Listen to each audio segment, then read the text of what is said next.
is Happy silenced. Right click. Oh, misses the right click. Force around again. He gets it on the DK. There's no TP Jesus. for him anymore. Got it. That's locked in. Oh my god. Get those apart. Oh my god. This is not a fight that Kiwikaki can win here in the upper right. Can he win it somewhere else? Oh, But this is a moon. Does he have enough damage? Does he miscalculate this? no way. Last Serious? Tunnel dead.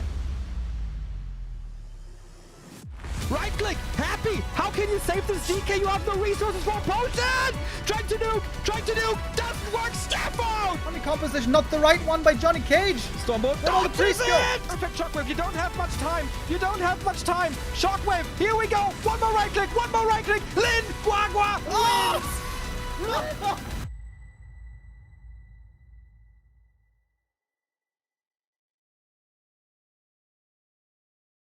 Good day and welcome everybody. How are we doing on this beautiful weekend? Thank you very much, Drukon, with the first resub of the day. Today marks our first day of the playoffs. Isn't that right? MCup 3 beginning with its playoff stage today. Let's take a quick look what we had so far. Last 4 days of group stages we saw Infi, FoCuS, LawLiet, Fly, Yumiko, Labby, Soin, and Happy making it through. Biggest surprise here for me was Soin.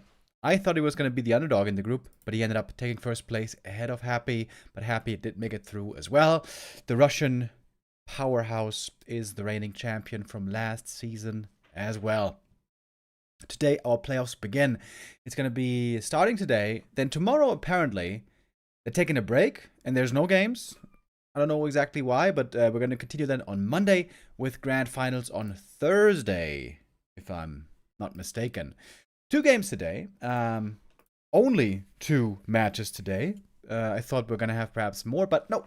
2 matches today, indeed. It's going to be best of 5s. Is there a best of 7 grand final? Yeah. Okay, so all out best of 5 matches here in the playoffs. And our first match is going to be... Whoops, that is not... Oh my god, I'm clicking the wrong buttons. God save me. God save the queen. Our first match is Yumiko versus Fly. Thank you very much, Knusper Hoden, with the resub. And hello everyone, indeed, to the weekend. Fun fact, by the way, not relevant to today, maybe, but earlier this morning, when I first sat down at the PC, I had a bit of time. I was like, okay, maybe I can get in 1 game of Direct Strike. I have been banned from Direct Strike ladder for 2 days. Of course, completely undeserved. I did nothing wrong. First time I ever got banned, ever, on Warcraft III Champions. But only on Direct Strike ladder. Outrageous. I don't know exactly why, but of course it was undeserved. Undeserved. Oh, hold up. I got the... Oops. My bad. I got the match order mixed up. It is actually LawLiet versus FoCuS first. The 2 Koreans, friends for years. They have had more matches against each other than almost anybody else.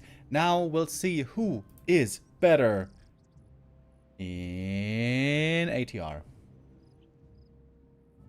Off we go. First map of the day we have... Night Elf versus Orc. Aha. But it is a reverse race. Oh, that's always interesting. Reverse race with FoCuS being the Night Elf. And LawLiet, the Orc.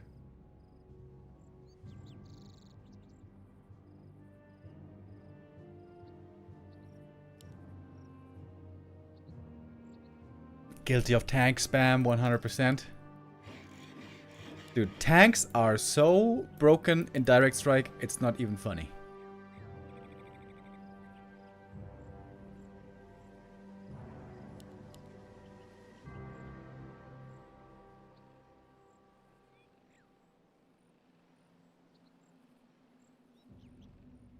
Okay, so what do we have here? Random heroes, of course. I guess I should have given the little disclaimer here at the start, in case you guys didn't know yet. The MCup 3 is this edition, is an ATR tournament. ATR stands for all the randoms. Because in ATR, everything's random. Random races, random heroes, and also random mercenaries. We've seen some very interesting games, some very unusual games as well. Yesterday, for example, we had a game where a Night Elf got double Alchemist. Alchemist first, Alchemist second. That was, I think, the most garbage hero selection I've seen so far. Double Alchemist, absolutely terrible. In general, you hope to get a summoner hero at the start of the game to play tempo, to creep fast.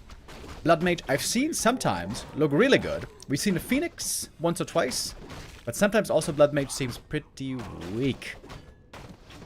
He has a tendency of running out of mana, and especially in the early game, Flame Strike not really that good. Banish seems like one of the worst spells in the game right now, except in very niche scenarios where it can be good. Firelord, good in the early game, but normally pretty terrible in the late game.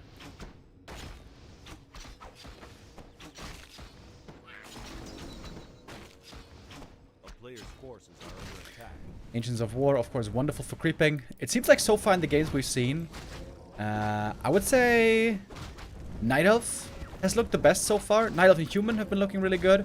Orc has been having a bit of a tough time, and also some Undeads. When Undead players get their main race Undead, it's looking good, but when off-racers get Undead, they oftentimes get run over. We had some sick Blade Master games as well, by the way. The Blade Master was going ham sandwich in the late game.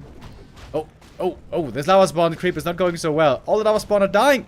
One split. Oh my god. They all barely died before splitting. Sag. LawLiet, actually one of the most experienced pro players with Firelord. But here comes FoCuS with a bit of a creep jack. A little bit of siphon mana. Firelord is actually very mana starved because Lava Spawn cost so much mana. 150 mana for Lava Spawn. Still seems a bit overpriced to me. Level 1 Flame Strike did not really do much. It's kind of interesting, right? How the Blood Mage is the best hero at forcing the opponent to move.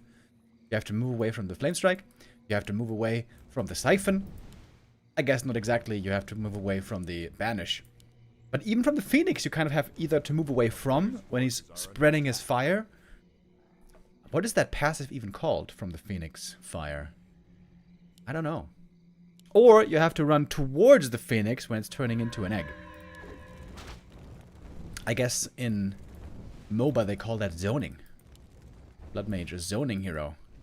But, especially in our normal pro play that we see, not really looking very strong at the moment, except with the Paladin.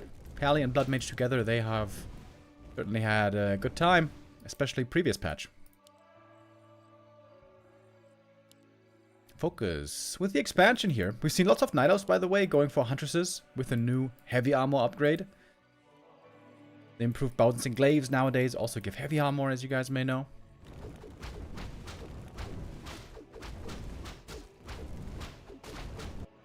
LawLiet with double bestiary. Okay. Second hero being added. It's been a rather pacifistic game so far. No unit kills yet.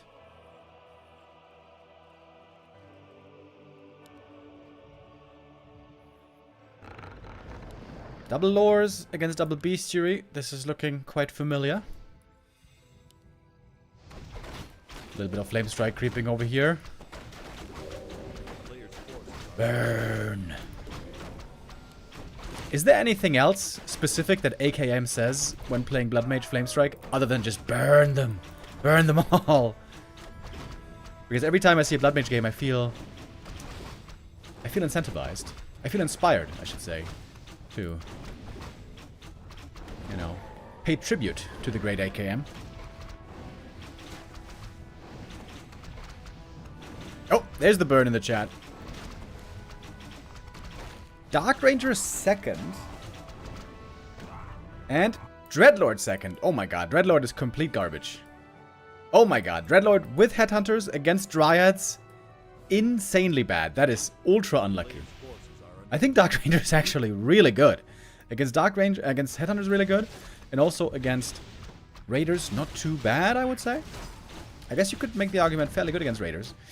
Yeah, I think LawLiet got very unlucky with that hero choice. Luck is certainly a big factor in these games as well. Sometimes you get unlucky. Sometimes you get lucky. It is what it is. Anyone who ever played Teamfight Tactics will know exactly what I'm talking about. Ooh, Flame Strike. Oh, he canceled it with a sleep. Okay. Okay, buddy. That was a sick move, actually. That requires really fast reactions. Okay, I'm a bit impressed. That was a bit impressive.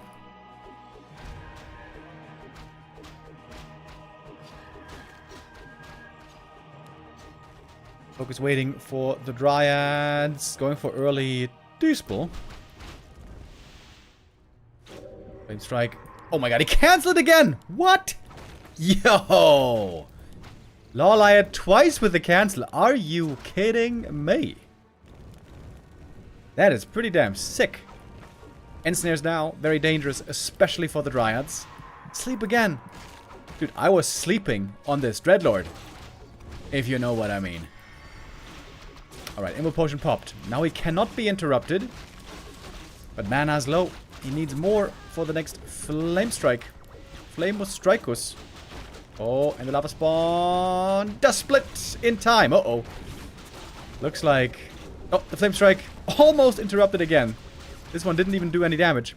That's the downside of the Blood Mage. His damage is very unreliable. Man, this is a masterful attack by LawLiet. Amazing sleep play. Like, for real.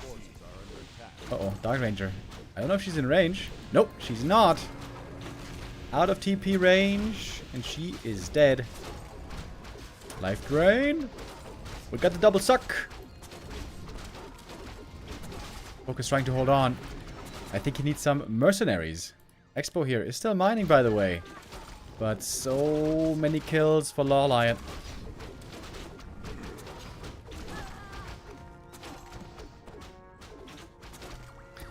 Remo, are you gonna apologize? I would like to take this opportunity to apologize to absolutely nobody! The double champ does whatever he wants!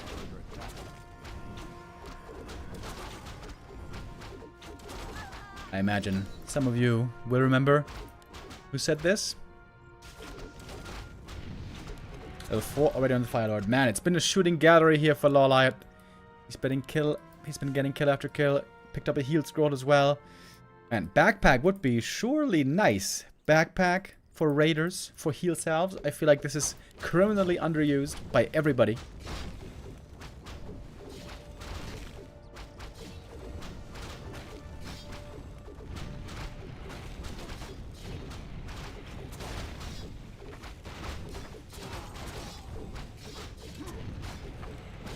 Expo gonna be going down, but maybe an opportunity finally to do some damage here. Sleep again interrupts the Siphon. Dude, this Blood Mage damage output must be terrible this game. How high is it? 1.4k, that's a joke. But he gets the kill here, and he gets level 4. Level 2 Siphon now is a lot stronger. Okay, next Flame Strike. Can we see a good Flame Strike finally? Right here. Right here, baby. Oh, life drain as well. Uh-oh. Are we witnessing a turn around? Flame Strike. Good damage on the Headhunters. They're just face tanking it like real men. Ignoring the pain. Bottling it all up inside. Pilot though is level 5. Come on, one more Flame Strike, baby. One more. Right here.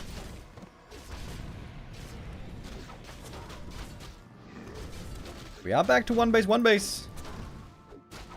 In the end, it's gonna cost him the TP, but it was a lot of kills for LawLiet. Don't get it twisted. 35 supply each. And LawLiet's Expo now halfway finished.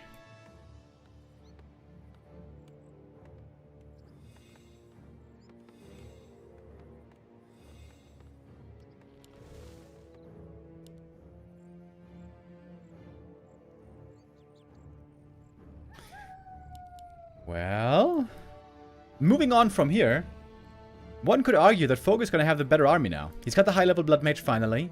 He's got Dryads against Lava Spawn, which is really good. The Dreadlord, in theory, still shouldn't be able to do much, although I will admit, LawLiet did play really well up to this point.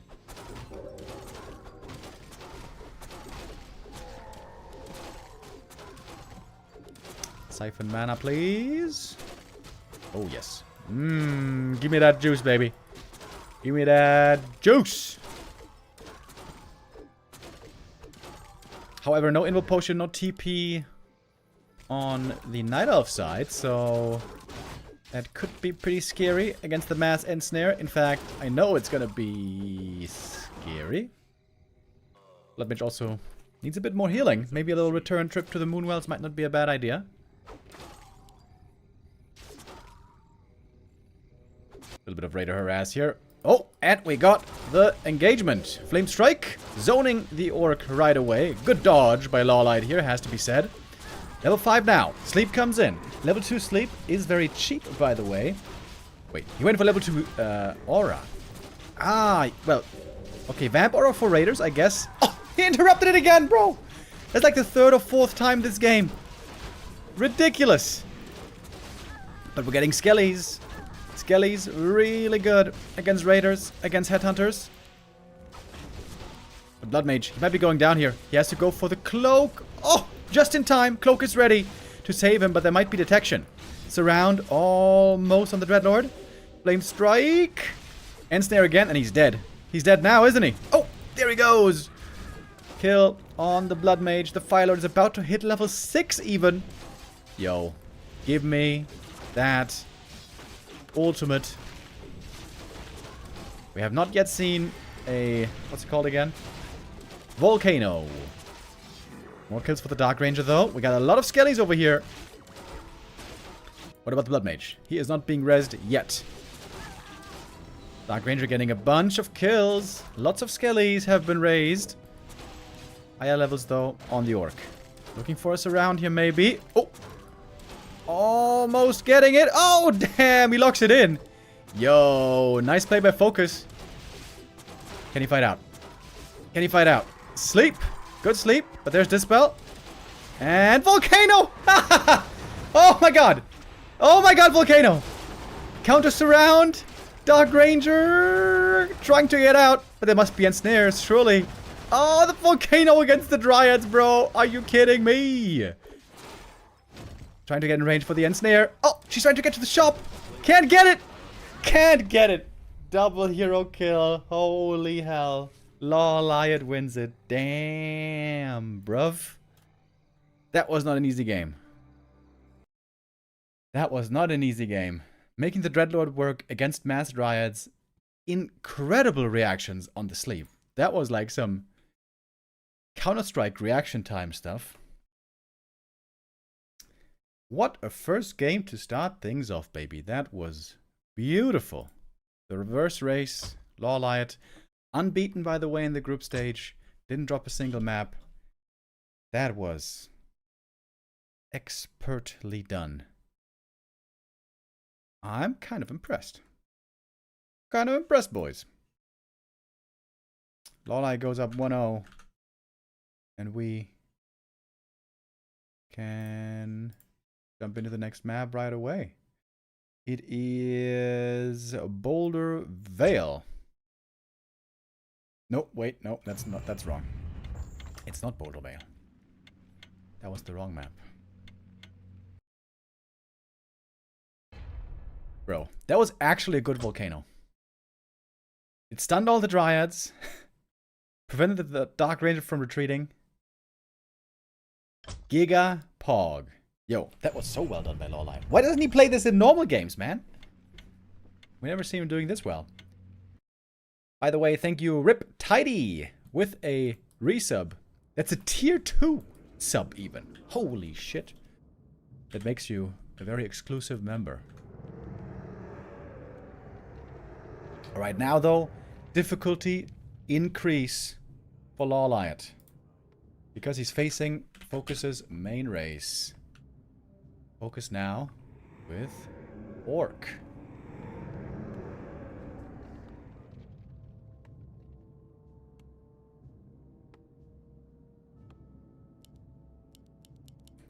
Dude, it is so warm. It's like, I'm feeling so warm. Was it just the exciting gameplay that we saw? It's not even hot outside yet. We have like 19 degrees Celsius today. But I feel like things are heating up over here. Oh, FoCuS. Is he gonna go for the fast tech? This actually tends to do very well against undead. Yeah, looks like it. Fast tech without barracks seems to be the approach here. FoCuS having a lucky guess. This tech seems to be the best, I think, against undead. Of course, the hero is still a big question mark. I've never seen this map. That doesn't surprise me.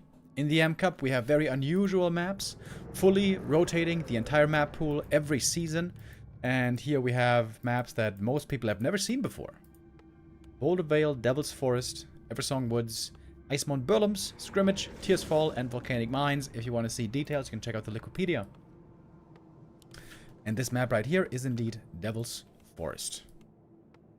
So we got mushroom trees and a very red-green color palette. Warden first. Ooh, I think that is very bad. He has to play aggressive here. Wait, is it double Warden? Oh my god, it is double Warden. Lol, okay. That's way better for LawLiet, I would say.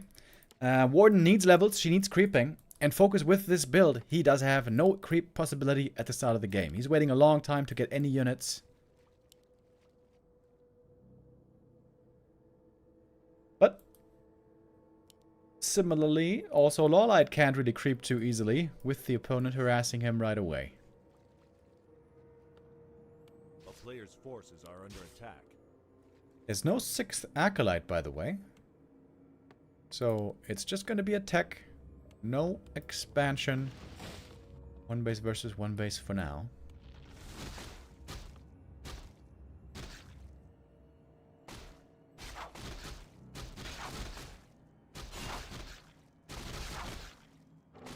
Oh, double Shadow Strike. Oh, and it quicks around. Not nighttime yet, so that's gonna be a TP. Of course, I kind of... Oh, not gonna be a TP. Lets her die. Okay. Of course, LawLiet, I kind of forgot for just a moment. He is the master of the Warden. Best Warden player in the world. Not the best Ghoul player, though. Lost a Ghoul to the creeps here. Whoops. But yeah, best Warden player in the world. Nobody ever has been better. The best, the greatest Warden of all time. That is LawLiet. So, even with a different race, should still be able to play a fairly good Warden. Of course, she doesn't have Moonwells. That's normally the biggest power for the Warden, especially in the late game, when you can make such great use of this recovery mechanic from the Moonwells. This game, she's going to have to rely on statues. That is constant regen, but slower regen.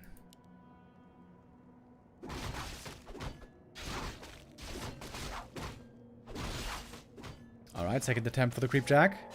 Another surround would mean possibly another kill.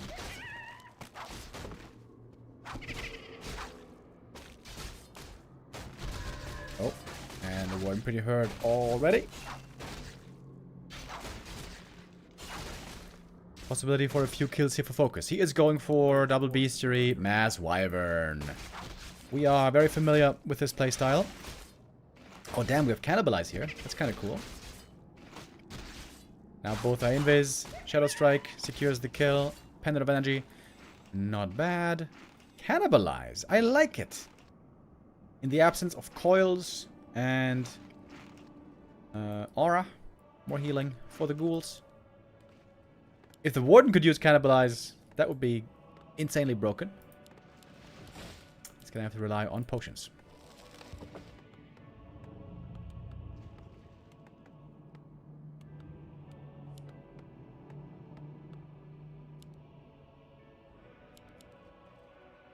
Demon Hunter second. Ooh, that could be real good for FoCuS. If he can level the Demon Hunter up, the mana burn extremely powerful against the Warden. In theory. Is LawLiet gonna play Warden solo? He might. Rushing tier 3 helps with that. Undead naturally wants to rush tier 3 for Frenzy and Statues, Destroyers, and Orb.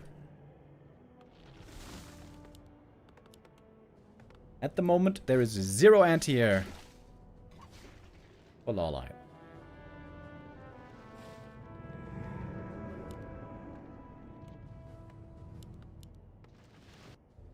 I think if he wants to play Warden solo, he has to go Fiends. And not Gargoyles.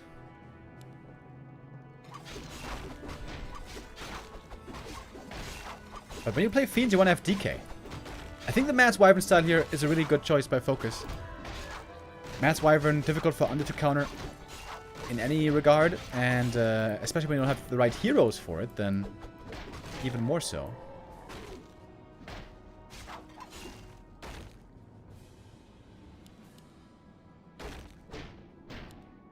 But we are getting a Gargs. Okay. Demon Hunter. Oh, is he surrounded? Oh, yeah, he sure is. Acid Steel? No way. No way. No way. Oh, he... What? What? What? What? Shit. I didn't see it exactly, chat. Did he get the seal? I can't check. I think he did with the ghoul, right? Oh my god. I think he got the seal with the ghoul.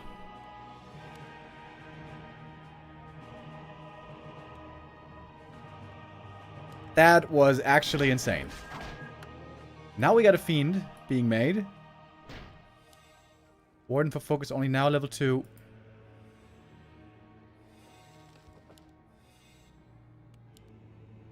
And LawLiet might end up getting a lot of bonus experience here. Oh!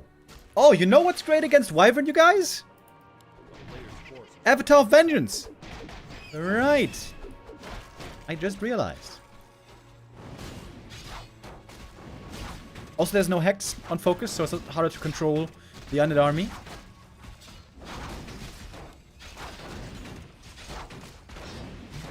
This cap has splash damage. Hurts all the ghouls a little bit, but the statue is nicely healing everything up. Oh, and look at the cannibalize. For more healing.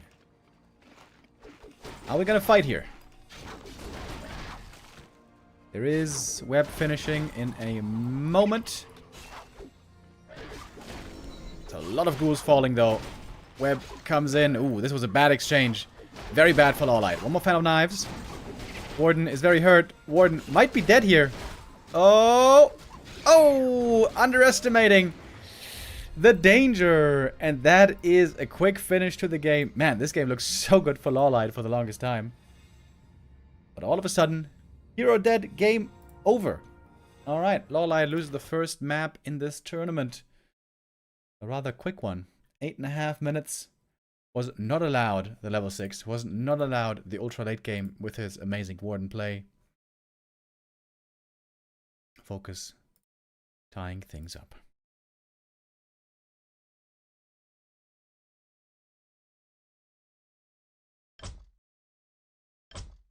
By the way, as I mentioned earlier, check this out.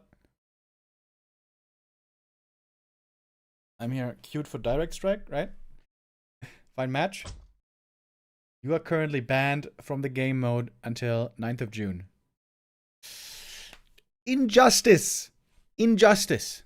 I did nothing wrong, of course. As you guys know, I am Remo the Righteous.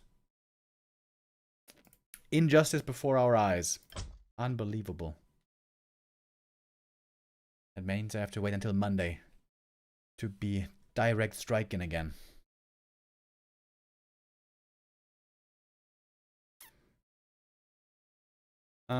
Yeah. Okay, so tied up 1-1. The next map is coming up. Dude, I'm feeling so warm, bro. Why are you banned? I have no idea. I was not given a reason. All I know is that it's unjust. Yeah, I'm actually in direct strike jail now, for real. For 2 days. Shit.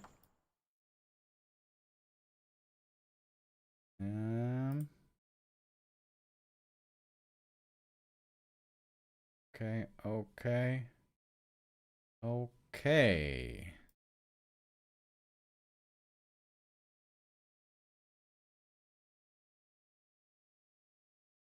We're about to join the next map.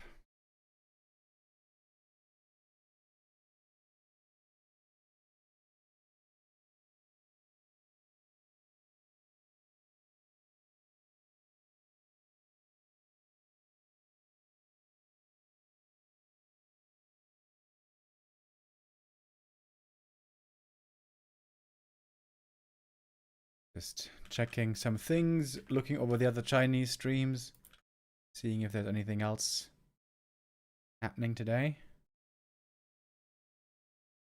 Because over the last couple of days, some smaller show matches were also taking place, and it was impossible to find out about early.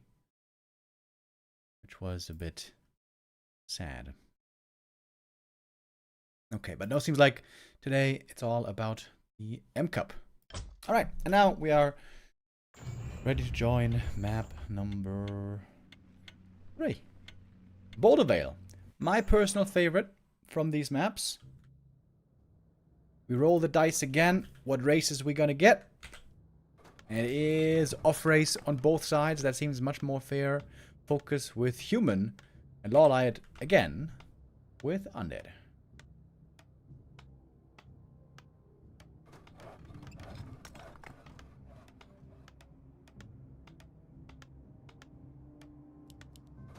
I feel like undead is LawLiet's weakest race. I don't have much data to back this up. It's just a feeling I have.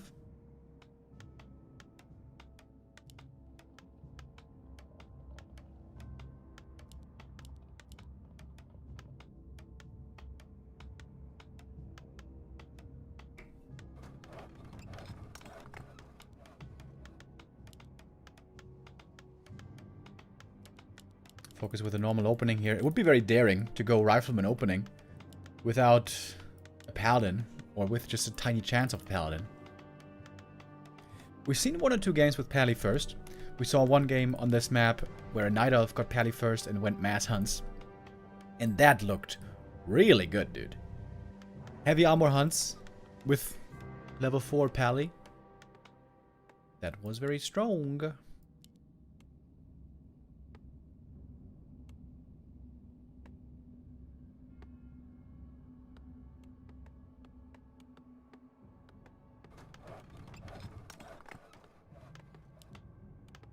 Are the heroes random? Yes. You make the altar, you make the hero, and then it's a big question mark. You don't know what you're gonna get. It will only be revealed upon completion.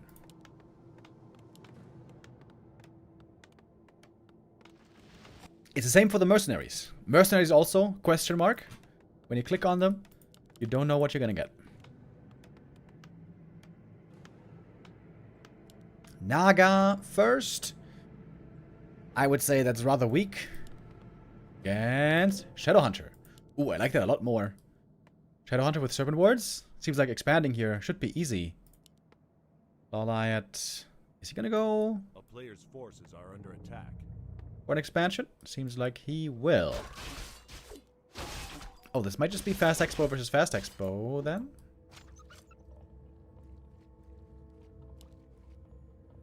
The Expo creep here, not that hard.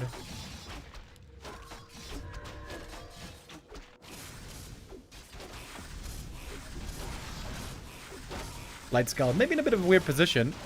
Ideally the Narrow Tower should be like here. But okay, can still make it here. Naga with the fast level 2. She gets the circlet. Ooh, trying for a very fast expansion here is LawLiet.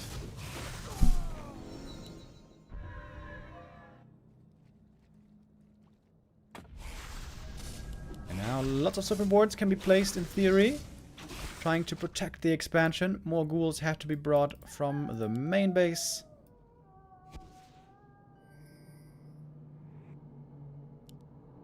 Narrow Tower coming up first. It's gonna take a little while until we get the Town Hall. Yo, did LawLiet just show a really cool build, by the way? He had a delayed Acolyte. Normally, undeads always make the Acolyte early. LawLiet made it late. Of course, it has the big downside that you can't scout. When the ghouls are going out aggressively against the Human Expo. Great start for LawLiet right here.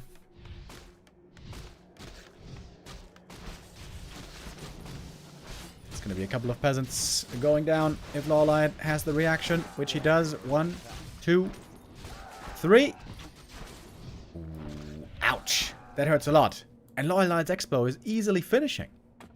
Damn. Outstanding start for LawLiet. Ring of Region also pretty nice. Holding the second skill point so far on the Shadowhunter. Shadowhunter normally really wants to use clarity potions. That's the downside here for LawLiet. He's not going to have clarities. So he may want to be cautious with how he uses his mana.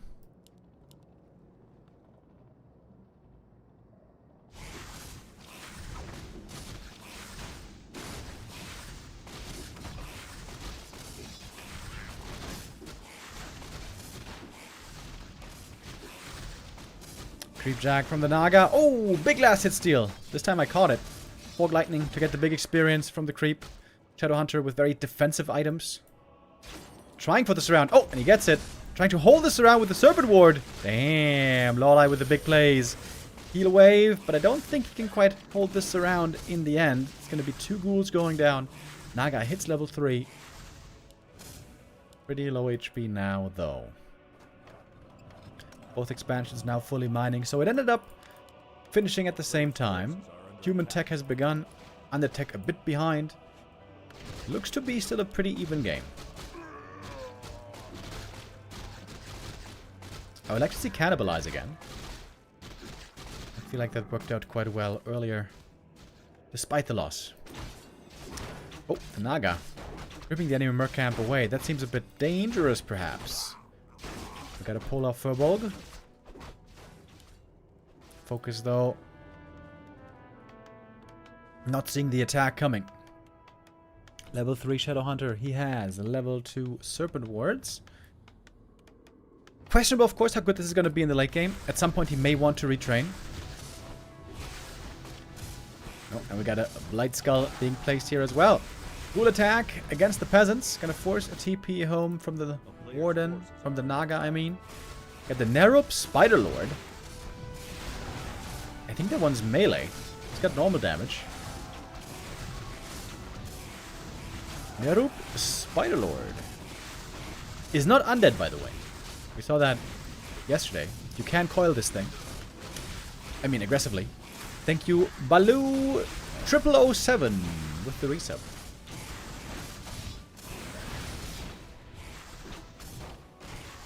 Quite a few peasants going down here. Nice targeting. I guess they do that automatically. Shadowhunter getting closer to 4, but the Naga already on level 4. Can use clarity potions now. Yeah, Shadowhunter is definitely missing clarities. The lack of them is clear. Oh, did you forget about the graveyard? Oh, LawLiet forgot about the graveyard. Oh, that's a big mistake. Ooh, that's gonna slow him down immensely. Yo, what is this? Rob Embark with a 10 gifted subs. Thank you, thank you, thank you, thank you, thank you very much. Rob, very generous. Thank you. LawLiet, where is your graveyard, buddy? Where is your graveyard? Oh man, that's gonna be so late. He's going for a shredder. You need graveyard for a slaughterhouse. Is the big reason why it's necessary. Also for some other stuff, but mainly it's about the slaughterhouse. He's still not making graveyard. Is this intentional? Chicken Times with the first time Prime sub. That's a funny name. Thank you, Chicken Times. And thank you again, Rob Embark. Oh, he did forget about it. Oh, graveyard giga late. That's 2 minutes late. Whoopsie. Got a slow creep here as well. The Kobold Geomancer. Naga getting kind of close to level 5. Oh, we got an Overlord as well. He's got the Vamp Aura. No, wait, that's the other side. LawLiet. Oh, LawLiet with the Vamp Aura. Hell yeah. He has some spell as well. I don't know what it is. Seems like these footies. Oh, Howl of Terror. Damn. Howl of Terror. Okay. Keeper second. Oh my god, it's the Mad Scramble. It seems like LawLiet is losing way more though. Now the ghouls on tier 2, not so strong anymore. Oh, and the Entangle! Oh, Entangle for the big hero kill. Uh-oh, LawLiet, if you lose the hero here, that's terrible. Alchemist coming in, trying to save him with a heal spray, maybe. He potion! Potion pass, last second. Shadowhunter actually very tanky. Oh, he's got the TP. Lol. I didn't see the TP this whole time. In the end, it is LawLiet who's getting lots of kills here. And a bunch of experience. Oh man, he is so late with the statues though. My. Yeah, normally Undead doesn't need Shredder because from Lumber you get tons of gold anyways, you know? I feel like that's the Night Elf brain taking over, going for the Shredder.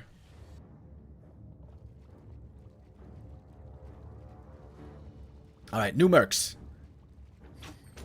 These are the ones we've seen already before. Nerub Spider Lord, Kobold Geomancer, and the Polar Furbolg. Back home we TP. What do we have in the human main base? Tier 3, and a Shredder, and Griffin Aviaries. We've seen that a lot from humans in this tournament. Mass, Air. That can be good, but honestly, normally against Fiends, not that good. Against Mass Fiends, that is. However, we don't really have too many Fiends at all so far. Serpent Wards, I guess, are actually pretty sick against Mass Air. Maybe not the right kind of an army to make against this hero, because Shadowhunter will get level 5 pretty soon. I imagine. Lots of healing for the ghouls. We got the Vamp Aura, we got the Heal Spray. Alchemist, found the SWE Mask. Oh my god, I hope he gives it to the Shadow. Insane item on the Shadowhunter. It was lots of ghouls going down though. That's again more experience for the Naga. Keeper over here could be very much in danger. So be, yeah, there we go. Now on the Shadowhunter. I would like to see the rings on the Alchemist actually. Tank him up. We got one of negation, by the way, but there isn't really anything to dispel. Well, maybe from the mercs, I guess. We got the first Griffin coming, and a third hero for FoCuS. For LawLiet, we get statues, fiends. Indeed, very good against Mass Air. Yeah, with fiends and statues and serpent wards, I feel like Mass Air is not the thing you want to make, really. And now, at last, we have statues. And now, with statues, plus SWE Mask, finally the Shadowhunter is going to have big mana regen.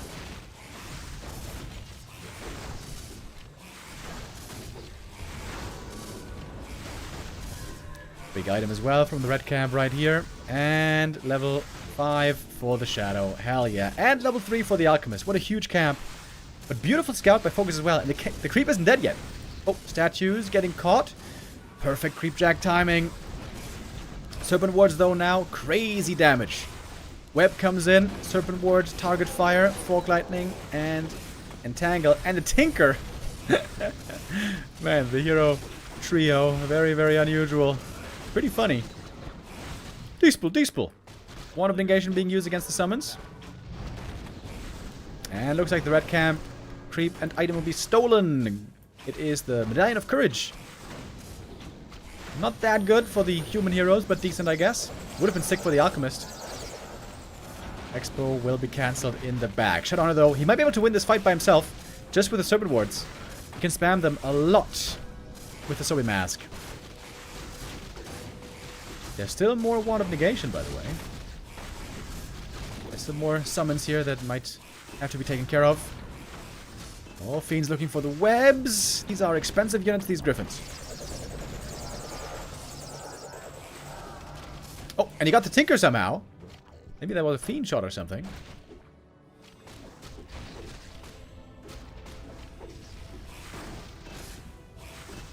Shadowhunter. He can still get stronger, by the way. Of course, his ultimate is garbage, but every one of his spells is really good. And he's got the SWE Mask. No third hero, though, for LawLiet. Temple of the Damned for Banshees could also be really good here.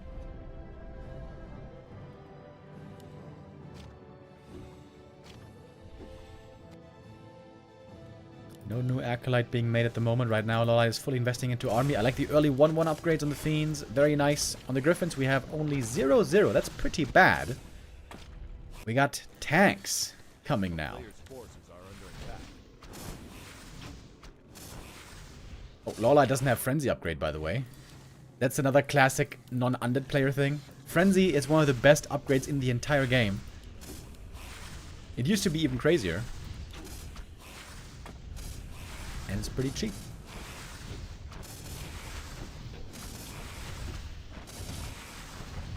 LawLiet pushing into the Expo. Lots of serpent boards. Ooh, that fog lighting did good damage, but also the heal spray against it doing a good job. Oh no, I forgot about the Orb of Corruption, by the way. Orb of Corruption would be really good on the Shadowhunter also. Tinker goes down again, though. This level 1 Tinker has not done too much just yet. And there's no detection. Oh, FoCuS forgot about the dust.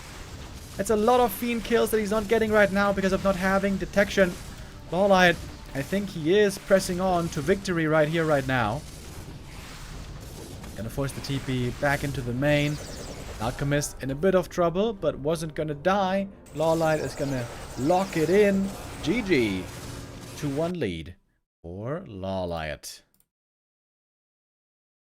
First adventure with Undead didn't work out there for Korean Night Elf, but the second one sure did.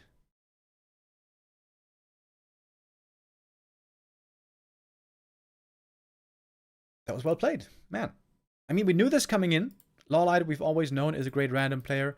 He's proving it here once again. That just looked very, very solid. And I think we got the next map ready right away. We had this, we had this, we had this. Yeah, Tears Fall is going to be our next map. Robin Bark in chat saying, "Hi, happy to support you guys. I love to see many old Warcraft 3 players and love for the game. Keep it up." Thank you very much for the support, man. Thank you for the kind words. It really goes a long way. Thank you, thank you, thank you. We got our next map. Wait. Oh no, the overlay died again. No. Dude, I don't get it. Ah, no, there it is. What? What? Where was the overlay? Huh? Okay, whatever. Night Elf now by LawLiet. Main race for LawLiet. Ooh, that's gonna be tough for FoCuS. Tears Fall is the map. LawLiet on the left as the blue Night Elf. FoCuS on the right as the Undead. LawLiet here with a really good chance to close out the series. 3-1. Ancient of War Creep also can be really strong on this position. Open up the Merc Camp right away. Look for the fast level 2. It can be harassed though. Expansion creep on this map is really easy, by the way, so Undead could easily expand, regardless of what hero they get. Oh, but FoCuS is going scouting, so perhaps he's going to go harass this time. And that might make him creeping the Merc Camp a lot harder for LawLiet.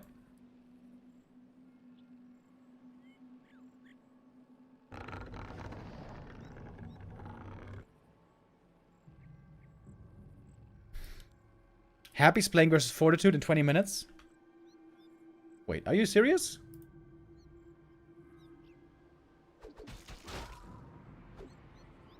Are you serious, bruv? If that's true, I'm gonna try to find out if that is the case.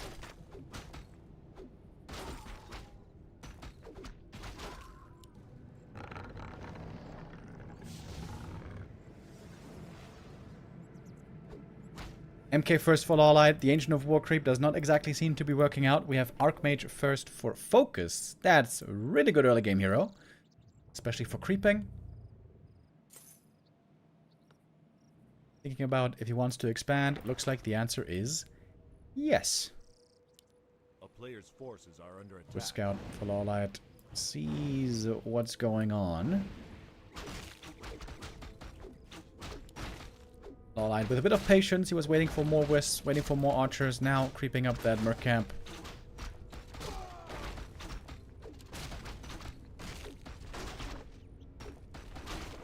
First mercenary of the game.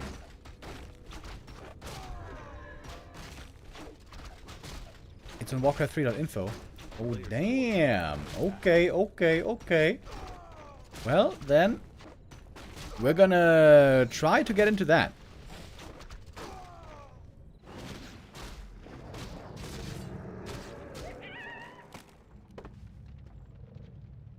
A couple of days ago, though, when Lin played versus Happy, they didn't allow any other streamers except for Shin Kong, which is really cancer by them, but they can't do that if they want, so it might not be possible to observe, which would suck, but I'm gonna try everything to get in.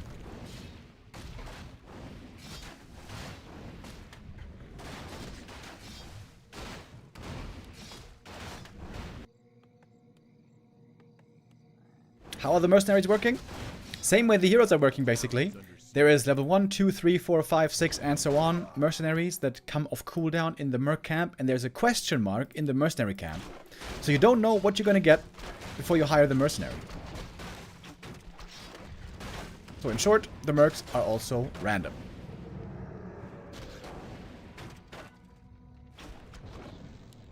And they get more expensive the higher level that they are, of course. Players' forces are under attack.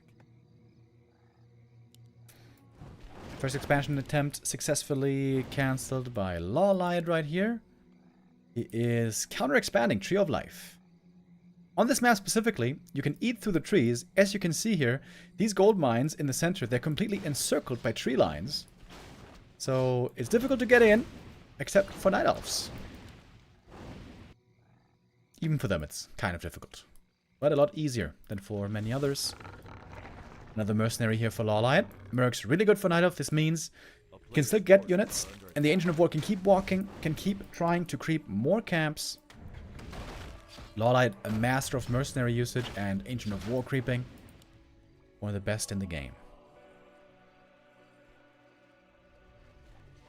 Can you get level 9 mercenaries? Yeah, you can even get level 10 mercenaries, but they are on cooldown at the beginning, so you have to wait quite a long time for level 9 and 10 mercs to be available.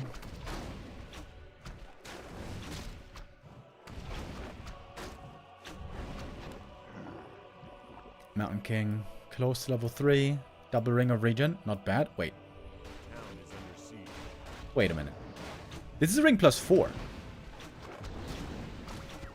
These are both ring plus 4. I thought we only had ring plus 3 and ring plus 5 these days. Somehow it's unchanged on this map. Big push here by FoCuS, by the way. Finding the Tree of Life, getting the cancel here is huge. It's gonna cost him a bunch of ghouls, but should be well worth it. Ooh, nice clap against the ghouls. It's gonna be at least one more going down.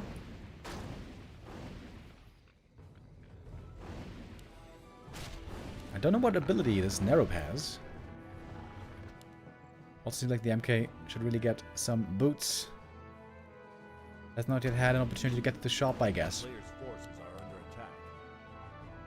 I wonder if LawLiet's going to try to get an expansion, or if that is now cancelled.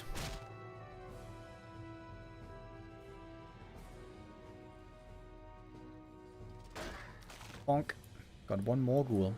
If you creep this camp, by the way, there's a Rune of Rebirth here, and you get a Forest Troll High Priest, which is really strong.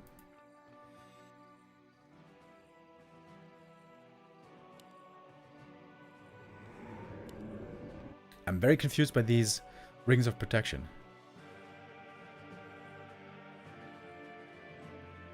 Very, very strange. Okay, MK getting lots of mana back. Players' forces are under attack. Boots, please. Please, boots.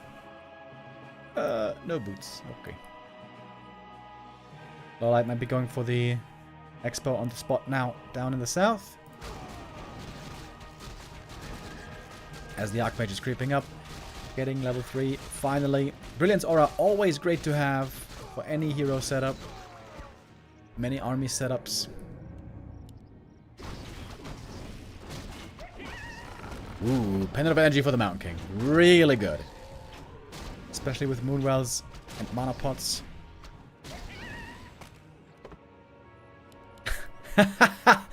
Second Mountain King. Yo, FoCuS has to play here. Against double clap, there's no way you can play any ground army. Players' forces are under attack. Double MK. Yo, he could kill the Archmage here pretty easily. Yo, hammer time indeed.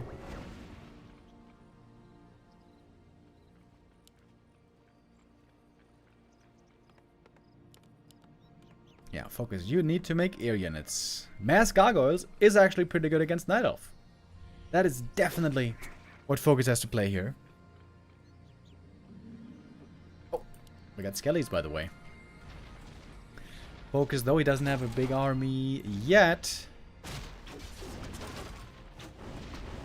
At the moment, he has almost nothing. He has a bunch of ghouls against double MK. Only one of them has clapped, though, so far. Oh, there's an air unit. Oh, it's got web as well. Oh, damn, the Nerov has web. And here comes the clap. Oh, my God, bro. You gotta try to split those ghouls, buddy. You can't just all let them get clapped. Oh, my God, the next clap. Oh! Oh! Oh! Where is it? Oh, he's holding on to the mana here, patiently. Oi, there's the next one. Jesus Christ.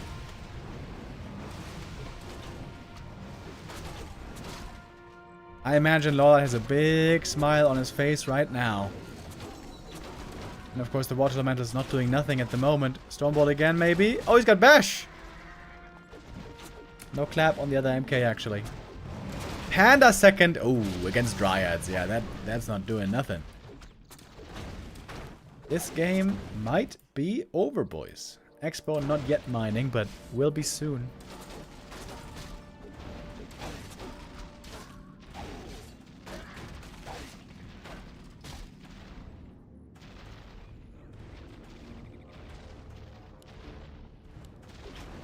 Mountain King level 4.5.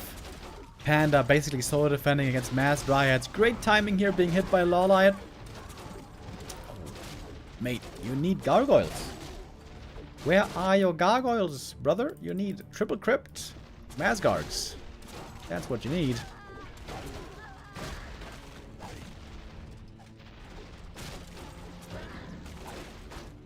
It is a couple of Dryads going down here, but the MKs are still largely unbothered.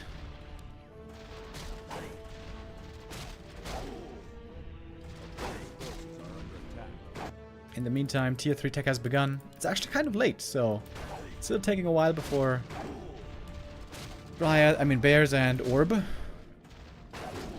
Oh, MK might go down here. Oh, no, he's passing the TP. Well done by LawLiet. That was a lot of kills.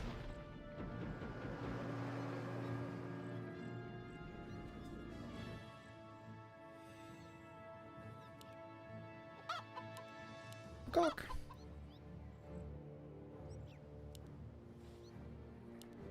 The player's forces are under attack. Archmage. Oh! Yeah, Chad is pointing it out. FoCuS forgot about the Archmage a little bit. That's a late res. Moon Juice is not looking great now. LawLiet needs more Moon Wells, more Moon Juice, more mana. The thing is, on this map, you guys, we have a mana fountain. Well, well, well, isn't that nice? I'm sure the MKs would enjoy a little bath down there. Oh, Scourge Bone Chimes as well for the Bears. Oh, buddy. Yeah, FoCuS is making entirely the wrong army. He has to make Gargs. Fiends will have absolutely no chance. 0.000001 chance maximum.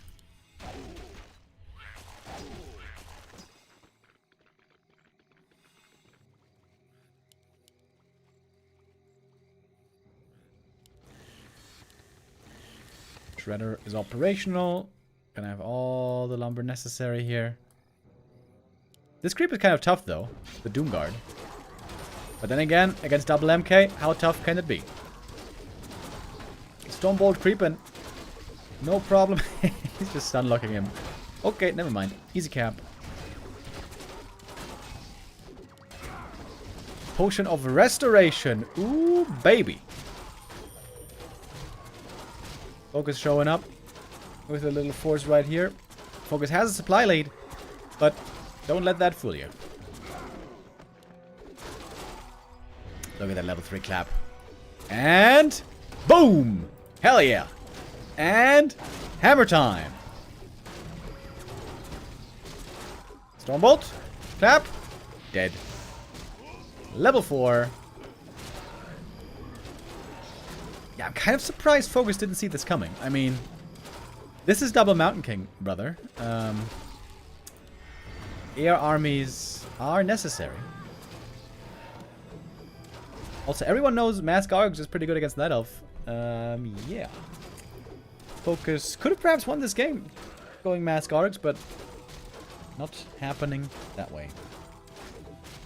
I mean, against double MK in a strong position would have been hard either way, but with Gargs he might have had a chance.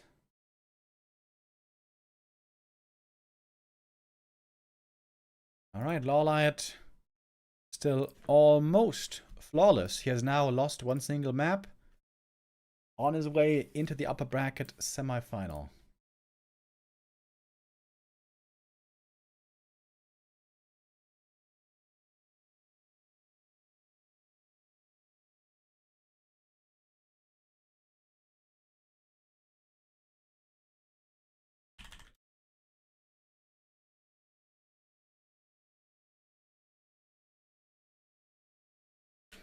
I just got some info from Neo, by the way. There's also Thorzane versus Knopf happening later today. I don't know if that's best of 5. No, best of 3. We're going to check out that one as well for sure.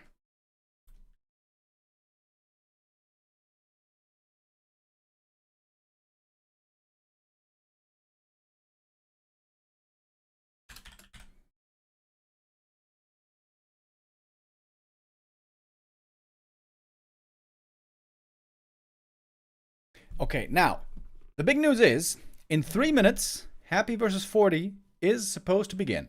Now, I need to get into that game somehow. And if they don't let me in, I'm gonna be mad. Okay, I have 40 on the friends list.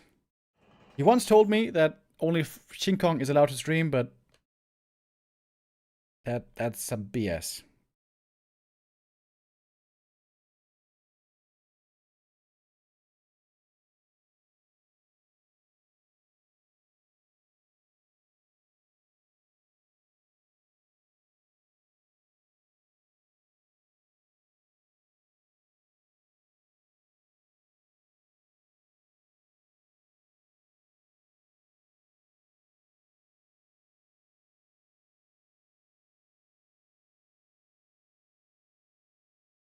Alright, I'm gonna message all the dudes trying to make sure I get in.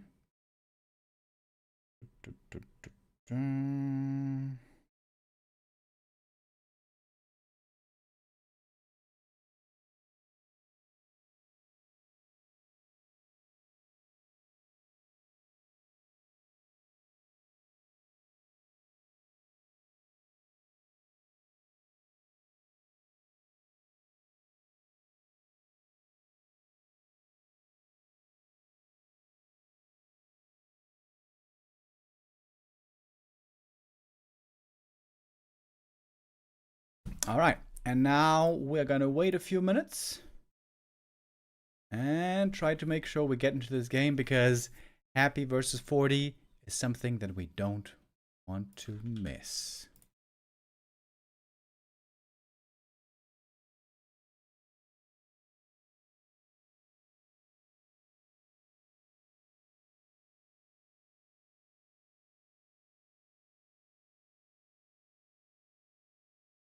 If we can't see that game, then this is gonna be Fly versus Yumiko to check out.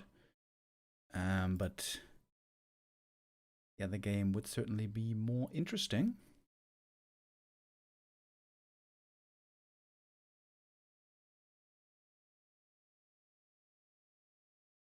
What about restream? Ooh, the quality is really bad though. Okay, tell you what, we can do a poll.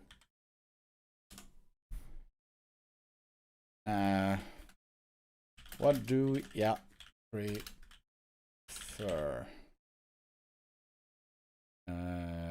M Cup match, Happy versus 40 with bad restream. Happy versus 40 restream. Okay, well, I guess you guys can tell me. Poll is up. Is it a show cup? It's the Don't Force Me Cup.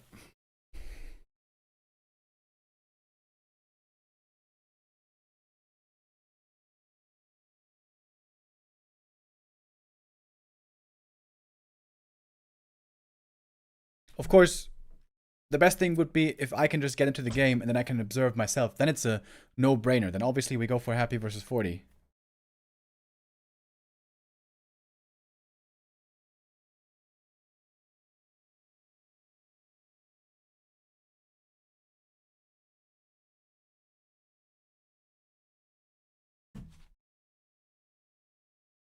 Oh my god, it's 50-50 right now. Are you guys kidding me?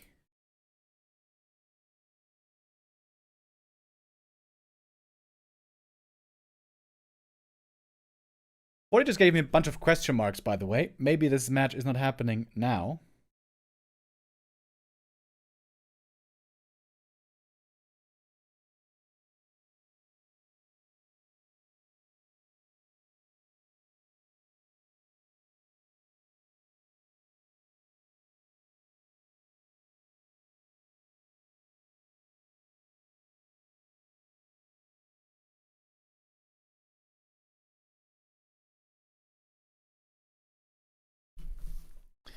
Forty's English isn't the best. Okay. Happy have something is what he said. I asked, no game today? And he said, why? Like a letter Y.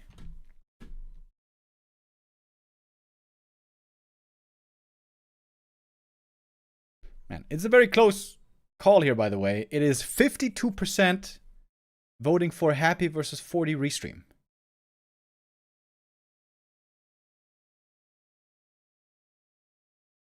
Okay.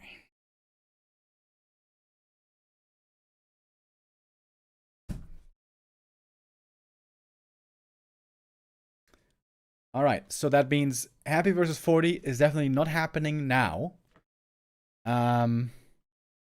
It seems like it's gonna be another day, but 40's English is not exactly clear. It might be later today. So if it's happening at some point later today, let me know, and then I'm gonna try to get in. I kind of doubt it, though. How can I vote? The vote was in the Twitch chat.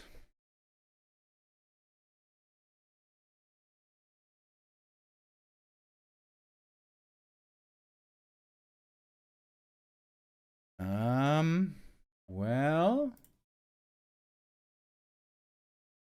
Okay then. That means we are gonna be focusing.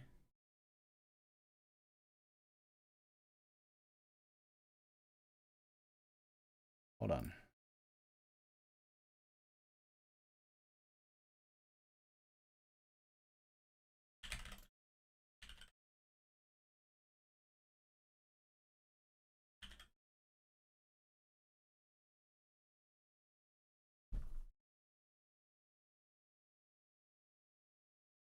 We have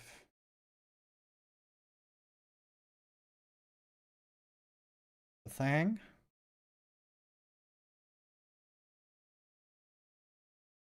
There's a grid somewhere. I want to show you guys the grid also from the Sweden tournament.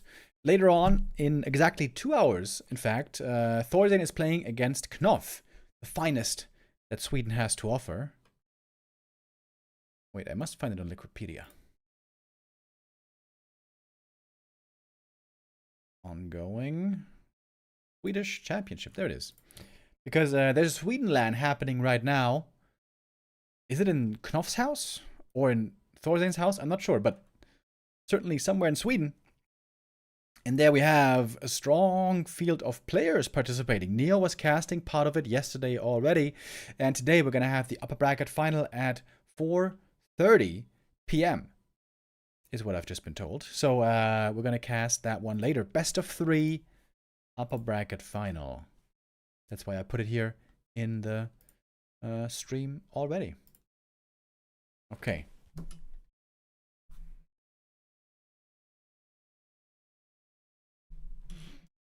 Shin Kong stream has it in the title.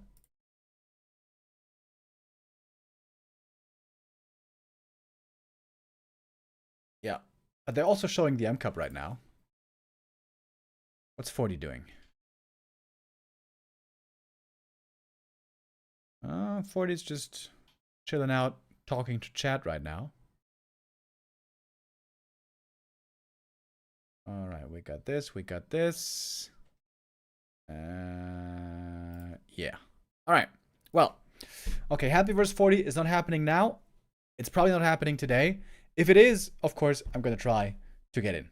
But now, let's continue with our next game in the M Cup. LawLiet successful in his first match. Next up, we got Yumiko versus Fly. Fly with 2,270 MMR as random. Yumiko with 2,050. A little bit lower rated. Off we go. Map number 1. It is Undead versus a Night Elf. We got Fly as the Undead. In the yellow.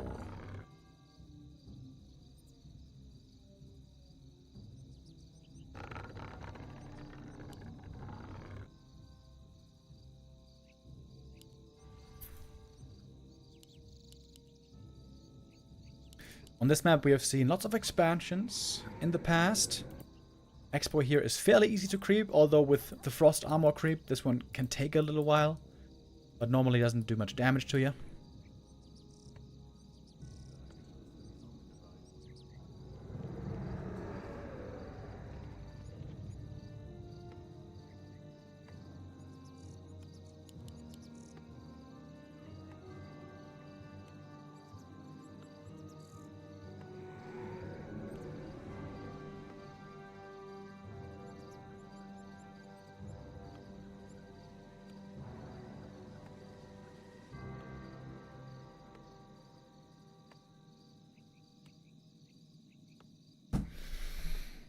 Let's see what heroes we're gonna get.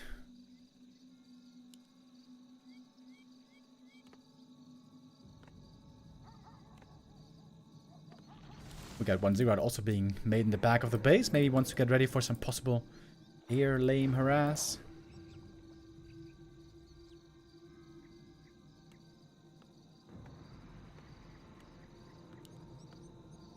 And that hero, of course, always a little bit later with that ghoul build.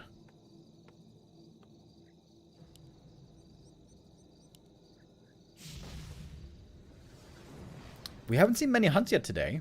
Yesterday we saw plenty of them. Ooh, Demon Hunter. Hell yeah. That's a great hero for Night Elf. That is a great hero against Undead. Lich on the other side. Not a bad hero in general for Undead. And all, I mean, it's not the best against Demon Hunter, of course. DK is better. But Lich might be the second best hero that Fly could have gotten here. So both very lucky with their hero picks. Nova prevents the detonate, and the quick expansion comes right away. Early Hunter's Hall for Yumiko, though. Ooh, that's unusual. If you're going to counter-expand, that's not normally what you want to do. You want to go for more archers and a Tree of Life rather soon.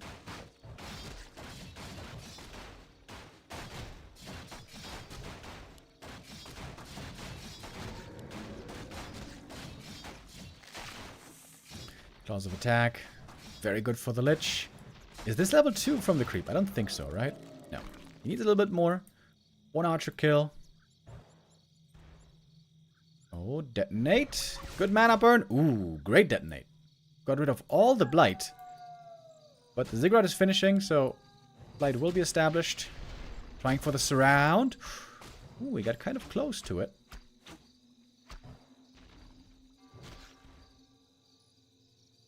Expansion taking a while. Good scout here with a Skelly as well, looking for a possible counter expansion. Doesn't see that, but he sees the Hunter's Hall, and that might make him a bit worried. Second Ancient of War is over here. Looks like we're gonna be going mass hunts all in.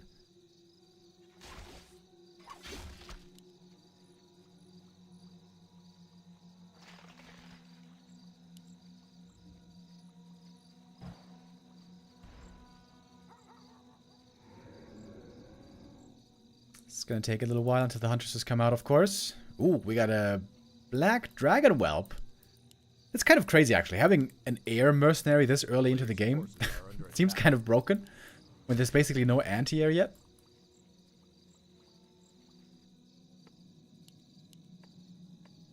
Not the worst damage, either. Flying into the main base. Against units on Blight, cannot really harass too well, to be honest. Maybe he's trying to force a tower. Fly now gonna get his level 2 at the Merc camp. Trying to go for his own mercenaries. Oh! Blue Drake versus Black Drake. Or Dragon Whelp, I should say. Oh, Expo not done yet, by the way. Oh, big opportunity here for Yumiko. If he cancels the expansion, that would be a big win. But right now he doesn't have many units here. It is not much damage at all. Demon Hunter taking a while to get there. Oh, but the Dragon Whelp. The Dragon Whelp. Where's the other dragon? I'm not actually sure. Okay, looks like the Haunted Goldmine will come up in time. It got kind of close. But now it's up. And now the Knight of Army is completely stuck here. Here's the blue dragon whelp, by the way. He has to TP out. Thankfully for Yumiko, he had Shadow Meld and there was no dust, so actually saving all his units. Oh, great scout. Oh, the ghouls find the APs. That is huge. Great scout by Fly. If these APs come up, he would have been in a really rough spot. Oh, one of them might finish, but he can just take it out. There's no Knight of Army right now to protect it. I think he should have cancelled that. Got a Polar Bear now as well. Lots of damage from the ghouls. APs destroyed. And now Yumiko is in a bad, bad spot. Ooh, plan B. Trying to go for the Tree of Life, but he invested so heavily into this attack. Going for mercs, going for rather weak early game tier 1 units. Not teching. Still not teching. Oh, Yumi's tech is gonna be good. Giga late.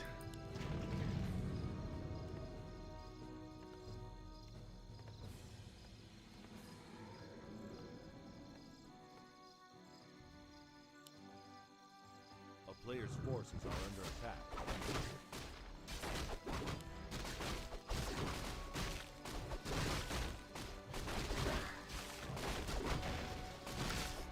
Lich getting very close to level 3. I guess this camp should be enough. Demon Hunter still a lot further away. Demon Hunter items also are garbage. Not even a circlet or boots. And I think the Lich should win this fight pretty easy with level 2 Nova. Oh, not quite a surround on the Huntress. Not that he needs it. Demon Hunter without boots really isn't a big concern. There's one more Nova. And now it's the Demon Hunter himself who finds himself in serious trouble. Holy. That was one hit from death.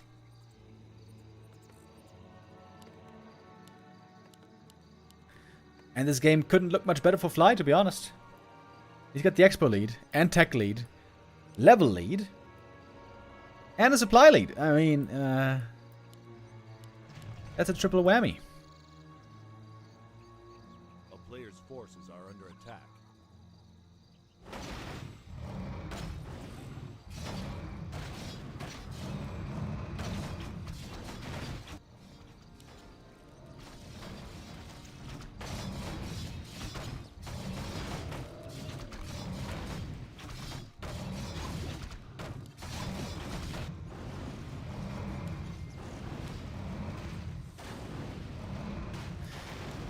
Tree of Life being intercepted as well. Unlucky timing. The Polar Bear is preventing the route. Can he save it? Can he save it? No, he can't. Oh, the Lich might be dead. Oh, the slow. The slow is huge. It's the Furbolg Tracker with the slow. Big hero kill. Demon Hunter finally level 3. Might be able to get some more ghouls as well. These ghouls should probably try to retreat.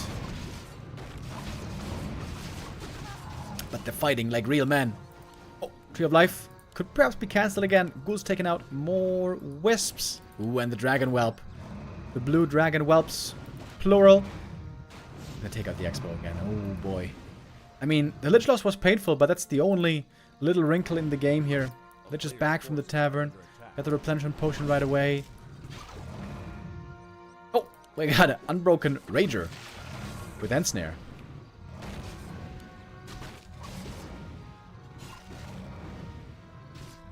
This game, though, looks rather hopeless. Under tier 3, soon to be finished. Got a lot of ghouls here. Getting ready for some frenzy upgrades.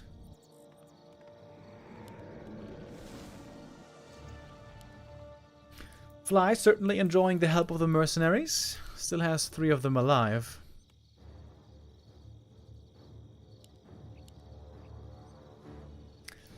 And Yumiko is in an impossible position. No tier 3, no strong heroes, no expansion. Trying to go for a push now. Oh, it's double Lich! First time we see that. So we've had a double Alchemist game so far. That was terrible. We had a double MK game. That was amazing. And Neo casted one game also with double Death Knight. So at least 4 games so far where we had twice the same hero.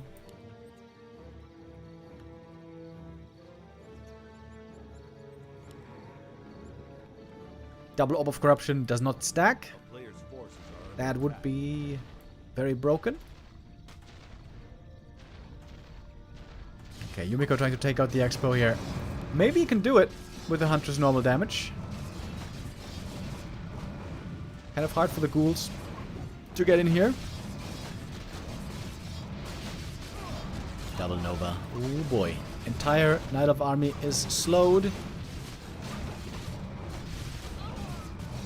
And unsurprisingly, it's a bit of a slaughter.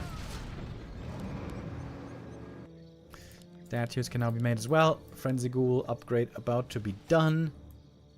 Yumi is trying to expand again, but he's stuck on tier 2.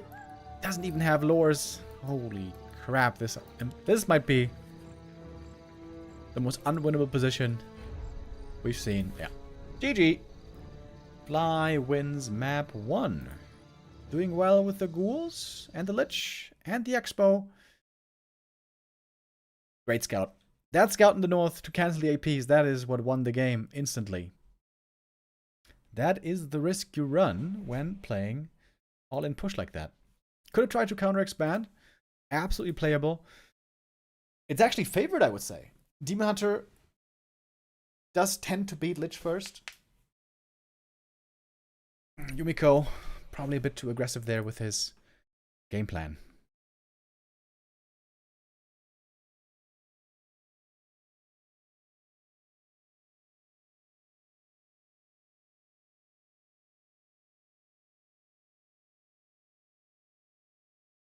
All right, and we got the next map coming up then in a moment.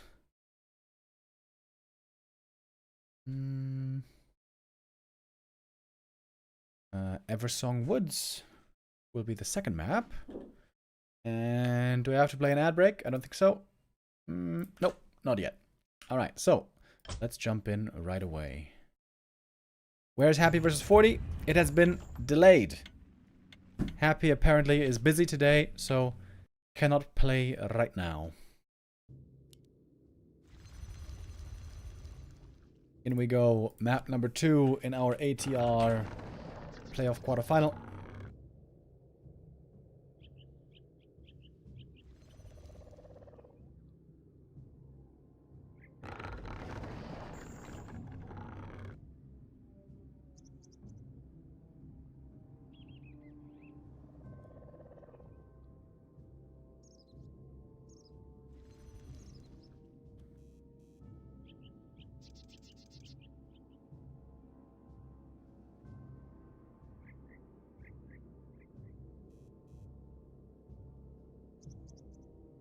Okay, now I got it.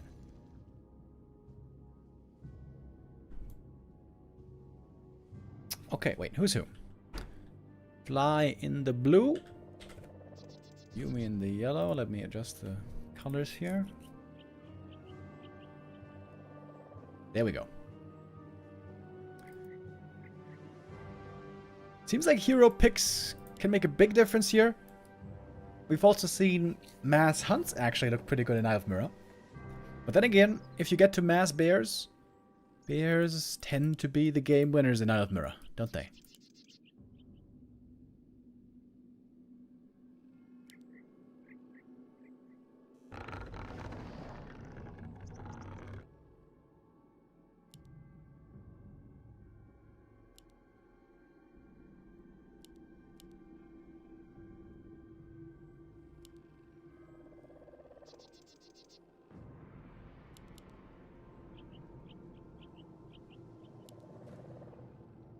We had a crazy game 2 days ago when a Dreadlord solo would beat a Demon Hunter in Bear Mirror with Vamp Aura and Ultimate Infernal. You got a Fire Lord against a Pit Lord. Alright. Nobility on the field. I would say they're both pretty bad. I guess Pit Lord, the better potential, especially late game, with Cleave, some good items, Howl of Terror, but very bad early game when it comes to creeping. That's where the Fire Lord does much better. I think I would like to see Fly here go for like a Mass Dryad Expo. I feel like that could be quite nice. Let's see what we get here. Almost hit the double detonate here. That would have been huge. Gotta be careful about that. Fire Lord scales very well with damage items, by the way, so Gloves of Haste, quite nice, especially agility bonuses. Very, very good on the Fire Lord. Smiley face. Klabauter Warcraft 3 with the resub.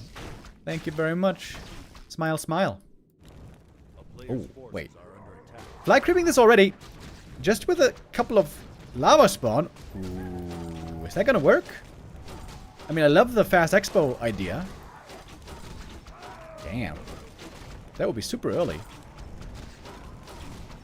Talisman of Evasion, not that great, but yeah, it is working. Tanking some damage on the Fire Lord. It's gonna take lots of Moon Juice to heal this all up. That's an early, early Tree of Life. Lava spawn lasting a little bit longer, but they're soon going to extinguish.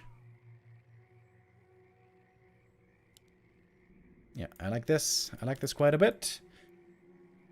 We'll see if Fly is going to go for Dryads as well. Seems like Mass Dryads is certainly the much better idea than Mass Archers. Mass Archers tend to die very fast.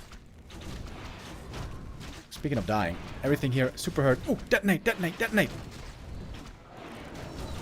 Level 3 Fire Lord. Got enough mana again for one more lava spawn. Oh, the Wisp Scout. Oh, he will see the Tree of Life. Can he cancel it though? That's a different question. One of mana seal on the Fire Lord is okay. Items here, I would say, not really the greatest. And now a very hurt army for Fly, but yes, a fast level 3. Then again, Fire Lord also with a fast level 3. He went Soulburn, by the way. He wants to be able to Soulburn the Fire Lord. No Incinerate. A player's forces are under attack.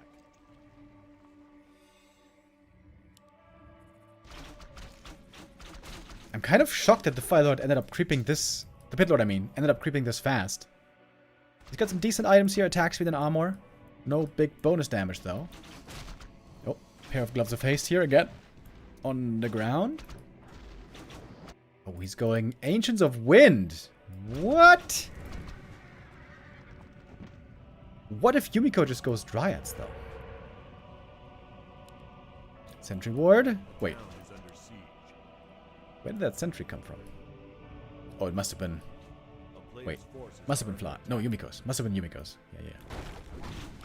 Next big creep camp here with the Ancient of War.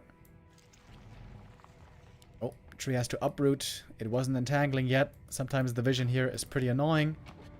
Ooh, almost caught, uprooted. Pilot though, level 4 already. That's pretty damn quick. Got lots of experience. Mantle of Intelligence, or Robe of the Magi rather, not that great. Seems like he should be TPing to hold the expo. So how much minus damage is this gonna be? I feel like the Soul Burn here could be pretty sick. Oh, we got the Salamander. And here is minus 29 damage on the Fire Lord. Yeah, he definitely needs some Dispel against this.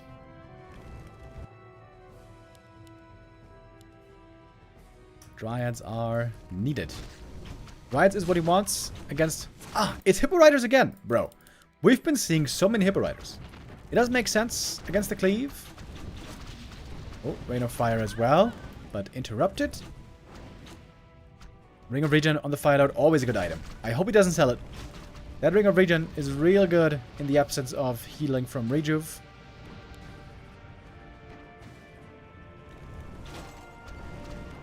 So no Howl of Terror.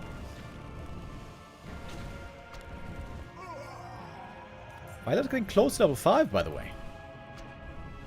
I would love to see him go for a shop as well. This Fire Lord's going to be running out of mana pretty soon, I imagine. And there we go. We got the Hippo Riders. Loading up the Archer babies. I don't know why I called them babies, but, you know, sometimes the brain does things.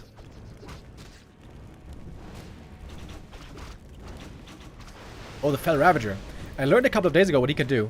He's got Devour Magic like Destroyers, and also he's got Black Arrow like Dark Ranger.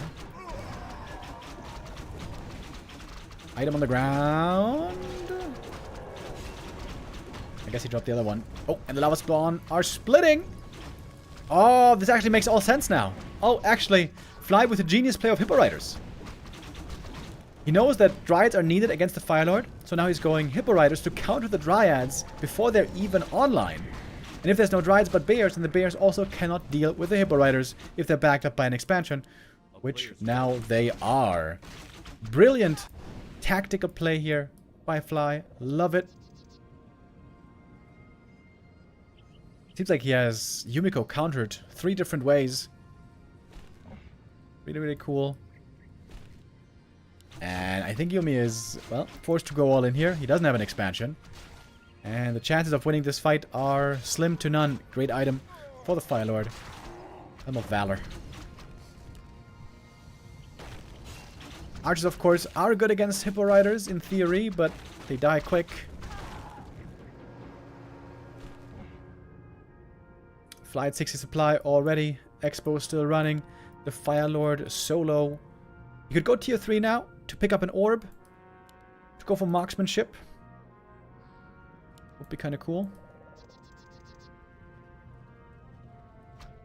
Yeah, I think Yumiko is just done here. Or cooked, as the kids might say.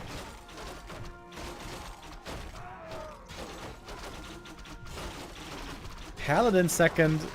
Okay, Holy Light, I guess. Don't have many archers left though. Lava Spawn summoned again. And now Fly can just overrun the opposition. There's not much left, is there? Not much anti-air, especially. Yeah, and the Dryads. Look how they're getting sniped, dude. From the pierce damage. No chance. Damn. Fly looking really, really good on the first 2 maps. Absolutely steamrolling over Yumiko. That was super one-sided. What the heck?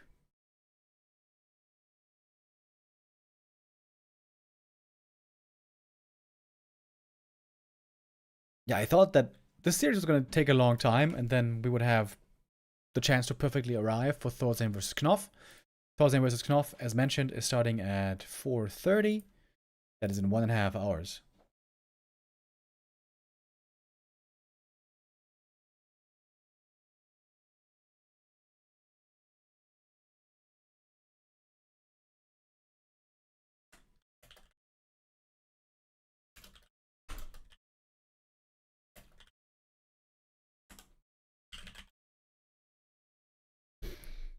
By the way, have you guys heard about the game announcement at...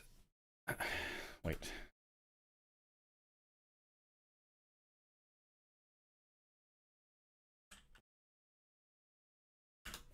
Game announcement at the Summer Games Fest. There was a new real-time strategy game announced Game of Thrones War for Westeros. We can check out the trailer later, maybe. It's not coming out for a while, though. 2026. Bro, actually, 2026 isn't even far away anymore. Sometimes it scares me how time flies. I guess we're going to do that after this series. But yeah, I was quite surprised, and I was my interest was piqued. We're gonna check out the trailer later. The new Game of Thrones RTS. People are saying with heroes. I that's an assumption, right? I imagine they wait. Did they talk about the game? I've only seen the trailer. We are closer to 2050 than 2000. Yeah, dude, I know. It's insane. And it's scary. Time is flying ahead, whether we like it or not.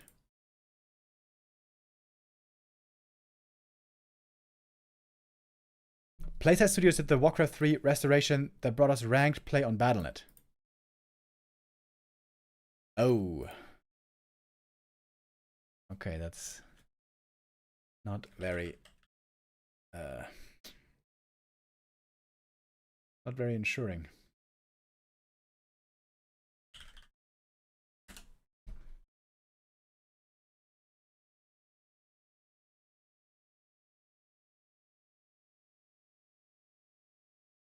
They don't even really seem to have a real Wikipedia page, Playside Studios.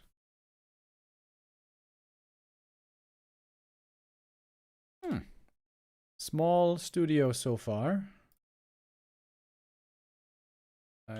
Studios? Nope. Not be found on Wikipedia. But anyways, we're going to check out that later. We're going to check out the trailer later. And if we have some time, also check out what the studio is known for. But right now, we are continuing here with our M Cup matches. And the next game is coming up. 2-0 lead for Fly. Very strong showing by him here. And map number 3 shall be Boulder Bale.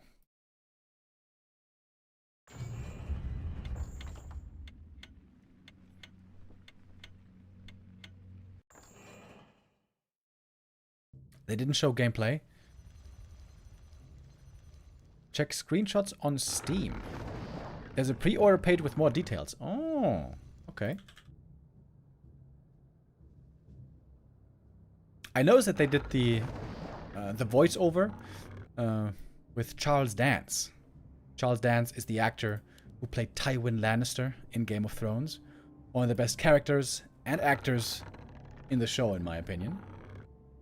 Charles Dance, legend. Very old fart by now, I think.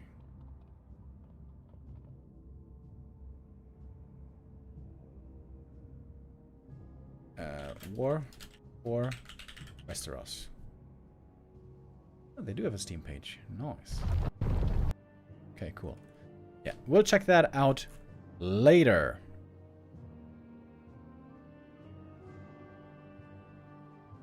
Now, let's get back to the action at hand. Here we go. Map number 3. Fly. Once again with Undead.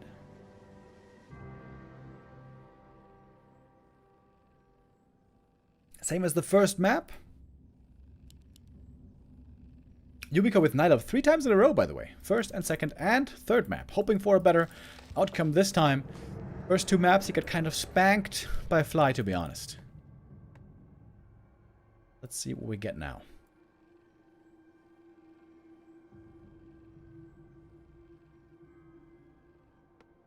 They have a dev diary with in-game footage. Ooh. Is that on the Steam page? A player's forces are under attack.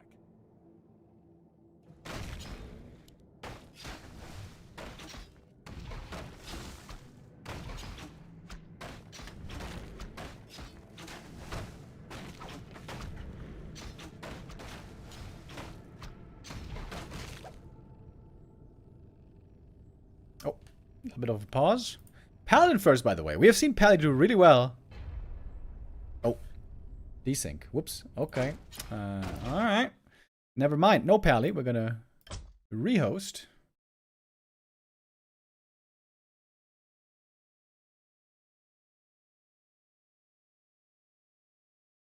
Wait, I think they had to rehost twice. They get a double desync? That would be unlucky.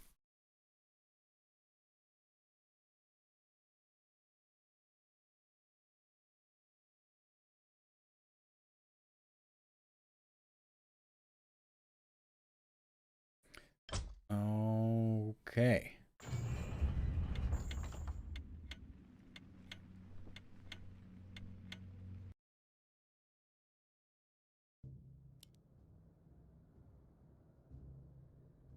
Alright. We are reshuffling the deck.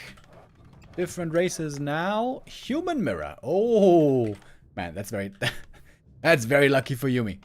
They had to rehost twice, and now they end up with Human Mirror.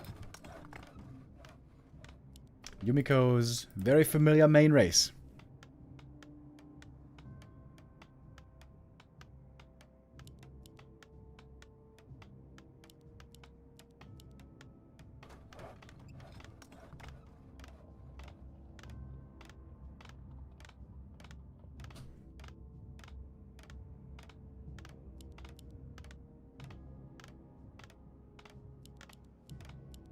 Can you still play Mass Breakers without Archmage?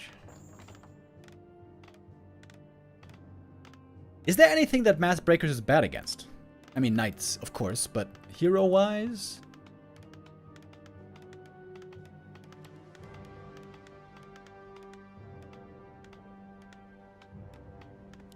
I'm not sure.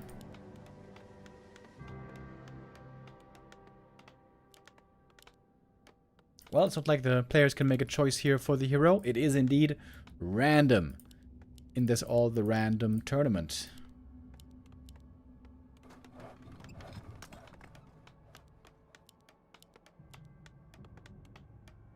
What about Pitlord?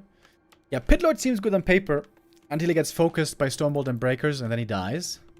Of course, it's unlikely we're going to get a Stormbolt here.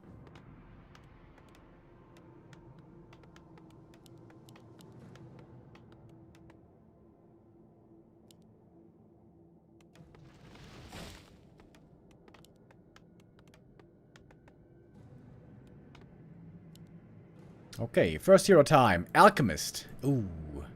I always feel like that's one of the worst first heroes. Naga first, though, in my opinion, also not that good. Mercenaries being attempted here first by Yumiko. Acid Bomb is actually good for creeping. Quite good.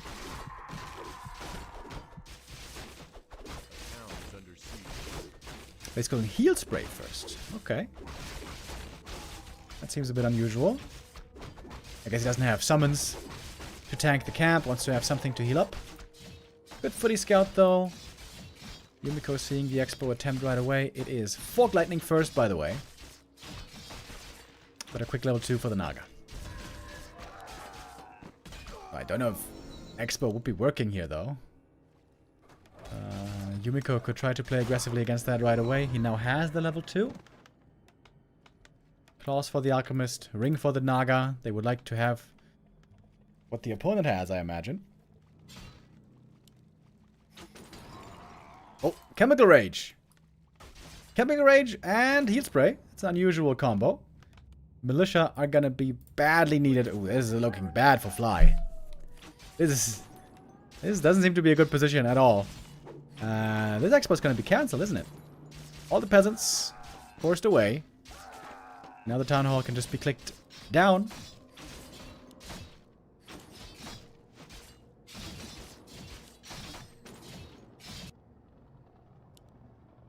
Militia, what are they doing? Oh, they right-clicked on the peasants. Oh, this is a terrible game. Ooh, this is looking real bad. Tech has not yet started for Yumiko, though. Oh, both heroes are hurt. Yumi has a shop coming up already. That's good news for him. He can heal up very, very soon. Peasant count also not looking good for Fly. Ouch. Yeah, Naga maybe not the best hero to try a fast expo with, to be honest. Now we're getting the tech and a lumber mill and a shop. Way more peasants on Yumiko here. 2 more months. Yo, Tom Box with a 67-month resub. 69. Not far away. Boots on the Alchemist makes him quite scary when he uses Chemical Rage. Damn, he's fast.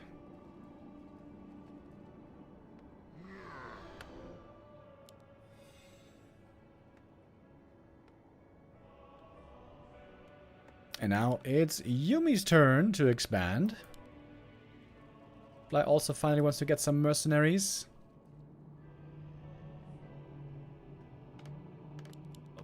Oh my god, dude, he has like no peasants on lumber. Calling militia here, pretty questionable, to be honest. Nadrox with the resub, thank you very much. Oh my god, the High Priest. Oh my god, the High Priest here is so good. Insanely fortuitous High Priest pickup.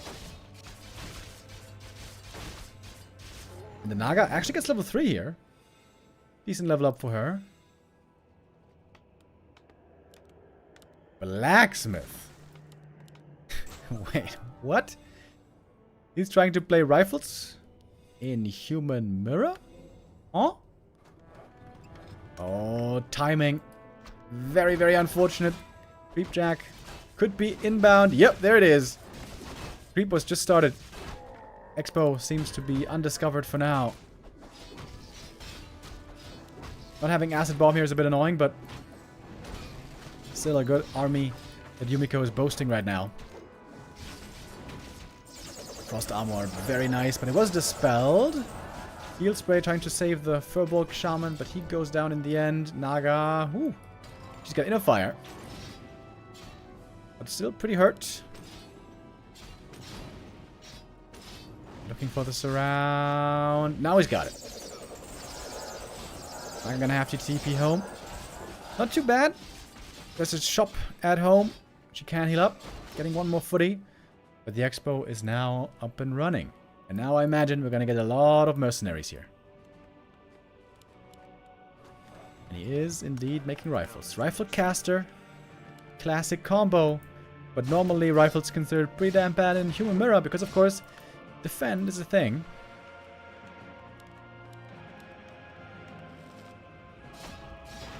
Chance is looking good here for Yumiko to get on the board. Naga also really doesn't have much mana. He's gonna have one Fork Lightning, and then that's gonna be it for a while.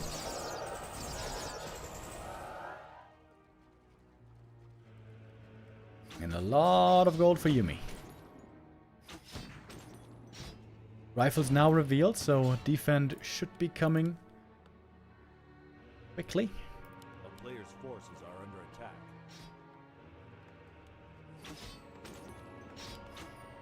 Naga almost level 4, but again, no mana and no second hero for Fly either. Struggling a lot with lumber this game.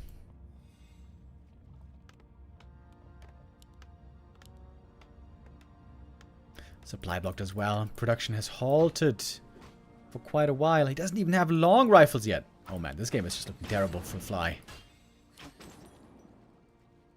What a turnaround. First 2 maps were absolutely dominant by Fly, but then here in the Human Mirror, things are looking very different. Understandable, of course. When you're playing against the opponent's main race with your off race, then most of the time the games have looked pretty one-sided. It's the double off-race games that are the interesting ones. High Priest taken out on both sides, in fact. But Yumiko just has the way superior production here. Got a bunch of mercs. Alchemist picked up a ring earlier, by the way, which is also really, really good. And guess what? More mercenaries. We do have defense finished by now. No tech though. That's the one issue for Yumiko. His tech is very late. Oh! But then again, he can still go for mercs. Sludge monstrosity! With the slow against the Naga. And there's no dispel yet. There's an invuln and a heal scroll. Gonna be necessary soon. Healing up the priests as well. Piercing damage from the Reef Elementals. Pretty good right here. Yeah, I mean, Yumi just has way too much here. What can you do? Not much.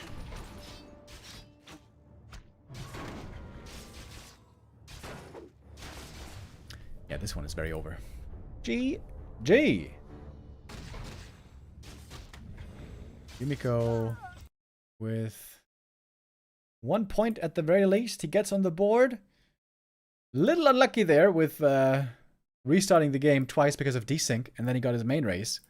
Maybe Lady Luck is on his side right now.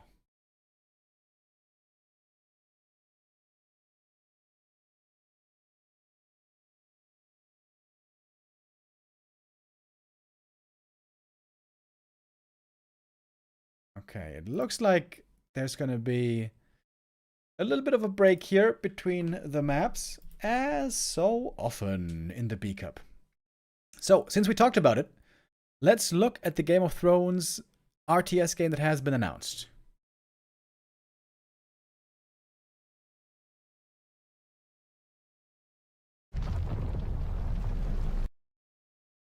Alright, this is the trailer on YouTube. Revealed, I think it was yesterday, at the Summer Games Fest 2025. Johnny Boy and the Night King. Looks very much like... You may think you know how the game is played. But this is not the game you know. Baby! Wait, he had two hands. What the hell?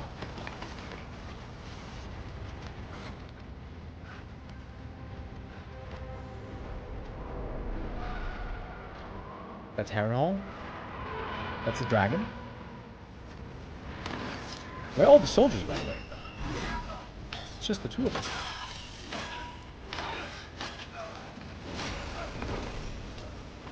Where's the Valyrian steel? Ah, there it is. This is your legacy. A little bit of napalm in the morning. We love the smell.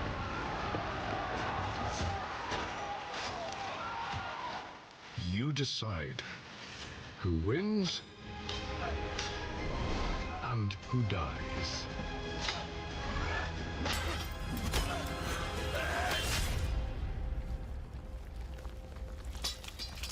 Oh! Rip.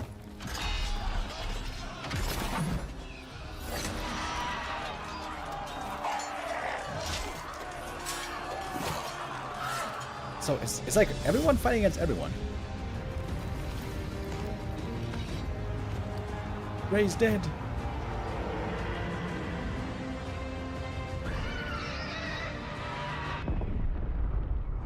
Game of Thrones.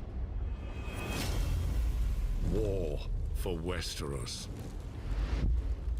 A real-time strategy game. That's why this is interesting for us. I would say trailer quality was okay. Wasn't really amazing. It looked like a lot of AI scrambling. The script, the theme, the atmosphere, it was okay, but it's just a trailer, you know. Who cares about the trailer? Can it be a good game though? Many, perhaps not many, but a good number of studios have tried to create the next big RTS. And it has not really succeeded so far.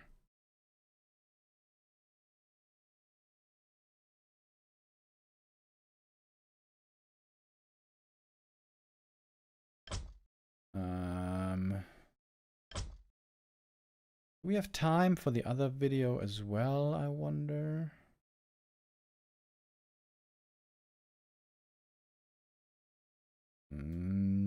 think not actually. Because our next map is about to begin. And I guess we're going to check out the other trailer after. I haven't seen the other one. Neo linked another trailer as well. I guess it's a bit more in-game footage. And developers talking about it. So I know the name of the studio rang a bell, but I didn't remember exactly what they did. Playside Studios is the studio that is making this Game of Thrones RTS game. I wonder how much the license costs, by the way. If they want to make an RTS game based on Game of Thrones, of course, there's a license they have to pay to the people who have the rights. Is that still George R. Martin? Or is it HBO? Who knows? Anyways, of course, a big IP like this, Game of Thrones, is going to draw some eyeballs. But the question for us is, what is the meat and potatoes? What's the gameplay? What's the quality in the end? That much, of course, is not yet clear.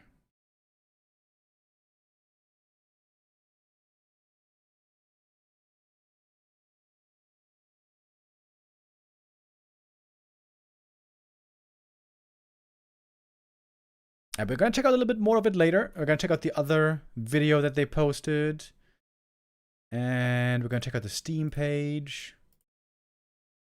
Oh, there are quite a few things to see. Okay.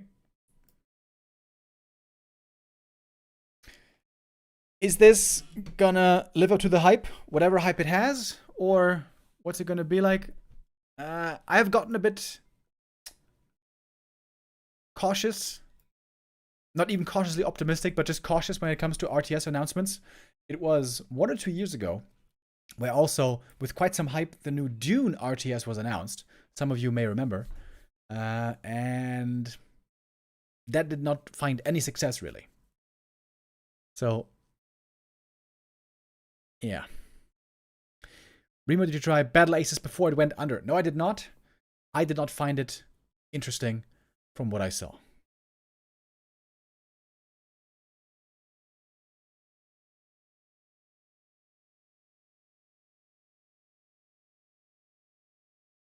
Is there still hype for Game of Thrones after Season 8 killed its legacy?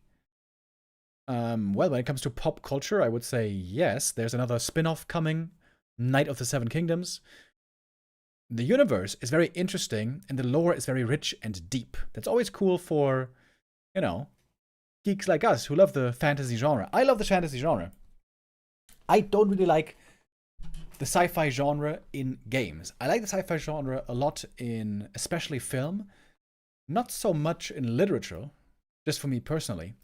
But I really don't find it so intriguing in games. For example, that's why I never really left StarCraft that much. I never really got into Cyberpunk. I just don't really like the futuristic setting, the sci-fi setting, not my thing. But fantasy, ooh, baby. Sword and board, bows and arrows, crossbows and castles and walls and flame pits.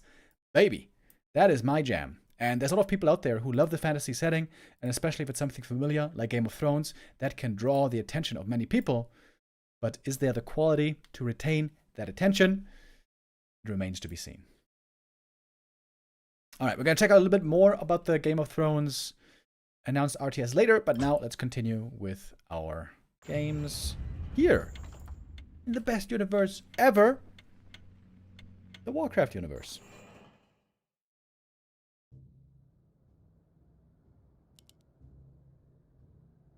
Alright, what do we get now? Oh, it's reverse race. This is always very interesting.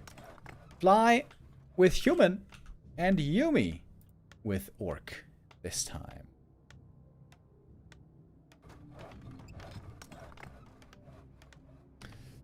Fly looked a little bit lost, to be honest, with his human play there on map 1. That was not very clean. Expo was way under-defended. Militia were wasting a lot of their time. Resource management didn't look great. In general, it was a bit of a doozy. But Fly showed on the 2 previous maps that he can play really well. Maybe human is his worst race. I would not be surprised if that turns out to be the case.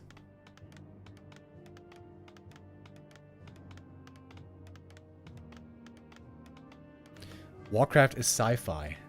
Outlands, My Man, and Legion.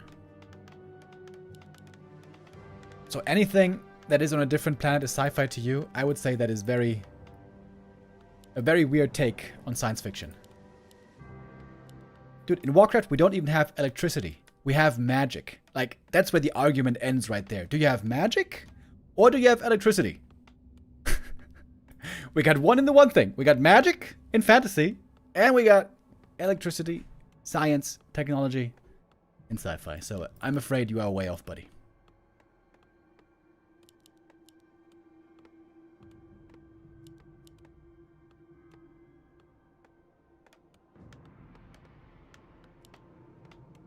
Which heroes are we going to be getting here?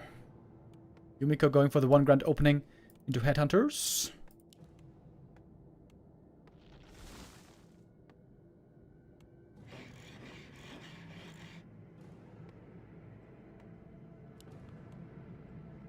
Oh, the nerds are coming out in the chat. Sci-fi and fantasy are the same genre. I've heard this argument before.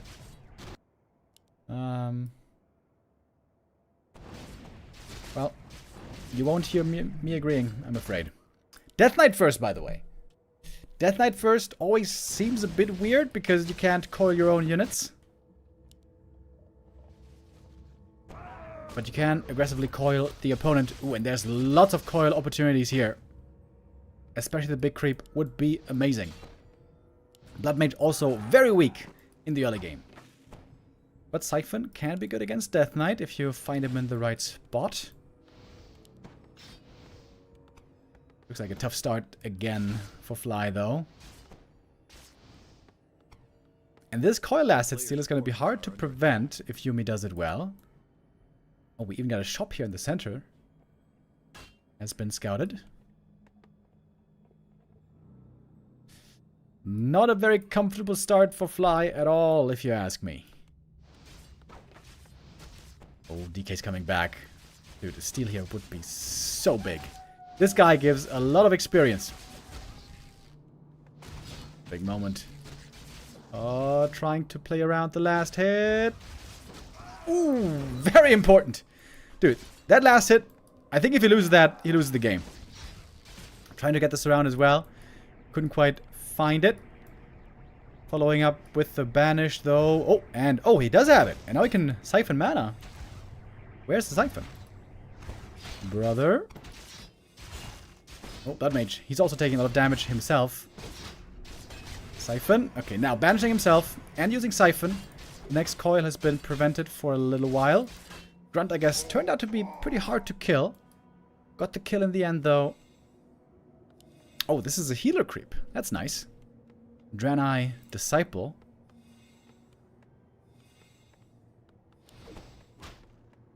Death Knight, not too much experience. This last hit, oh man, was that important. Flying again for the surround. Blood Mage might lose some more HP here. If the DK gets around, that will be even worse. Has to banish himself, maybe. Or banish the Draenei. Ooh, nice play. Cool banish plays right here. 2 kills for the Blood Mage, but he is still pretty hurt. But I guess he is getting healed. Healing is also increased while banished, as you can see here from the Draenei. And yeah, Yumiko going for the same creep. I'm not surprised. No expansion, by the way. It is a tech, after all, on the human side. Tech on the orc as well. Trying to force the TP on the DK here. Costing the Blood Mage quite some mana. But of course, there's always Siphon. Banish surrounds have worked fairly well so far. Can he get this one as well? This one's a bit smaller. Oh, and he locks it in. Well done. Siphon mana. Didn't steal too much. A little bit. And that's another kill. Blood Mage getting closer to the level 3. Is he going to use Banish again? Ah, a little bit too late. Banish does have a projectile, right? It's a fast projectile, but it has to land to actually take effect. Shop is going to be going down. Has to be remade. Not a great position for Yumiko. DK still not level 2. Aura would help a lot. But how is the Blood Mage going to work out in the late game? That's the real question. Facing Headhunters. There is Defend upgrade, by the way, so that's a good matchup for the footies. Chop is up. He can heal. We got a Centaur Sorcerer. Is this the one with Bloodlust? Oh yeah, it is. Hell yeah. Bloodlust on the Dragon Whelp. Could be pretty sick.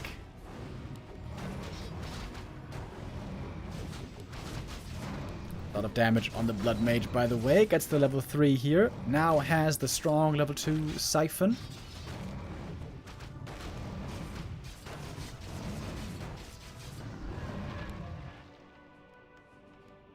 Could certainly use some healing, though. Creeping the camp with Banish makes it a bit easier. And now you see the big mana drain. Oh, yes, sir. I wonder if he's going to retrain. On level 4, he might retrain into Flame Strike. Could be cool.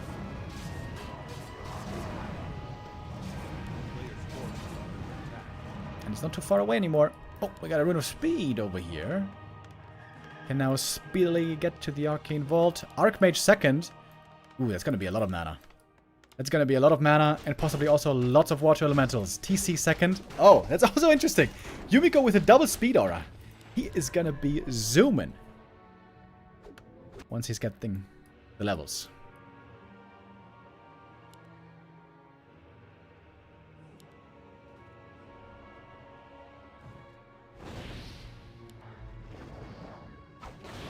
I would love to see Flame Strike later. DK finally got the level 2. He's going Raider Walker.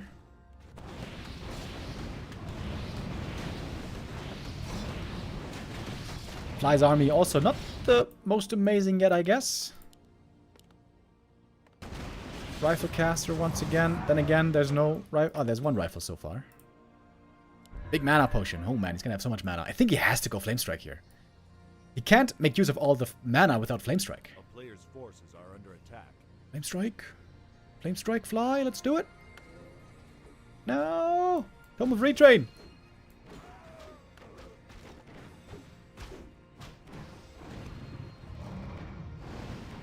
Creepjack, though. Man, the Orc army is fast, though. Archmage. Level 2 for him is going to be big as well. Blood Mage 4, Archmage 2. There we go. Big level ups. Brilliant Aura. Giving mana to the Centaur for more Bloodlust. Oh my god, he gave all of his mana away. Don't know how I feel about that.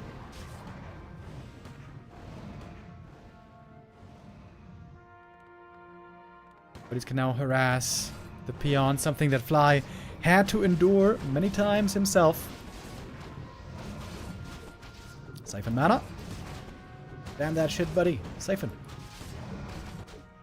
Oh, units being intercepted here, though. Priest and Rifle gonna go down. There's no catch in the human army. So we're getting kills. Oh, nice surround. Damn. The Water Elemental summon. Yo, that was sick. We do have quite a bit of Bloodlust, thanks to the Centaur Sorcerer. And lots of mana, of course, on the human side. Stomp hitting one rifle only. Siphon mana gonna be ready again in a moment. Water Elemental still here. Footy still harassing the peons. But I guess the human army now pretty small in actual fighting numbers. More mana though. More Water Elementals. AM3 would also be a big level up. Peons are gonna start dying pretty quickly here. The movement speed at the moment doesn't seem to be doing that much for the Orc. Banish, nice save on the Rifleman. Still so much mana. The big mana potion hasn't even been used yet. So many Water Elementals summoned with Bloodlust. Lots of footies, or lots of peons rather, have died. Spirit Walker also going down. Yumiko looks like he has fallen apart. GG is called. And that is Fly winning the second series of the day.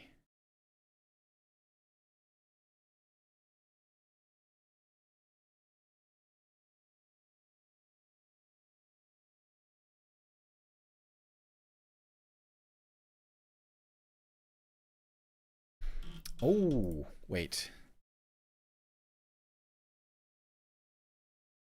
They're also going to show FoCuS versus Yumiko. Ah, I didn't know that. I did not know that. Upper bracket is happening today. Wait. No, lower bracket. Ah, lower bracket is happening today. Yeah. Right. FoCuS versus Yumiko. Okay, lower bracket match happening as well. This might be overlapping with Knopf versus Thorzane.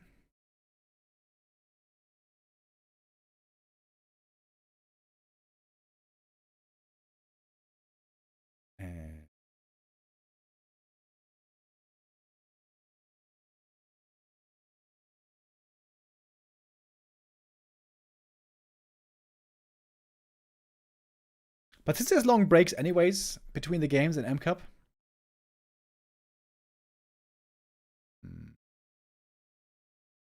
I think we're just going to jump around. We're going to start with the lower bracket match.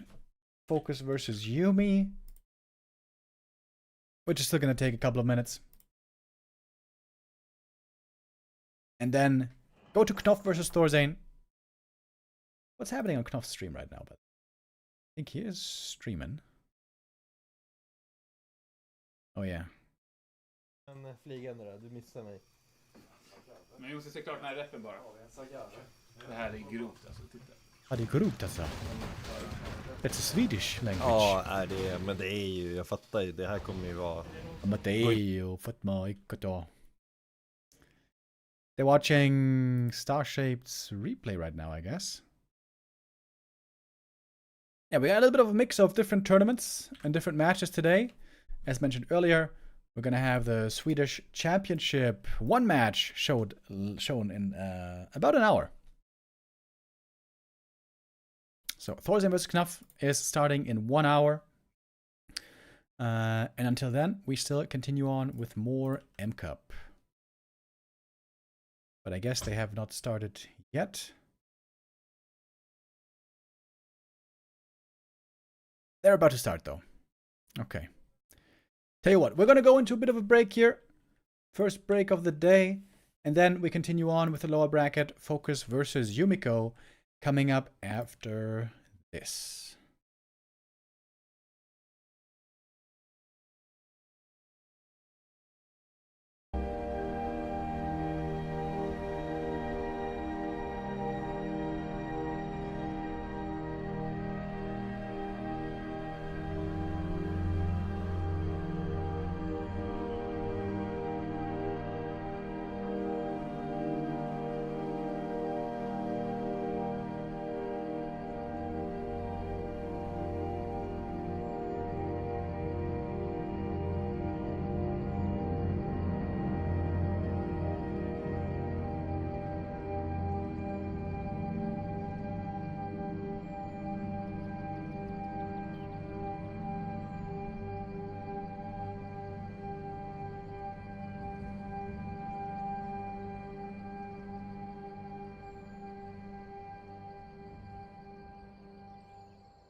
Welcome back, everybody. We are ready for our next match, I should say. Lower bracket we played today. I didn't know that ahead of time. I thought we only had 2 matches today, but that is good news. One more match today. The losers match. FoCuS and Yumiko both losing the first round, and now they meet in the lower bracket.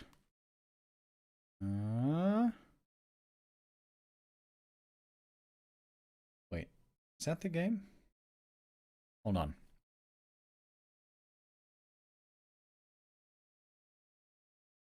It must be, right? It's kind of strange. Yeah, must be. Okay, here we go. Eversong Woods. I would say one of the prettiest maps in the map pool. We've also seen it sometimes in the B2W Weekly Cup already. Maybe has a chance to be picked up at bigger tournaments in the future. Pretty standard map, I feel like. There's a merc camp, not too accessible. There are shops in the middle. 2 red camps, medium size. The most unique thing about this map is I guess we have gates. 1 big gate in the middle, and then 2 gates on each side close to the expansion. Okay, what are the races? Yumiko with Undead, FoCuS with Orc.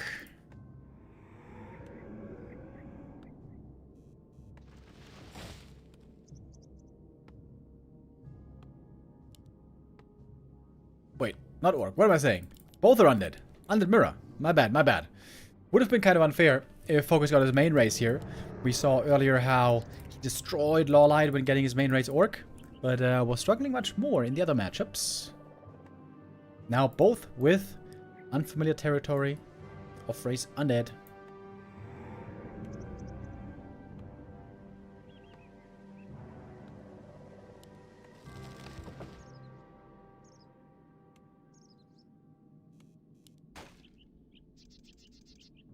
On this map, the expansion is pretty close to the main base. When you take out the gate, it's easy to get between the bases. Seems to be a pretty good expansion map once you do take down the gate. Seems to be the most popular strategy for the off-race undeads playing the fast expo. Of course, it works well with ghouls, with Rotochromancy and Sacrificial Skull, maybe a Ritual Dagger.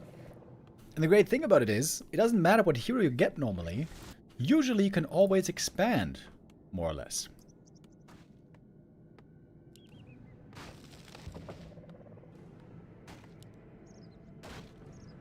Does take a while though to bring down the gate.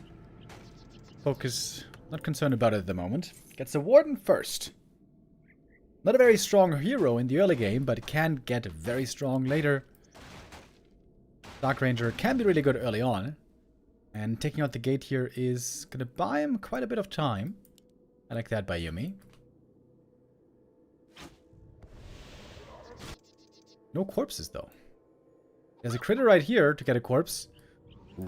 Creeping this camp without skellies is not going to be that easy. I think FoCuS is going to take quite a bit of damage here. With the Dark Ranger skellies, it is certainly a bit easier. Should have killed this one though as well to get another skelly, but okay.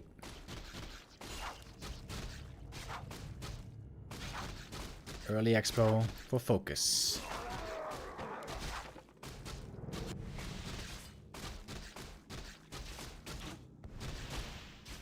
Dark Ranger also healing very well on the Blight, of course. Gets a level 2 here, healing up everything with the Ritual Dagger.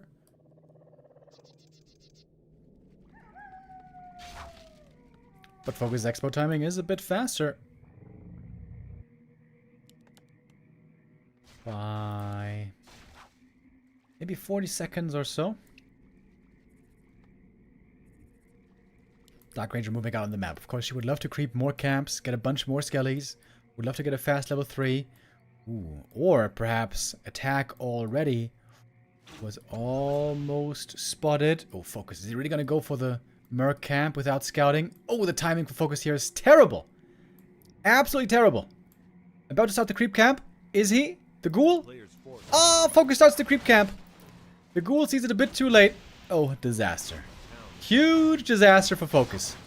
That is horrible. Expo cancelled.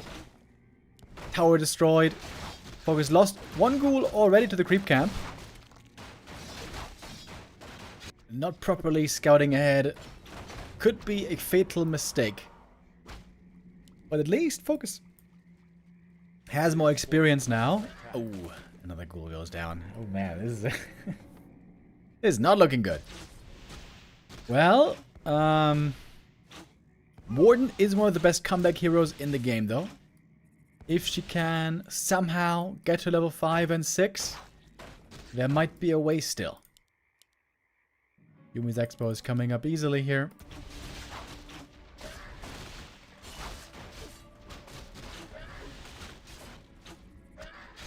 That ghoul did not need to be denied, but okay.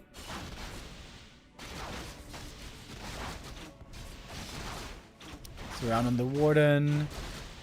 You could just hide and invis. That's no problem. Almost now level 3. Level 2 Feather Knives could be very good indeed against the ghouls.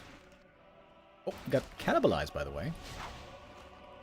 Munchy Munchy. At last. Level 3 on the Warden. She needs it. Wait. Shadow Strike. Oh, looking for the hero kill. But we have Life Drain.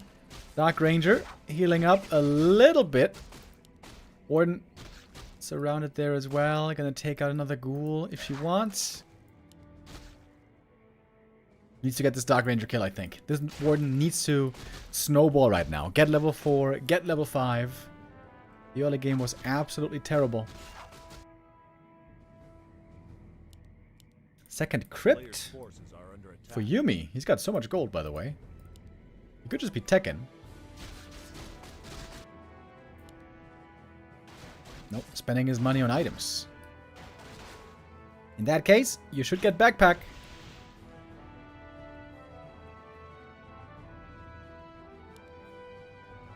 Infernal Contraption, it's kind of nice. Oh, Life Drain, keeping her alive for the time being. Oh, the Warden is just dead here. Dark Ranger almost dead as well, but the game is over with that. Quick one right here, 6 minutes 30. That didn't take long. Yumiko takes the first map. FoCuS here. Little bit too greedy. That was just a little bit too much. Trying to creep up the Warden. Not properly scouting. Dark Ranger though, with the Skellies. With the early game Black Arrow. Found her power spike. Laid it well. And so our first map goes to Yumiko. FoCuS starting to stare down into the abyss.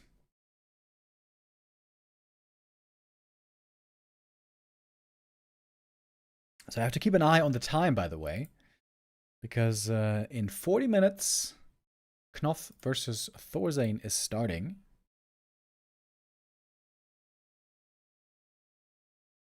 There is... Wait, is there a possibility that our series ends before that series starts? 40 minutes for the remaining best of 5. Pretty unlikely, I guess.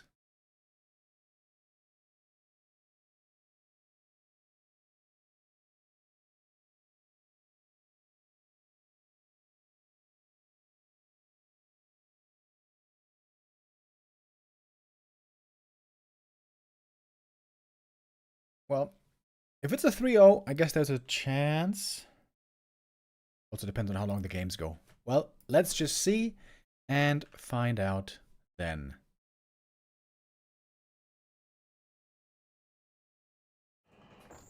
Has the Don't Force Me Cup been... No.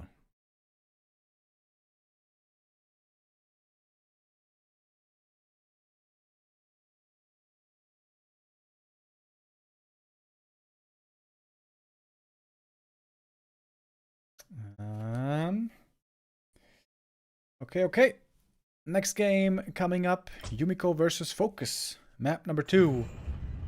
If FoCuS wants to stay in this tournament, he needs to score right here, right now.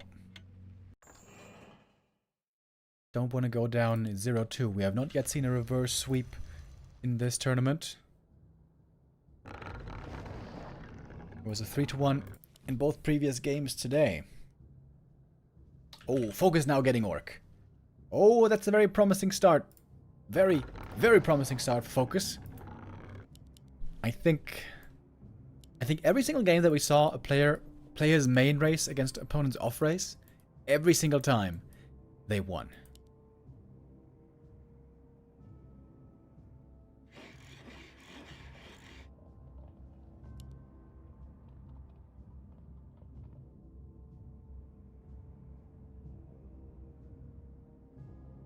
There's a 40 versus Labby show match right now. Yeah, but it's not on Flow TV, so I can't really watch that too well.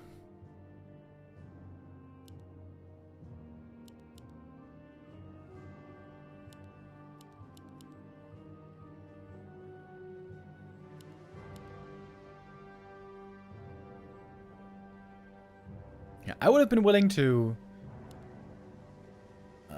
switch for Happy versus 40, but Labby versus 40, not the same impact. I think we're going to stick with the M Cup for now. Then we're going to check out Thorzane later in his game against Knopf.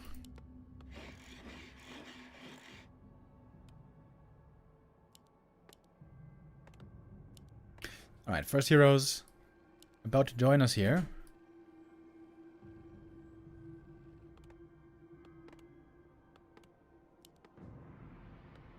It's not a Headhunter opening, by the way. Seemed like most orgs were playing Grunt into Headhunter. FoCuS here staying on Grunts. That's good news for him. Against Night Elf, normally Headhunters not really the units you want. Alright, now, moment of truth. Lich first. Oh. That is actually insanely good. If he goes Frost Armor, that is super strong against Grunts. But not that strong against Archmage. Archmage, always a great hero.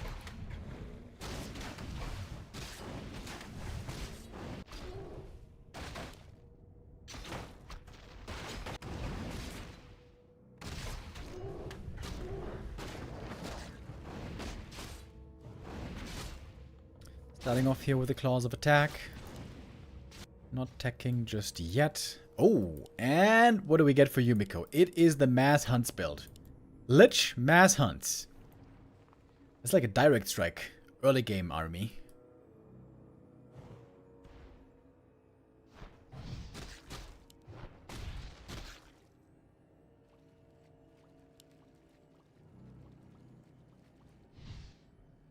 A player's forces are under attack. Struggling a bit with creeping right now. This is where the Archmage certainly has the edge right now. With the Water Elemental, you can creep really well. Ooh, detonate though. Boom! Was that level 2? Ah, not quite. Great Wisp Scout though. If the Lich steals one last hit here, he would get level 2 as well. Archmage, however, claims the experience for himself. Lich should perhaps kill this little troll here. Picks up the tome. Hero of Twitch chat. Lich, of course, cannot use Dark Ritual here. There's no undead units for him to devour, so he has to go Frost Armor.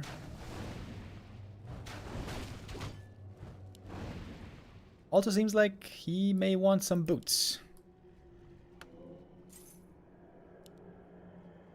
Circlet for the Archmage. And we're starting to get a lot of Huntresses as the tech begins.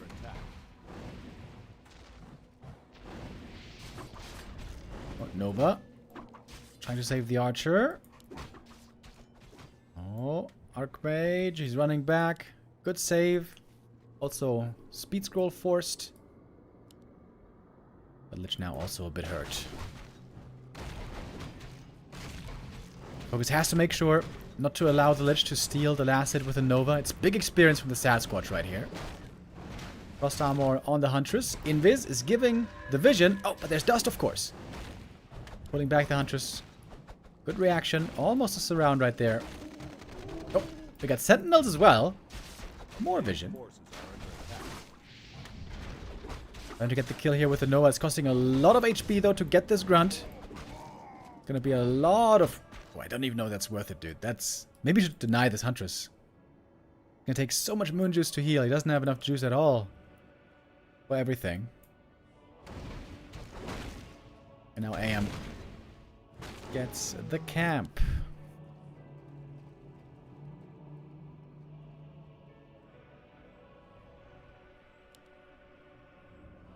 I would say this position is doing good for FoCuS. Ooh, what is this? Eridar Sorcerer. We've seen this guy before, especially on the first day of the group stage. Oh, what spells does he have again? I think he's got... Wait. Maybe Parasite? I'm not exactly sure.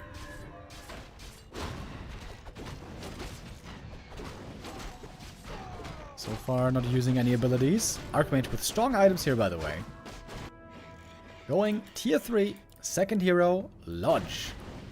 Dude, Witch Doctors with Brilliance Aura could be crazy good.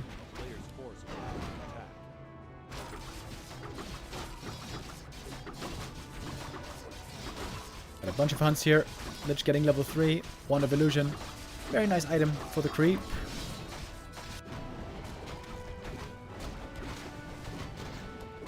Wait, I didn't see the spell. What spell do you have, buddy? Tinker Second is okay.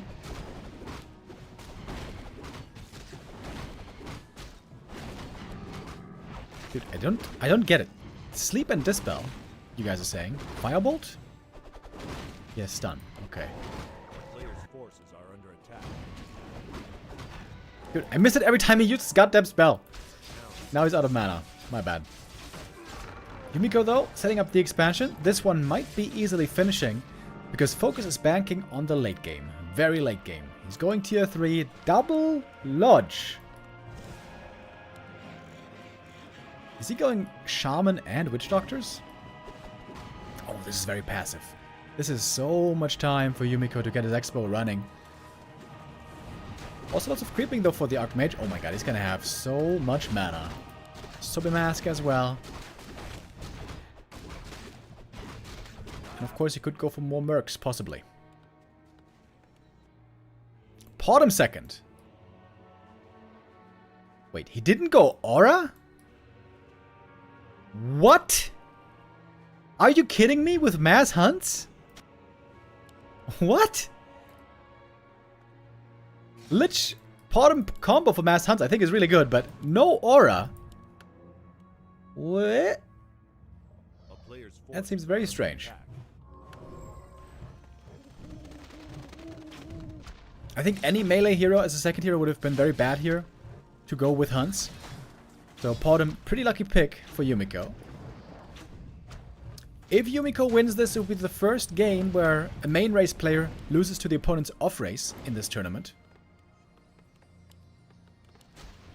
Oh wow, FoCuS going for ultra late game. He's going for a third hero, master training. He has huge potential late game. By the way, Hunters is now with heavy armor. They're taking more damage from the Witch Doctors. Witch Doctor damage is okay, I guess. 10 to 14.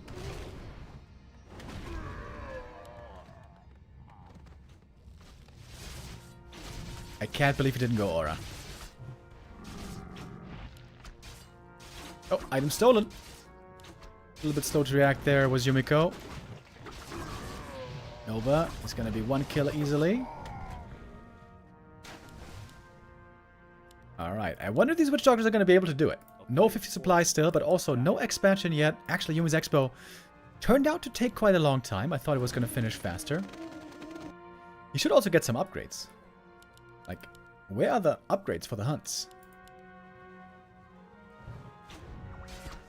Wait, he went Dryads. Is he going Dryad Huntress mix? I mean, Dryads, of course, very good against Watch Elementals. That makes sense. Lots of damage already on the Huntresses. Heal Scrolls will certainly be necessary. Expo still not mining.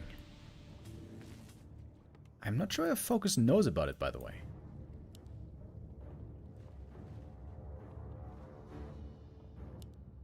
Wisp at the Merc camp. There we go. At last, Expo is mining. That took a long time. Trying to snipe some of the casters here. It's gonna be 100s though going down in exchange. Dreadlord with sleep is not that great against Dryads normally. Yumiko, you need heal scrolls though. You need heal scrolls really badly. There's a shop right here. Why does he not have aura? That's so strange. It's going tier 3. I guess that's why he's doesn't have aura? His plan was always to go bears?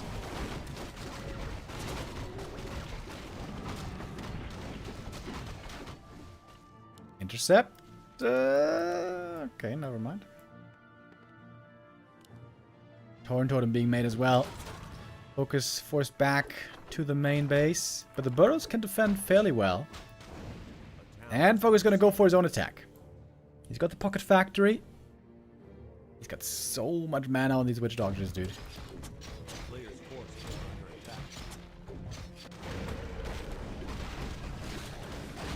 TP home. Oh my god, dude. Stasis traps all over the place. Ooh, Carrion Swarm. Good damage as well. I thought I saw sleep earlier. Oh my god, the Stasis trap. Heat Ward, Stasis trap. So much mana on these Witch Doctors. Getting absolutely owned. The Stasis traps. Stun lock. Lich going down. Okay. I think we know now who the winner is going to be. FoCuS, I'm sure he's just got a big smile on his face right now. Yeah, Brilliance Aura with Witch Doctors seems pretty good, you guys. That seems pretty good.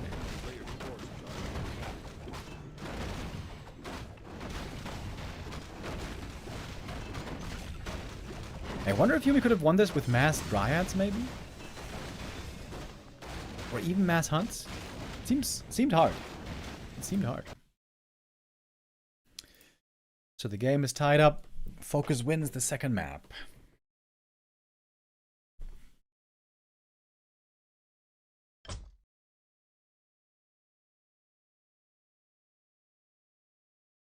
And we are getting ready for map number 3. Oh, I see also that there's other games happening in the Swedish tournament. SWE is playing versus Starship right now. That's also pretty cool. But the most interesting game by far is going to be Thorzane against Knopf. We're going to cover that later in... That's only going to be another half hour.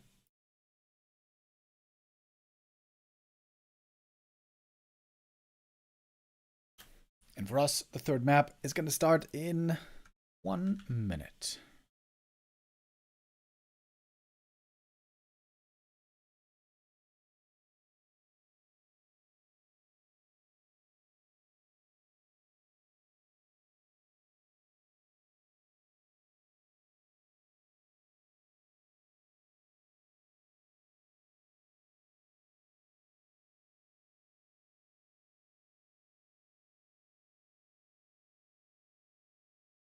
Go for Labby versus 40.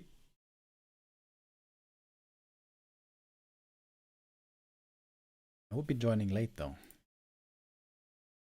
I would be joining very late. How far along are they? Okay, tell you what. We're going to check out a little bit of that right now. Today is a wishy-washy day, boys. We're jumping all over the place. Glad to see you back, Remo. Yo, Thirst Daddy with the resub. Thank you very much. Wait, who's streaming this? Shinkong is streaming. Yeah, it's not on Flow TV though. They are on KK platform. Not my favorite platform.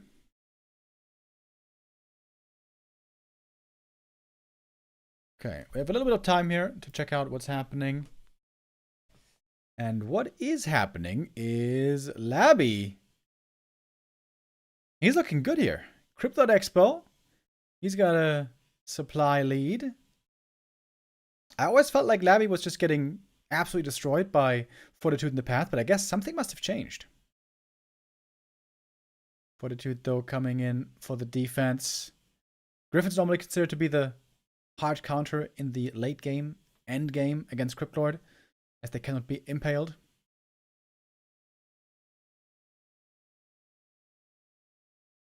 Fortitude holding here? What's the supply? 50 versus 50? Oh, yeah. I think 40 is far ahead now. Yeah, they're on the 4th map already here.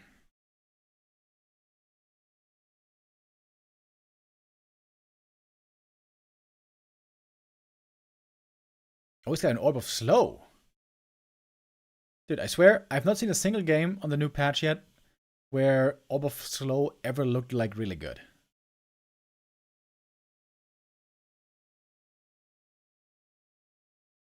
The longer the game goes, normally the better it is for the human, especially against Cryptlord. Oh, wait! He lost the MK with a heal pot and with Holy Light. Oh, we got Impale stunned. Whoops. Only level 1, though. He's gonna be right back. It's a very close game still, actually. Oh, Griffin numbers are still not that impressive. Oh, here's the Fiend Slow. That one actually did look kind of good. Peasant losses were also painful. Isn't the Orb of Fire better, though, against Undead? Rather than the Orb of Slow, the new Orb of Slow? Oh, wait. He killed the Lich as well. Wait, why didn't he coil him? Pally died. Lots of losses here, as it seems.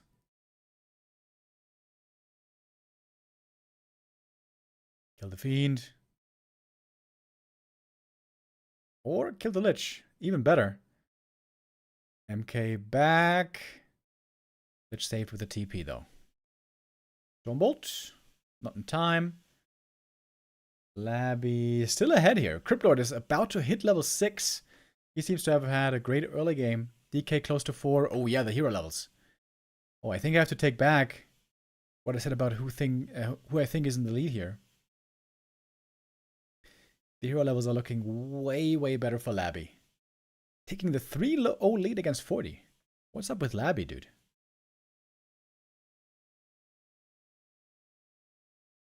Fortitude for months and basically years looked unbeatable by any other undead except for Happy.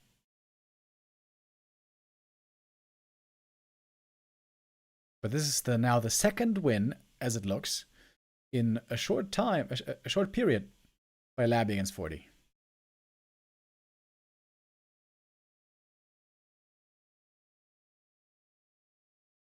A couple of days ago, I also asked Starbuck about this matchup, and Starbuck told me that he really doesn't believe in mass Griffins anymore. Maybe that is the new development we're seeing in the meta. Maybe mass Griffins is just not fast enough anymore. If 40 had 80 supply, Griffins with good hero levels and good upgrades, it's a terrifying army, but we didn't get to that stage. Is he going to use the ult here? Yeah, there it is. Locust Swarm, baby. And GG. Labby with a 3-1 lead against 40. My. This is a play all 5 show match, by the way. So they are gonna play one more map.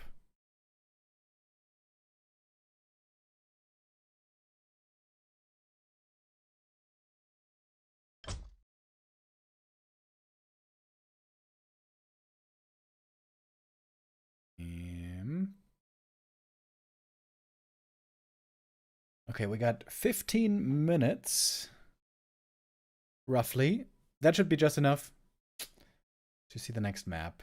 FoCuS versus Yumi. It's a bit difficult to follow the action today, guys. We're jumping around a bit.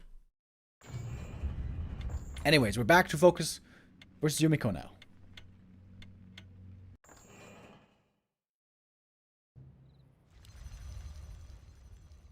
And this time it is FoCuS with Night Elf. Oh wait, they got 2 more. Wait, What is the score again? It's 1-1, right?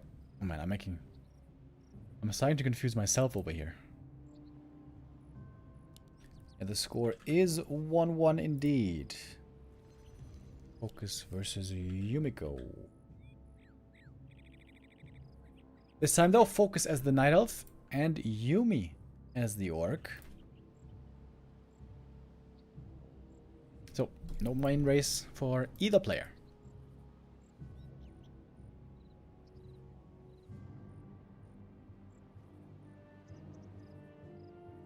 Why is the Masked Griffin's not so great anymore?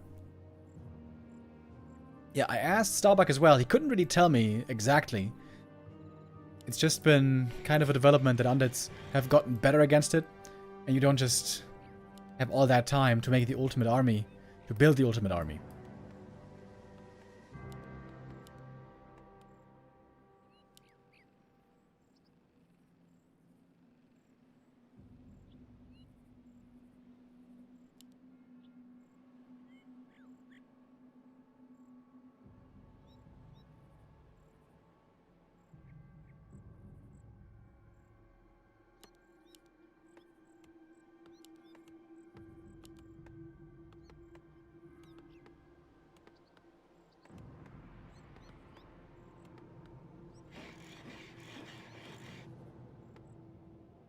A player's forces are under attack.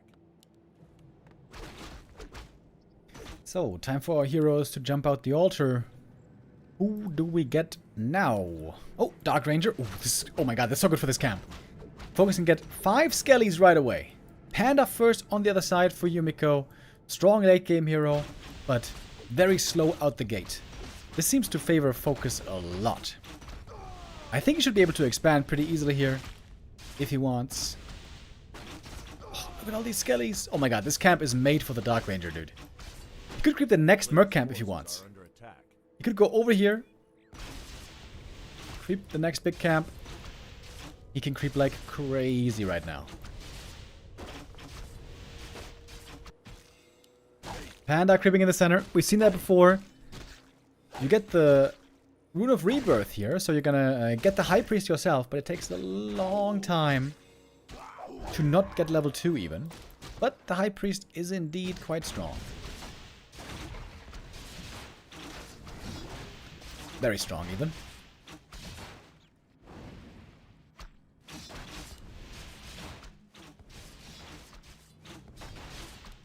Alright, Panda showing up.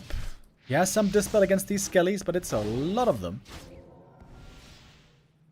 Oh, Inner Fire on the Panda. I like that a lot.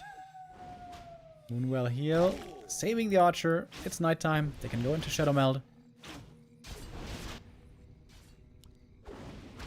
I'm kind of surprised FoCuS isn't going for more Mercs. If he went for more Mercs, he could move with the Ancient of War. I feel like that's a bit unoptimized.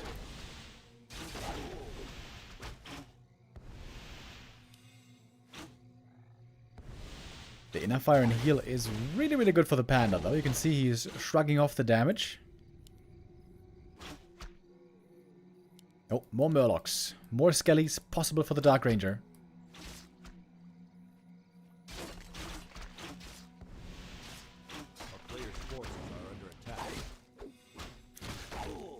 Panda, though, is going to take a while to get the good levels this game. Still not level 2 after this camp.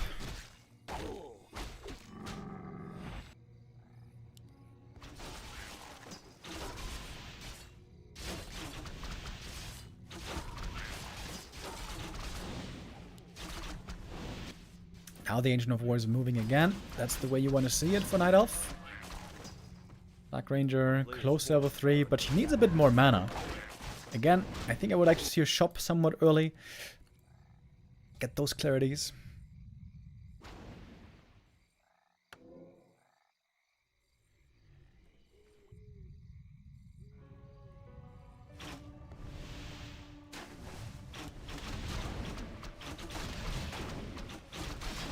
FoCuS so far did not seem very interested in an expansion.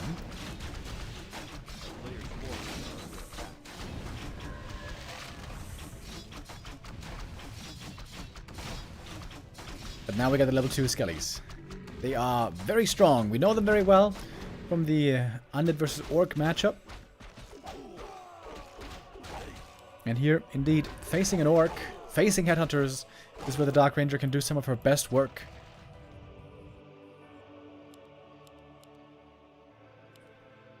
Looks like Dryads, possibly with an expansion.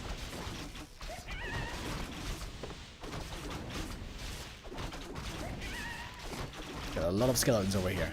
That's a lot of skellies. Would be a great time to fight right now for FoCuS. Another Ring of Regen. Oh my god. Dude.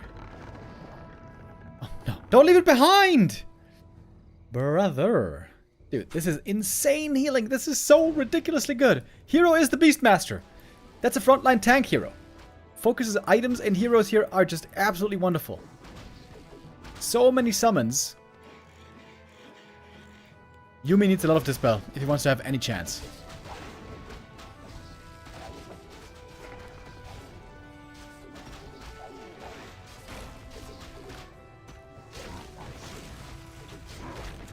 Please give the ring to the Beastmaster.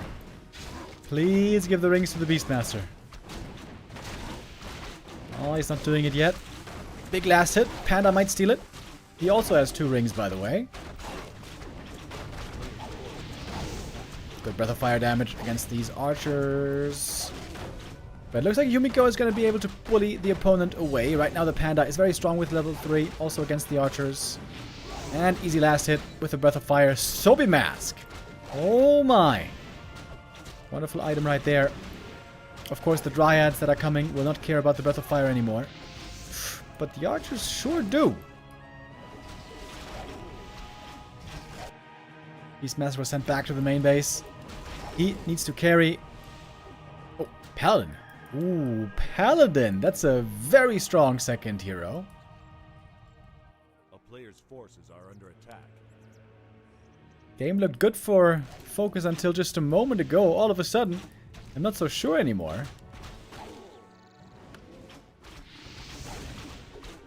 I'm not sure that the Quill Beast was the right choice. Some more frontline with bears might have been better.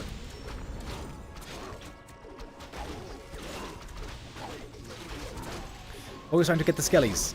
Breath of Fire. Oi! Triple kill though. And the Grunt not dead yet. He needs to snowball now with a Dark Ranger.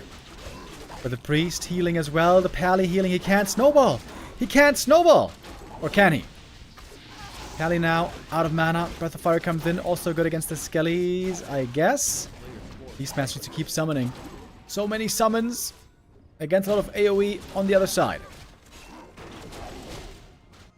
Tree of Life entangling down south, but the action right now is in the north. Panda's so hard to bring down. He's got evasion, bonus armor, and Ring of Regen. Did Beastmaster die? Not sure where he is. Ah, there he is. He almost died. Panda getting slowed, but still sturdy. A player's forces are under attack. Should be able to get away. Pally level 2. Big level up for the aura. Plus 2 armor on everyone. We have 9 armor. 9 armor on this Panda. He needs some clarities though. Needs some heal salves.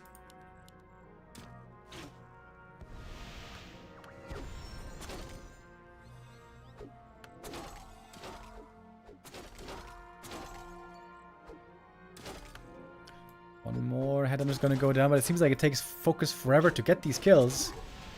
Alright, gets one here.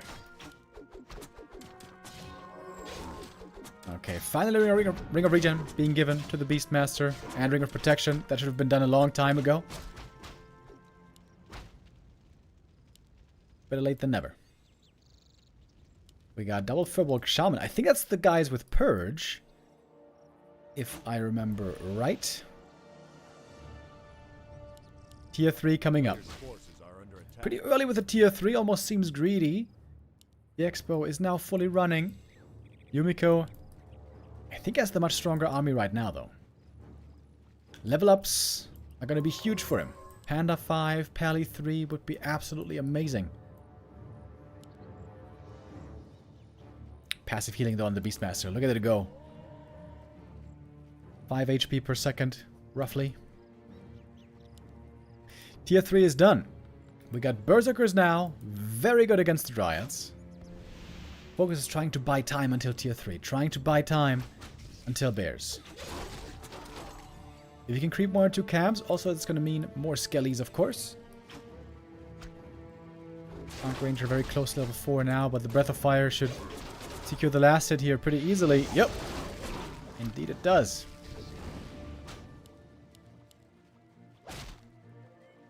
Panda was slow out the gate, but now he's really proving his worth. FoCuS has to buy time. Tier 3, a little less than a minute away. Then he needs master training. He's got the depth already for the Bears. I think FoCuS should be running this way. Threaten a base attack. FoCuS has to keep Yumi busy, but now he might be pulling Yumi to his main base, where a fight could be forced. Excuse me. I think there was a bit of a movement mistake.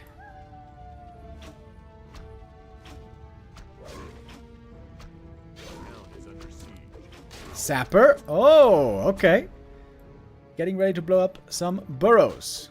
Back here. Could be a good position. Bears back at home. Master training has not started yet. Here comes Sapper. Oh my god. If he's gonna land it here. Oh, couldn't quite. Burrows are being loaded up. Kill 2 peons. Level 4 for the Dark Ranger. That's a lot of damage against the Night Elf main base. Master training. Couple seconds away. TP home now. Oh, the bear, though. The bear out of position. FoCuS. Not very careful with the reinforcements. Now the Moonwell goes down. FoCuS is supply blocked. Counting the seconds till master training. It's so close. And now he's finally got it. Are the Bears enough to win this? Rejuvenation all over the place. So many Moonwells have gone down. New Moonwells have to be remade quickly, but the Bear frontline is now really strong. Can the Dark Ranger get the Snowball Skelly as well? Panda didn't get level 5. Ooh, Dryads though, gotta be careful. Dryad Micro has not been flawless.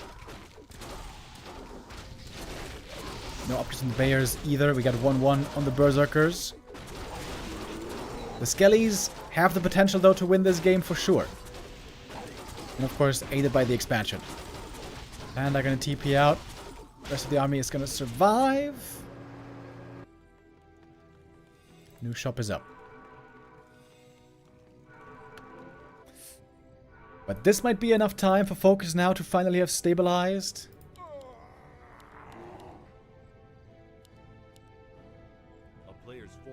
Now he's got the big army. He's got the strong Bears. Bears good against the Berserkers, of course. Also pretty good against the Panda with their high HP pool. Yumiko has strong heroes. He has the much stronger heroes. Can that be enough to still win this game, even down so much supply? That's the question now for the rest of this third map.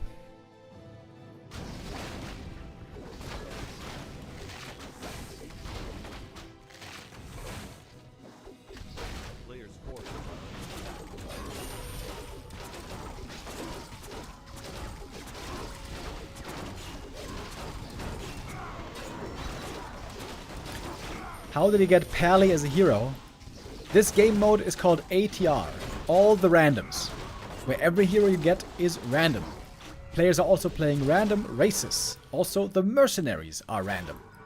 Everything is random. Mana Fountain, super sick for the Bears as well. Endless mana and endless healing. Same goes for the Witch Doctors.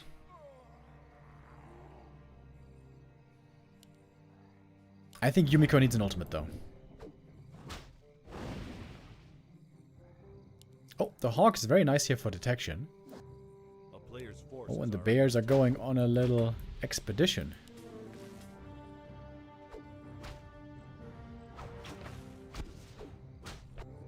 Double Agent of Wind being made now. I wonder why he's doing that. Oh, Here come the bears into the orc main base. Got Taurens now as well. The quality of Yumiko's army is very, very high. Just the quantity is not that amazing. And the bears now going to go to town. Should be using the roar as well. 1-1 upgrades looking pretty good.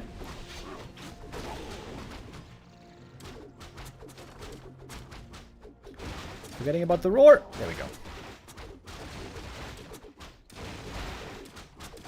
Production is getting absolutely destroyed here. 1 by 1. Spike barricades coming, but they're not done yet.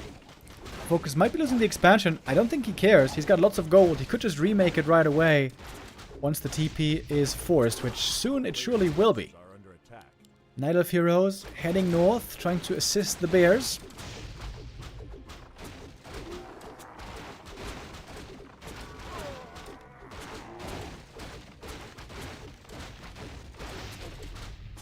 There's the TP now. Expansion indeed has been taken out. Thank you Parallel GG. Thank you Cleanser21. And thank you Thirst Daddy for the reset. I mentioned Thirst Daddy already. I just remembered. Thank you guys all very much for the support.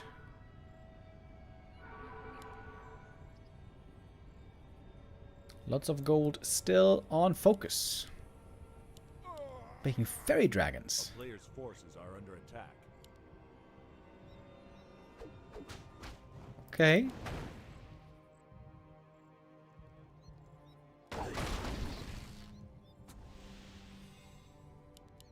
In theory, could be good against witch doctors, I guess.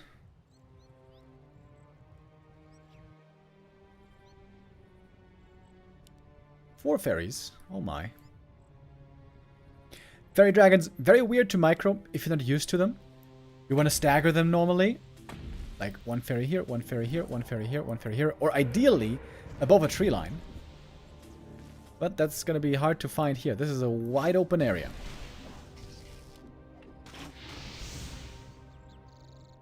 Expansion being remade. FoCuS's bank is gone now, though. All of a sudden, all the money's been spent.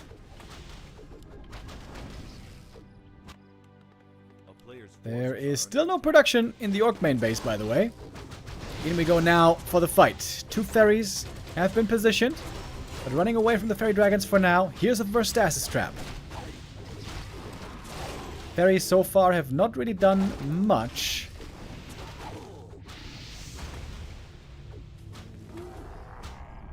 FoCuS the orc player might be losing to the enemy orc. Level 4 pally, that's strong as well. Lots of bonus armor now on everyone. Once he skills it, which he should.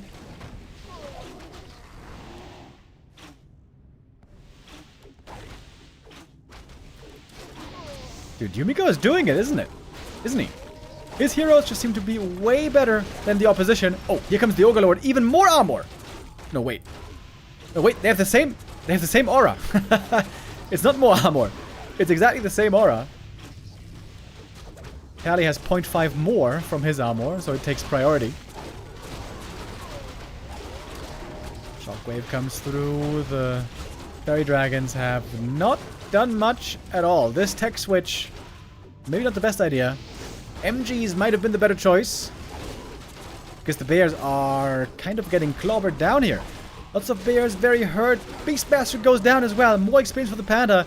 He's not too far away from level 6 anymore. Dark Ranger didn't even get level 5 this entire game. I think we're done here. Holy Light on the Overlord. Not dead yet. There's a shop being made as well. He still doesn't have any production buildings. Dude.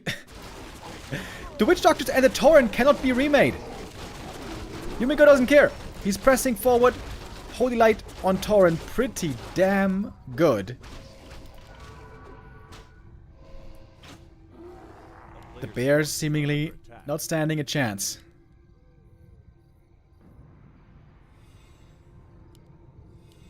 Waiting for the shop to finish.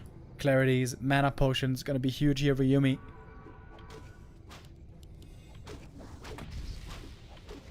Main base is about to expire, by the way.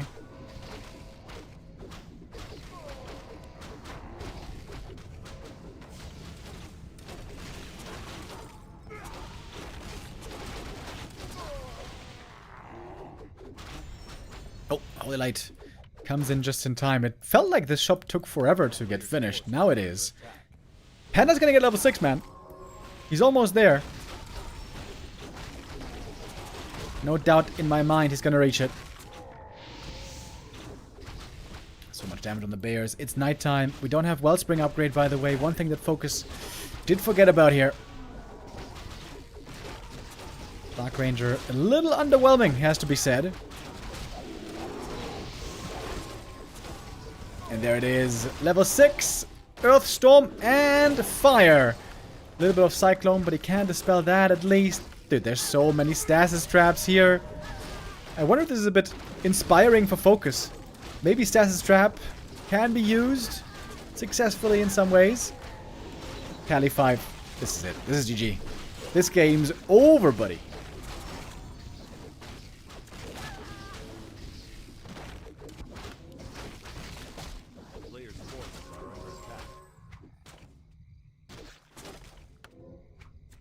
Did Yumi even lose anything here?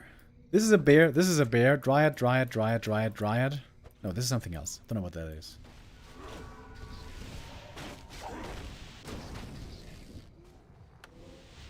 I guess he lost some witch doctors. Finally, a spirit lodge is being remade. Lots of gold still on Yumiko. Mining fully at 50 supply. Panda's ult is over. The Sobi mask still. Regenerating mana all the time.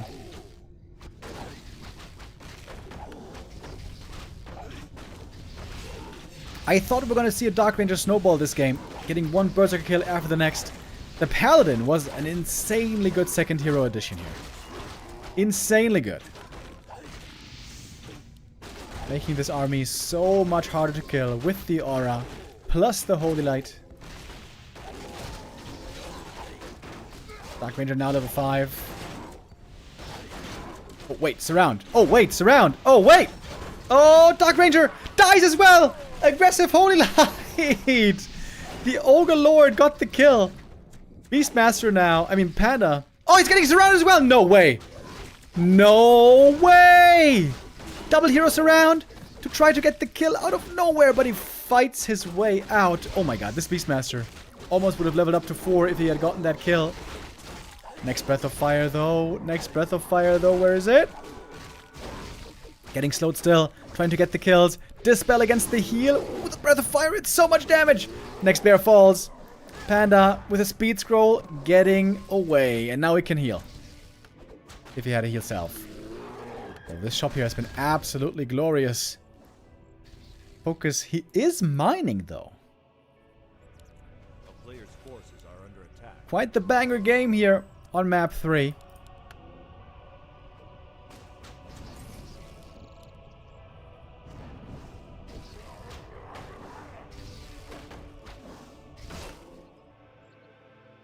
Pally is coming back.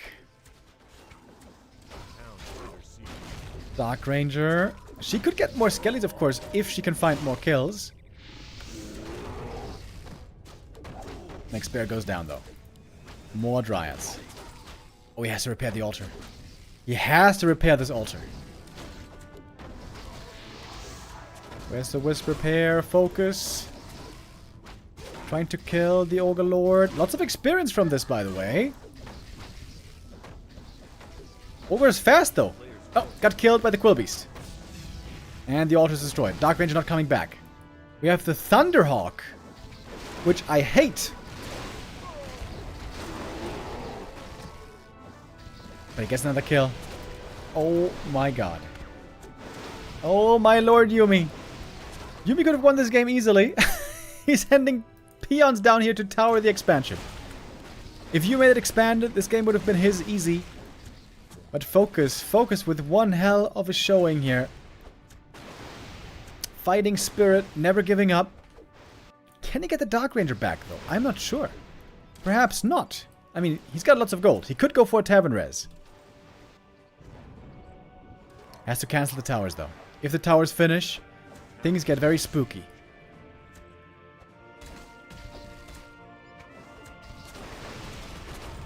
Wild game here on map 3. Towers are coming up, though. No cancel here. Dark Ranger is back. She could summon lots of skellies here from the peons, but mana's low.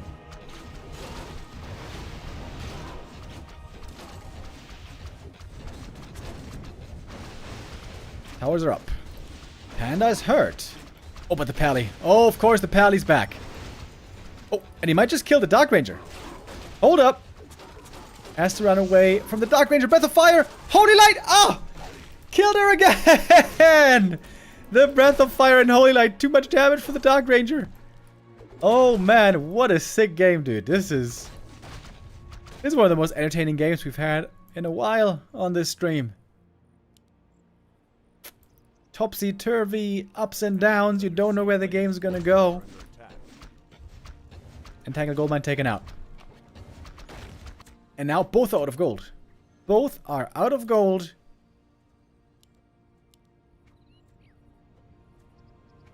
Is this now Yumi's game?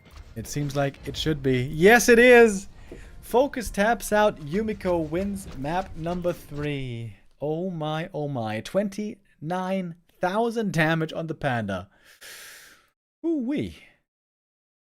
Both players almost giving that game away at times, clawing it back. Dark Ranger, I gotta say, looks pretty garbage at the moment. At least as a first hero. But that was very cool. Okay. Now, this is where Starbuck versus Knopf is supposed to start. What's going on Knopf's stream?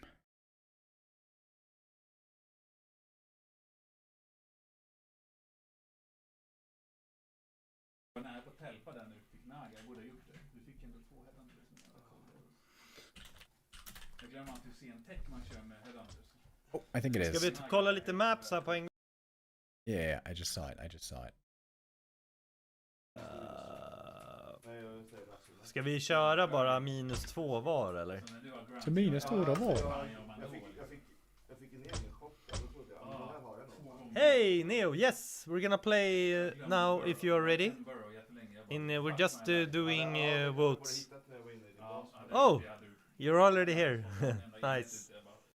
Okay, boys. Well, once again, in the M Cup, they're going to take a longer break here before they start the next map, because that's always what they do. So we're going to switch over. Today we have a lot of switching around. We're going to check out the Swedish Championship right now. Swedish Championship, where this tournament has been going on. The best Swedish Warcraft players meeting at the LAN in Sweden. It is Thorzane and Knopf now. Upper bracket match. Rest of the games, I was told, are going to be happening later on tonight at 8 p.m. Which I think Neo's going to be doing. Actually, I'm not sure about that. But if not, then it's going to be available on Knopf's stream. Dad Ziggy with the resub. Thank you very much. That was also the name of my cat back in the day. Many years ago, I was living in Mainz. And we had a cat in our shared apartment called Ziggy. Very cute. But also a little hostile at times. Okay, looks like it's going to be... Oh. Okay, I'm going to play an ad break right here. So we have that out of the way for when our series begins.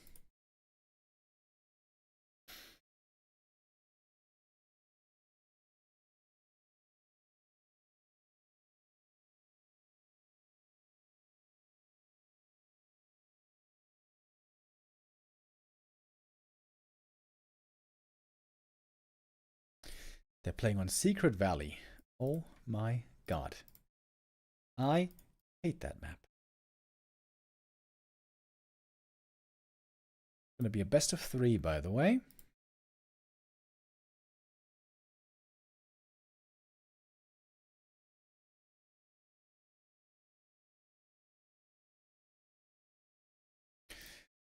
I want to look at something. Oh yeah, we were talking about the about the Game of Thrones RTS that has been announced before. This is the homepage of the development team, Playside Studios. They are Australian, I think. And here they have announced, coming 2026, Game of Thrones, War for Westeros, classic real-time strategy in a world of Westeros. Conquer the Seven Kingdoms, solo or in treacherous free-for-all multiplayer. Oh, free-for-all, you say? Okay. FFA community. So solo or free-for-all. No mention of team games. Command great houses, relay iconic heroes, rewrite the fate of the realm. Do you have the strength to seize the Iron Throne? So as we saw in the trailer already, there is... things can play out very differently from the show. We saw, what was it, the Unsullied fighting against the Northmen. And so, you know, it's going to be different timelines, different narratives. And here we see the other games that they made. Thrive, Heavy Lies the Crown. I have no idea what that game is. Horizon Worlds. So Many Dumb Ways to Die. Oh, I guess these aren't out. Out now in early access. Okay. Out now on Meta Quest. Okay, that's VR. And this one is also VR. Okay, they've made a couple of VR games. Lots of VR games, apparently. Okay, what was this game, by the way? Wait.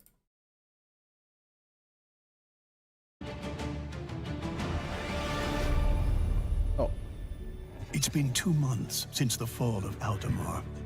You gathered up the survivors and set forth toward a new home. It looks kind of like Nissamor is the future, a land thought to be free from the terrors of the past. You've established a settlement here, consulted your loyal advisors. They may be wise. So it looks like they're pretty fond of strategy games, I guess. But none can deny their own self-interests. In the end, you alone must define your rule. In the shadows, the Walgrim returns. The plague and decay you've tried to outrun. There are those that see the potential of harnessing the ancient power, and those with the fortitude. That plague does not look very good. It's just to rise a lot of purple above it, haze. finding strength in the light. Some may make sacrifices in order to survive, made out of desperation or for the strategic upper hand. But whatever may come, animation here also looks not amazing. you will not fear it. Let it in. The Walgrim calls to you. Now is your time. This is your land, your kingdom. There is no going back. So it kind of looks like Age of Empires or Anno, maybe. More like Age of Empires. A lot more about military, I guess, rather than city building. Although, I'm not sure. Didn't blow me away, to be honest. Did not exactly blow me away. That's their game out now in early access. Okay.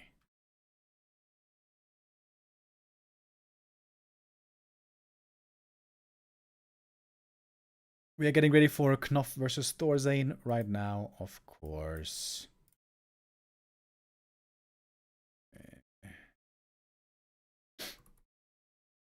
Okay, I think it's gonna take 1 or 2 minutes still until we're ready for the Knopf versus Thorzane game. So let's watch the second trailer for Game of Thrones Westeros. Okay, we saw this part earlier. Reveal Dev Diary. Game of Thrones is one of the most beloved and iconic series of all time. This is why we're so excited at Playside Studios to be developing a real-time strategy game for this franchise. You step into Westeros at its most dangerous. Call your banners, lead iconic heroes, and rewrite the fate of the Seven Kingdoms. Like millions of others, we experienced the TV show week to week. The betrayals, the shifting power, the moments that left the world stunned. That emotional weight, that unpredictability, is what we want to capture in War for Westeros. Emotional weight and unpredictability. This is a world where trust is fleeting and power is everything. You're not just commanding armies. You're navigating a world shaped by legacy, betrayal, and the fight to claim the Iron Throne. Okay, so scale-wise, struggle It seemed pretty similar to Total War games, maybe? Great houses, each fighting for power in their own way. In War for Westeros, take command of iconic factions. Call on the banners of House Stark, proud and unyielding in the face of the impossible odds. Conquer with House Targaryen, reborn in fire with a hunger to reclaim what was lost. Command from House Lannister, rich in gold, driven by ambition and power. Or cross into myth as the Night King, raising a relentless army to bring on the long night. So that's the different factions? That choice puts you in command of armies on the battlefield. Gather. Right. So this looks pretty good, but as we can see here, there's bigger squads. So it seems like you don't micro individual units, but you have groups of units. Resources, securing key locations, and building the power you need to claim. Yeah, from like the scope, city building, army composition, army size, it looks again pretty similar to Age of Empires, I would say. Victory. You'll fight battles across Westeros, from the frozen north to the gates of King's Landing. This looks a bit Deploy infantry, smaller cavalry, scale. siege engines, giants, and dragons to push through enemy lines or hold Giants. Ooh. The quality is so bad. When law clicks, you feel like a true commander carrying your house's pride into every fight. But while battles may win ground, it's cunning that decides who sits the throne. Behind every clash of armies is a deeper game. I love this stuff. When you have like a map layout and you have strategic positioning going on. Oh, hold on. And you can deploy your units in different spots, and it's about politics and strategy. You know, I love that stuff. Deception and shifting loyalties shape the war just as much as steel. But in the end, it's always about gameplay, boys. In the end, it's always about In gameplay. War for Westeros, you will relive iconic turning points from the Game of Thrones series, or forge your own rise to power. The outcome is yours to decide. So, it looks a lot better than the other game, I would say. This is a premium strategy game, built for PC by a team who cares about doing it right. We'll share more behind-the-scenes videos as development continues. Until then, you can wishlist Game of Thrones War for Westeros on Steam and follow us on social to stay in the loop and be the first to join the fight for the Iron Throne. Okay. I would say interesting. I can't say that especially the gameplay that they showed was super revolutionary or incredible, but pretty cool. I am curious. Okay, but now, folks, we have special edition, the live game, Knof versus Thorzane from the Sweden LAN, the Sweden Championship. First map, we are starting on Tidehunter. Farseer first against Archmage. Thorzane normally always was the dominant player. Normally always winning these Sweden lands as well. He played the B2W Weekly Cup, by the way. Oh my god. Wait. Dude. I was looking up his match history right here on Warcraft III info. So he played in 2025. The last game before this was 2022. B2W Weekly Cup 26. Of course, in DreamHack, Thorzane was very active and also there quite successful. But yeah, has not played in a long time. First tournament for Thorzane in 3 years. But we all know, very, very talented player. Knof has been streaming and playing quite a bit the last couple of months. Let's see if this is going to be closer than we saw before. A player's forces are under attack. Quick tech here by Thorzane. 2 farm tech into tier 2. So he's going to be trying to bank on a fast Mountain King, level the MK quickly, and then rely on the Mountain King to carry the game for you later. On level 3 and 4 and beyond.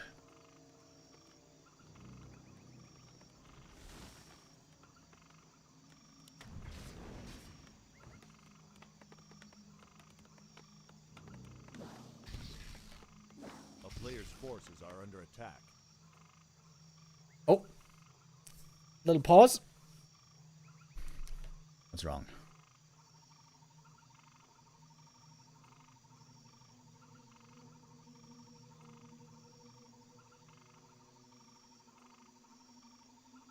Knopf is this streaming this all himself as well, by the way. Twitch.tv/Knopf.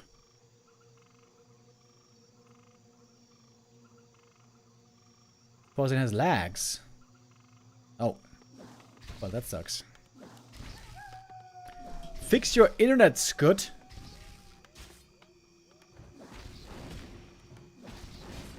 Oh, some peasants are gonna start dying here. Grunt finds himself behind enemy lines. Oh, and a surround. Almost. Oh, Farseer, really? We want to try to get that surround here. Block against the Grunt. Nice play. That Grunt is dead. But denied. Oh, well done. That prevents level 2 Archmage. I call that a win for Knopf. It's his computer. It's still your fault though, Scud. I know it is somehow.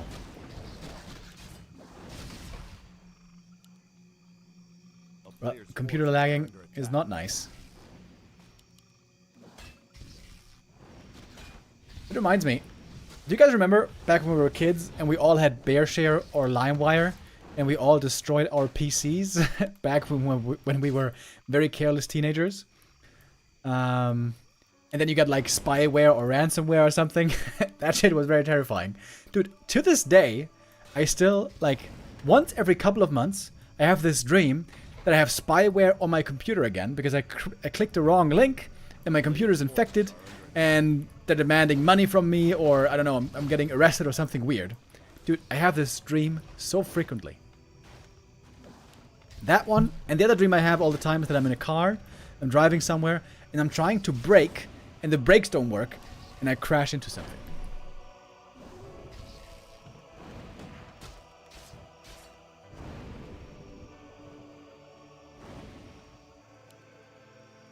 Really good game by Knopf so far. He is not going Headhunters, by the way. Just a Grunt opening. TC second. Beast Fury. We see a lot of tier 2 expansions by Orcs on this map and on many others. And look at the Archmage. He's only getting level 2 now.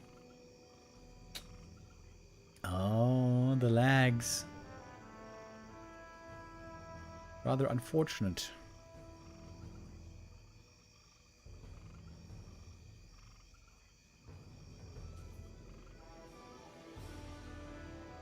Lamau, I get these dreams too. My other dream is that I cannot run except backwards.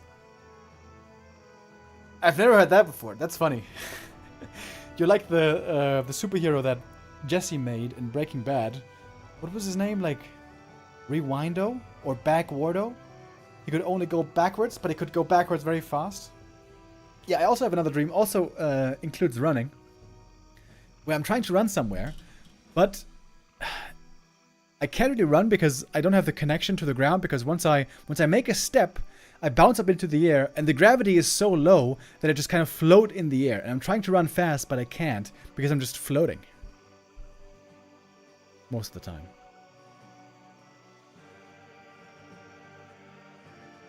Wait, there's numerous people who can only walk backwards? I've never heard that one before in the dream. Yeah, trying to punch someone and then being super slow-mo. Yeah, that's a classic. That's a classic. I've heard that many times before. Ah, shit. Ah, shit, boys.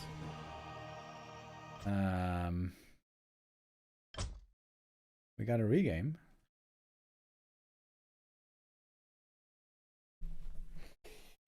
What the hell is Remo talking about? We're talking about dreams.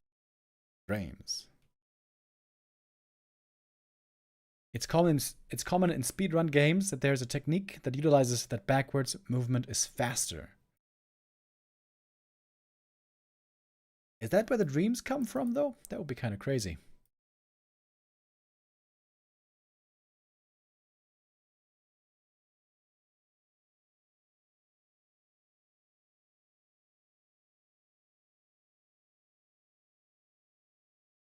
Oh, they're playing on Battle.net now. Okay, okay.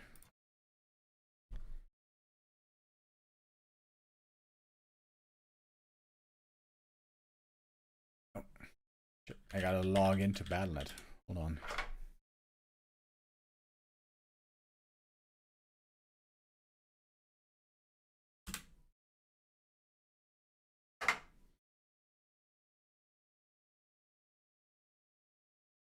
Let's go to Battle.net. Dude, this means we're gonna have classic HD graphics. Pog, I think I've never casted a game with classic HD. Dude, it's so sad that the Warcraft III Champions team doesn't have a way to make classic HD work. I don't know if you guys know this. Hold on.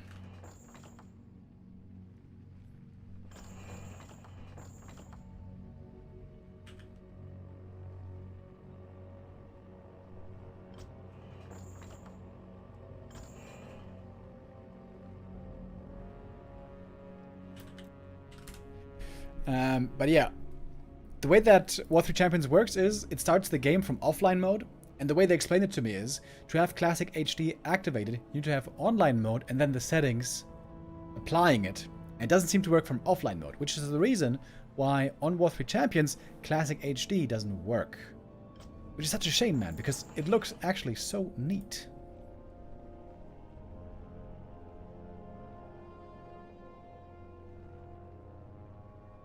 Okay, Knopf, what's going on? I can't join the game right now.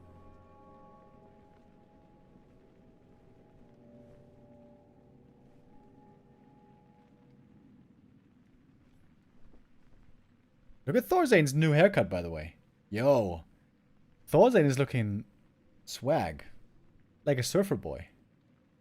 Wait, here he is. Back here, in the yellow.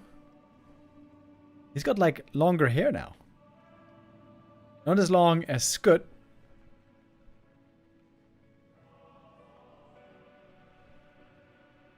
Always cool when they do this LAN together. I imagine this evokes many memories for many of us. Certainly for me.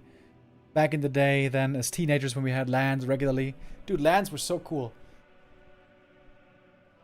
Remember back when we were 16 and you were like, oh my god, I'm staying up until 4 AM. This is crazy. Oh, wait. I can see the game now.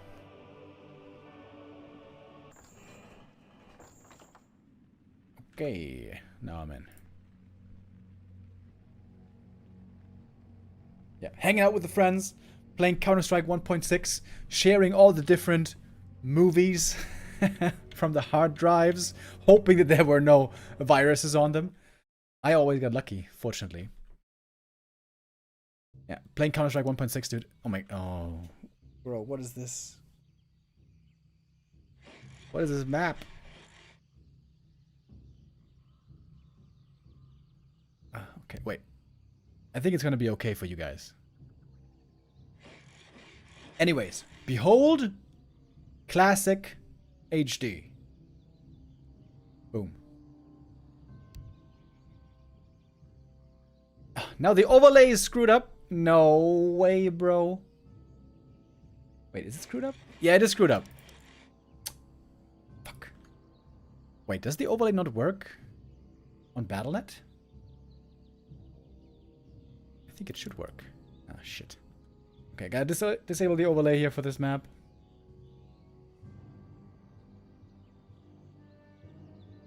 But look at it. It looks pretty cool, right?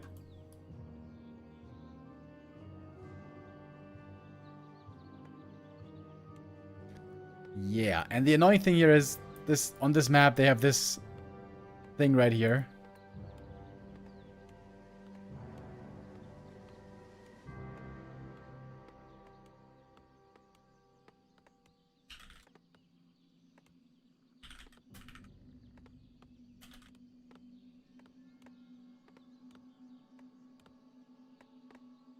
Flying unit models are ass. What's up with the graphics? Yeah, this is Classic HD.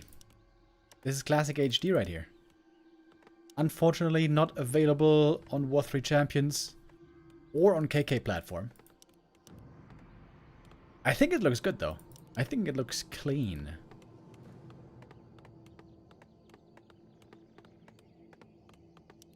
Yeah, this is scuffed right now. What's the Pro Iron stuff? This is the sponsor for the... Oh god, what was it called? Changed the name a couple of times.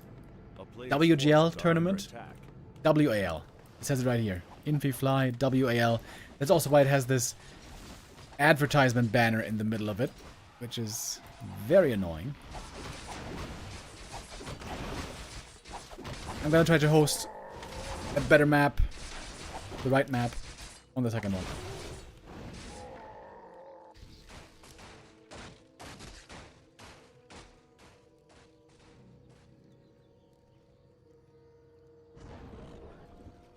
Yeah, it was known as the TP League and then the WAL. Exactly.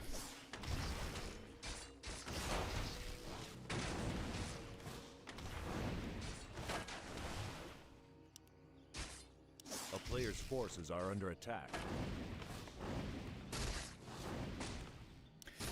So it's the same opening from Thorzane once again, to farm tech. Knopf had a great start earlier. Was able to delay level 2 Archmage really, really well for a long time. Again, he's going for the Grunt build. No Headhunters, it's quite interesting. Dude, the colors also on the map seem more vibrant. Also, the clicking sound is a bit different. Are under attack. Isn't it? I think so.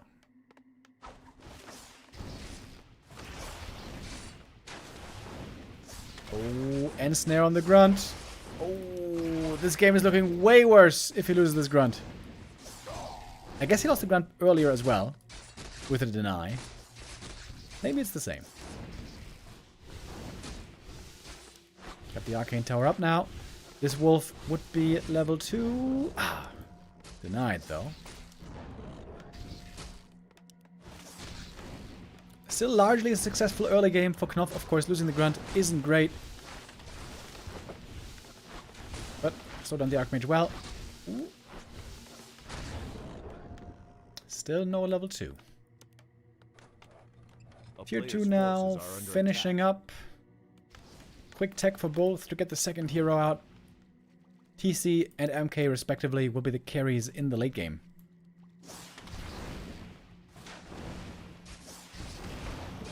Ah, the sounds are the same as in Warcraft Reforged. Ah, yeah, you're right. Yeah, that was annoying. The faster attack also sounds different. It sounds like a serpent word.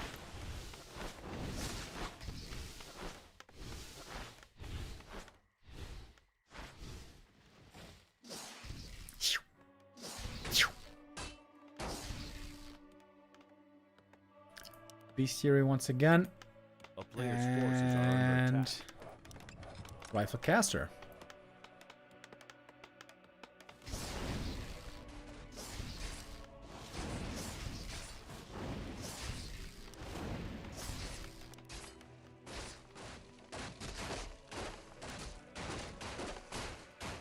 Good power play here by Knopf.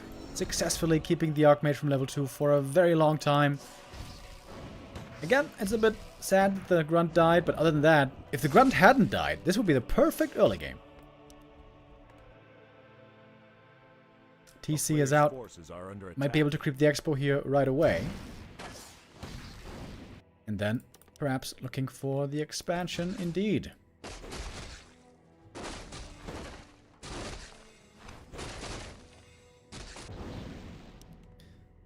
Boss here still keeping Thorzane in check, keeping him busy.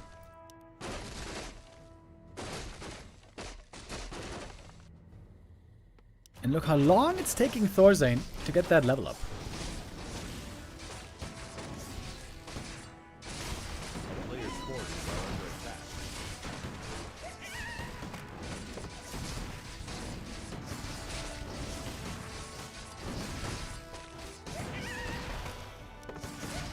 AM finally got level 2, but it's not going to be so easy for the MK to level up. Stormbolt looking for the surround. Oh, rare to see Thorzane miss those. Normally always a micro monster, which is, I would say, a little rare for humans. Player's forces are under attack.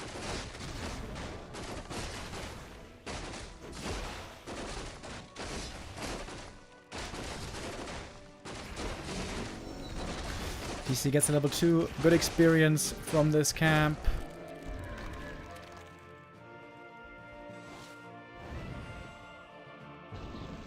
Normally on this map, though, humans like playing the fast tech into MK quite a bit on the pro level.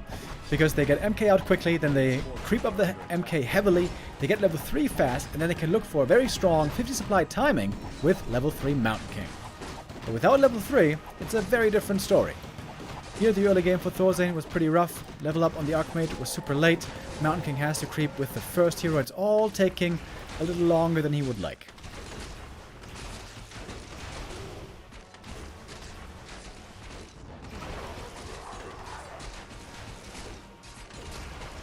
TC on the other hand, he gets the level 3 here, using the speed scroll, trying to boost away. One grunt is gonna be lost though. No caster units on the orc side, no shaman, no spirit walkers. Archmage now level 3. Farseer got the consumable items, by the way. TC gonna need to do a little bit more healing here for the grunts. Knof's army is not very convincing yet. He's got 3 grunts and 2 raiders. That is not that amazing. And Thorzane is coming in with a push. Noticeable supply lead, albeit small. Oh, he's gonna get the castle here. Maybe. TC has the stomp. Looking for the kills here. Quickly onto the rifleman. But it seems like the human army is just much more well-rounded. Also, the heal can be very good. Another raider went down. That's 2 grunts and a raider killed now. And suddenly Knof doesn't have much left at all. Mountain King looking for the level up. It wasn't the easiest start in this game for Thorzane, but now it's looking very, very good for him indeed. Stormbolt onto the grunt. And there it is. That's level 3. Thorzane still in upkeep. I guess he cancelled something to go back to 50. And Knof's game quickly fell apart. This is a very relatable game for many orcs out there. You think you have a good early game, then comes the rifle push, and then you lose all of your army. Really gives you appreciation for the greats like Lin, who are able to hold on and play every stage of the game so well. Well, I guess in the case of Lin, except Pally Rifles. Struggling a lot against Pally Rifles still at the moment. And speaking of Pally Rifles, of course it was Thorzane, the ultimate hipster of Pally Rifles, who was playing it many, many years ago, way before everybody. But he's not playing it here. I wonder how Thorzane feels about Pally Rifles.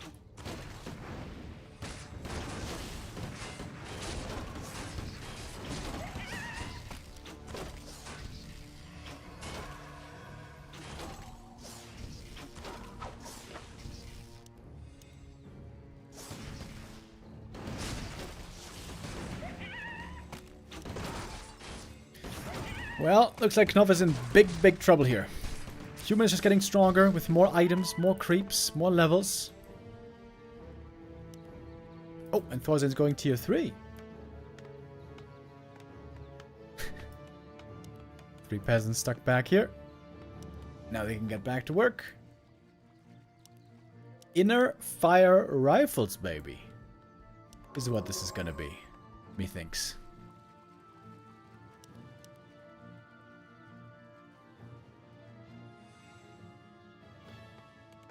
It's gonna take a while until we get the benefits from tier 3, but those are gonna be significant.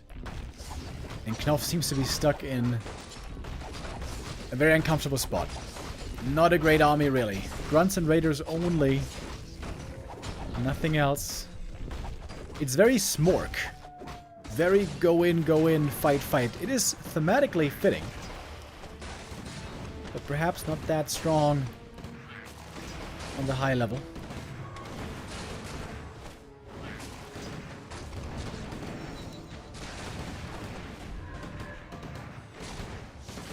Is this best of 3? Yes. Yes, indeed. It's best of 3.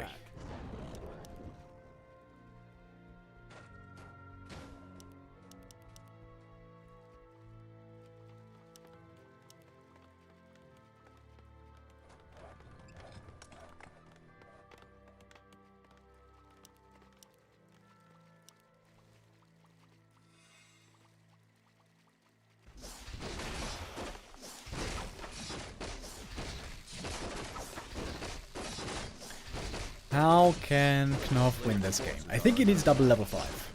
With double level 5, Shockwave, Chain Lightning, there might be a chance. To be honest, I'm grasping at straws here. The likelihood is very, very low. But never say never. Oh, Peon, I think, may have dodged the scout of the footy here. Just seems like Knopf is so far behind, though. Look at the bank for Thorzane. 1,500 gold. Almost. And now we're getting master training. Oh, shop is done. He's going to go for the staff. Might cost him the TP. Positioning here is very awkward for Thorzane at the moment. Stomp comes through. Archmage is giga surrounded. Gonna have to TP away behind the wall, ideally. That was a good catch. 1 for 1 unit, plus a TP forced. Awkward positioning there indeed. But Thorzane is getting very, very strong right now. Paladin third. Holy Light is going to be amazing. Inner Fire is going to be amazing.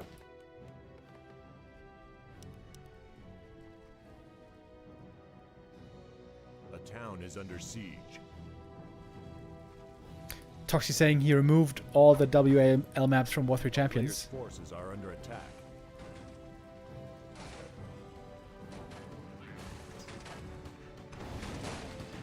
Yeah, this is not on Warcraft III Champions, by the way. This is on Battle.net right now. Because Thorzane was having connection issues to Warcraft III Champions, apparently. Which is kind of weird. But yeah, I remember also casting games with this, and that was very, very annoying. Back in WAL. The town is under siege. A player's forces are under attack.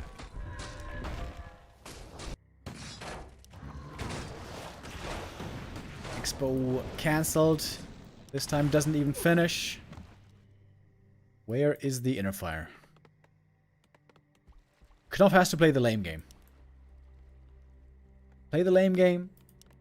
Play the pillage game. Does he have pillage? He must have. Ah, doesn't have Shockwave, unfortunately. Couldn't yet retrain. Oh, the peasants. Do they die? Oh my god, every single one survives. Yo, this is Giga Chat peasant right here. This is Billy the boss. And one priest. Very dutifully gonna heal up all those peasants. Yeah, and now we have an ultimate army. Tier 3, staff, Tome of Retraining even for Clap, Inner Fire, Rifles, Baby. 2-1 upgrades as well. I mean, this is gonna be an easy fight. I'm not even sure if Thorzane has to move any units back. I think he just has to use his abilities. And then he might be able to win this. Some kills from the TC, but he's running out of mana quickly. Oh, Stormbolt on the Torn Chieftain. Didn't see that one coming.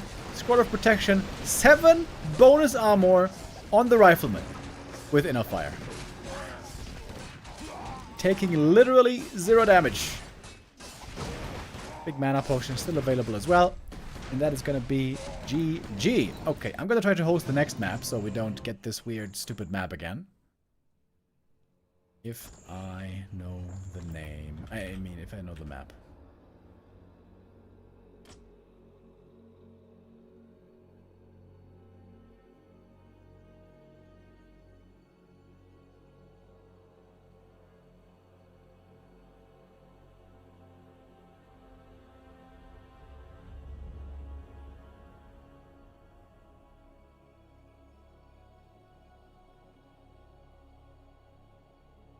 Okay, Knopf. How are we looking?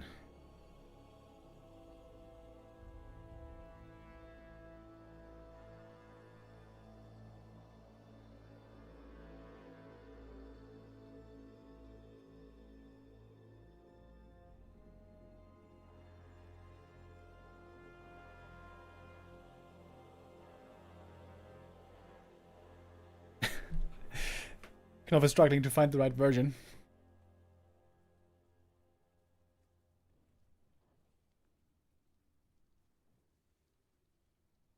Okay, looks like he wants to host himself.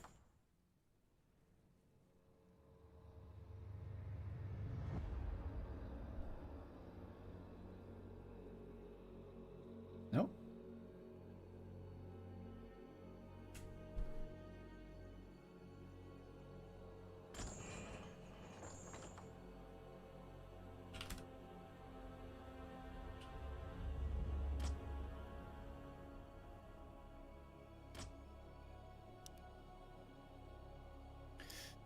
Okay, map is Secret Valley.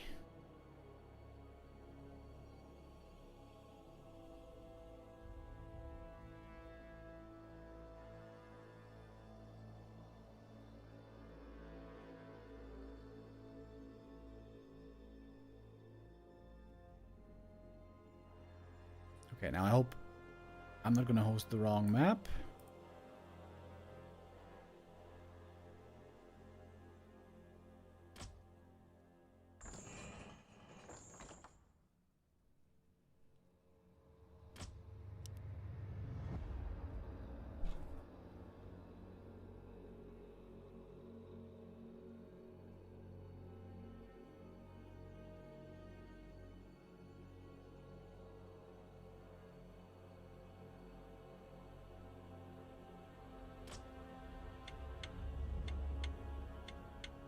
Alright, we got game number 2, map number 2.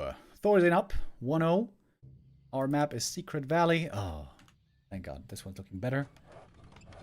Does our overlay work now, please?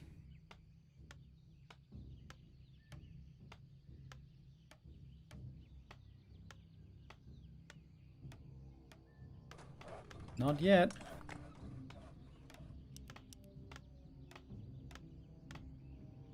Anyways, we got Knopf here in the top right, in the teal, Thorzane bottom left, in the periwinkle blue.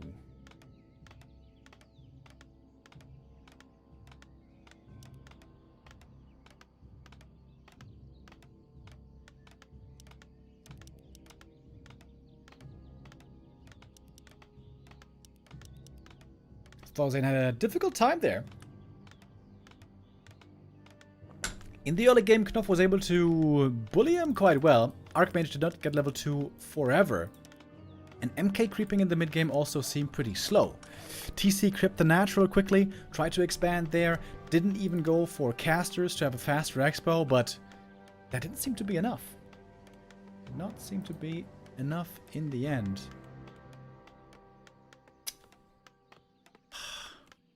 Overlay is still bugged, man. What the hell?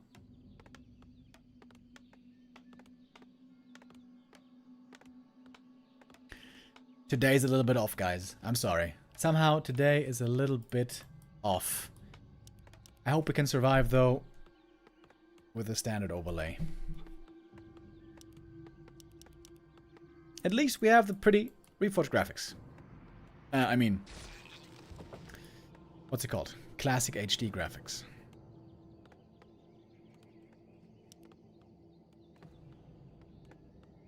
Once again, if you weren't here earlier to hear it, the game right now looks a bit different. This is classic HD graphics, which I think look quite nice, because we are playing on Battle.net. Thorzane has connection issues to War 3 Champions right now. Yeah, we're on Battle.net here, where we can use classic HD.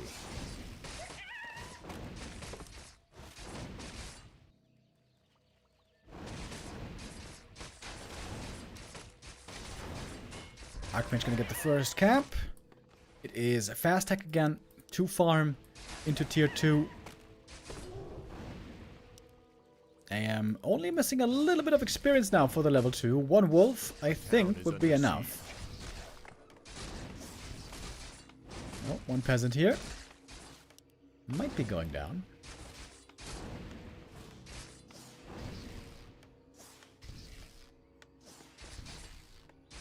Farseer poking from range. It's quite important here not to give a wolf away.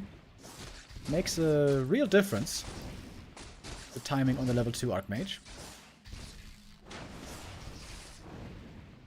And this time we do have headhunters, by the way. Gonna be a tower cancel for once. Oh, the wolf though cannot resummon. Was still on cooldown. And that's level 2 Archmage. Now we got the aura. And this already makes for a better early game, I would say, for Thorzane. A player's forces are under attack. Back in the Orc base, the tech has started. But human is basically perfectly on time with that as well.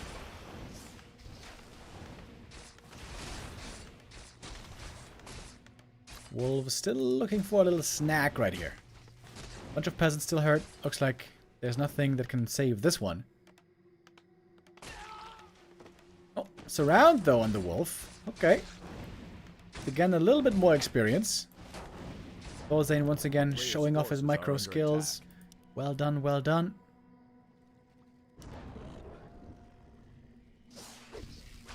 Fazio also took quite a bit of damage already. Might make continuing the harass here a little bit tough. Oh, and the wolves are looking for the next one. A few peasants here still a bit hurt.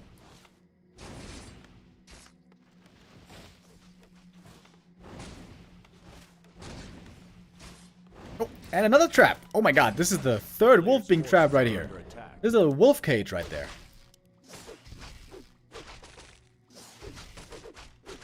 Last here creeping one camp away from the opponent. Mantle is really good for him.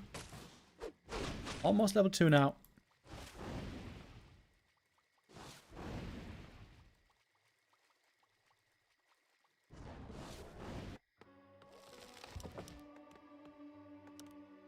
Tier 2 finished. Time for the second heroes. TC and MK seem to be the only choice here.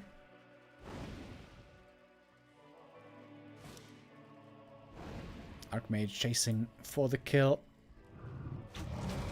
And is gonna get it. Or rather, the creeps will. Good deny there at least. Oh, and it's tier 3 rush. Oh, Knopf playing the... I don't know, can we call it the flashy style? Berserkers? That normally... It used to be played quite a bit with Shadowhunter 2nd as well. You go Hex. That also disables possible defend, and then you look for kills in the mid-game, while then stabilizing for the late-game tier 3 stage. Knopf has no second hero yet, though. Now he's got the gold to start one. There's the TC. Okay, no Shadowhunter.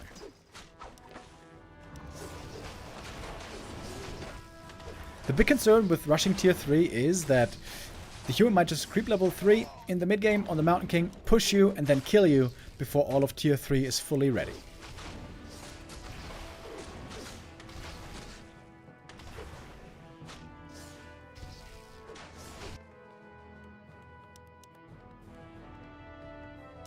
Oh yeah, wait. I forgot to include the score here. Bozane is up 1-0, of course.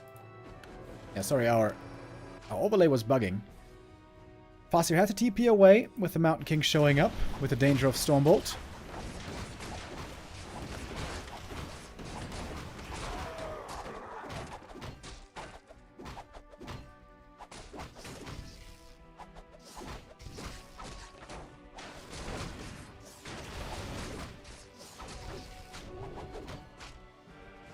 I'm kind of surprised that Knopf is willing to take these fights.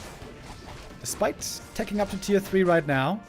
Speed scroll though, saving the headhunter, nicely done, and looking for the kill as well. Should be able to get it with the wolves. Traded for one headhunter right there. And snare's about to be done. Might be able to get one or two more footies with it. And indeed the tech is about to finish, but supplies low on Knopf. Not much gold either.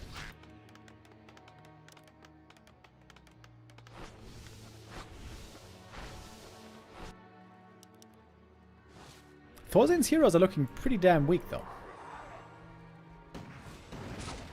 2 and 1 only. I feel like Knopf has a very real chance in this game.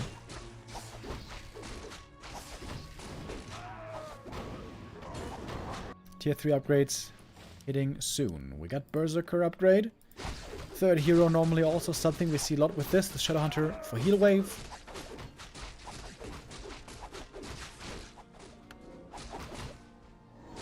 Inward potion being picked up. Item here on the ground. Periapt. It's one of the worst ones, to be honest. Perhaps the worst one. Scroll of the Beast, though. That is a very nice item indeed. One charge of one of mana stealing also still available. We get the Kodo. And the Kodo upgrade.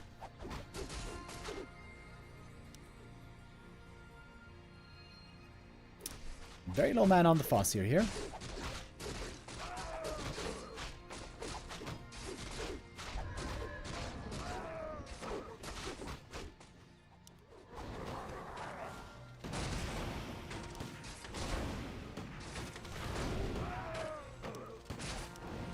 Big item for Thorzane. And it's a good one as well. The Legion Doomhorn will move speed and a tiny bit of HP regen.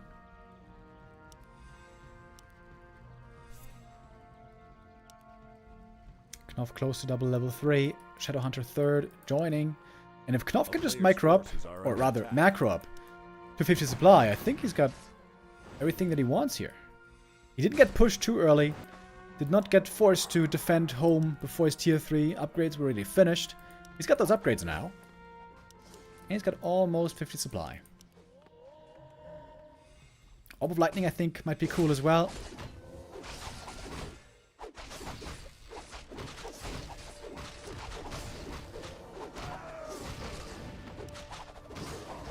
Book of Flames on the TC could be quite good, but normally also you want to have some tank items for the TC.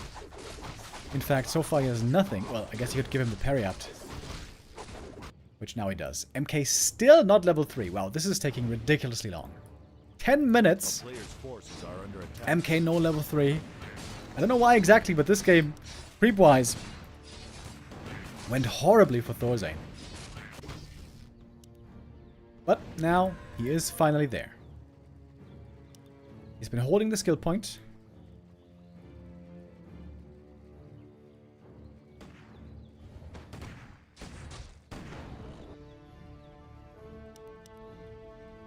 We do have health fountains. Very, very convenient always for orcs. If you manage to get there, don't have to spend your money on heal salves. Thorzane creeping up another camp.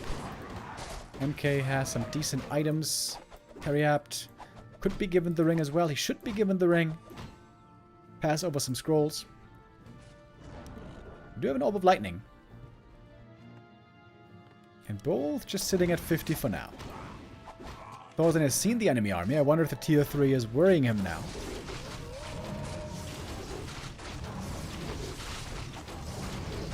Quick creep off the fountain and the free healing for Knopf. This game now seems quite good.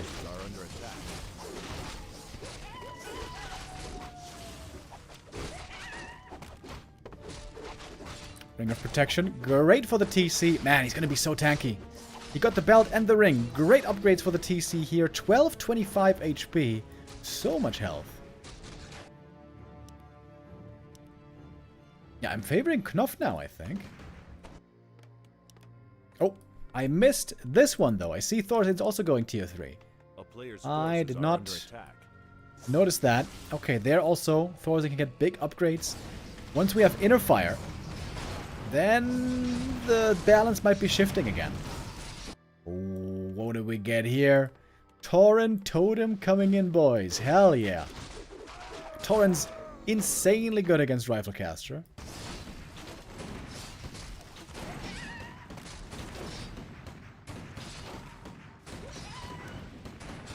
Double ring for the MK. That is quite good. Item was Flute of Accuracy, also really good. So 2 auras for the Rifle Army.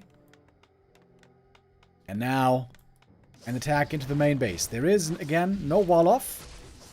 Peasant's gonna be in trouble quickly. Has to be a TP. Where do we go? Ooh, in the middle of everything. Oh my. Imagine if there's a stomp right there.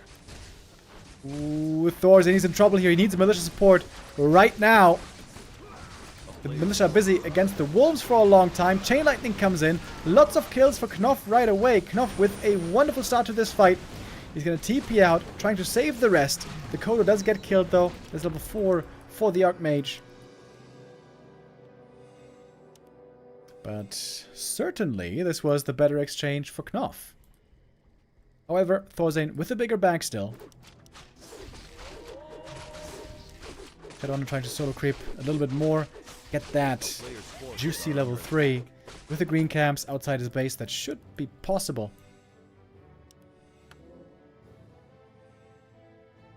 More scrolls for Thorzane, staying at 50 still, trying to be economical.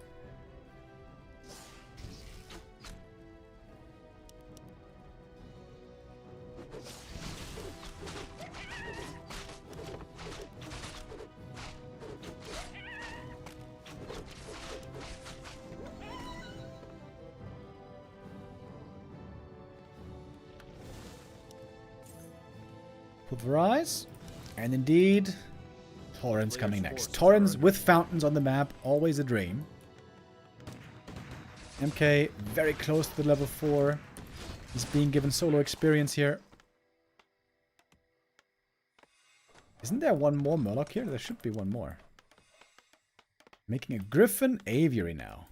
Good against Torrents, but really bad against Berserkers normally. I would love to see an armor upgrade for Knopf. It has such huge value. He's got enough resources. A player's forces are under attack. Knopf's army looks pretty damn impressive. That's MK4. At last.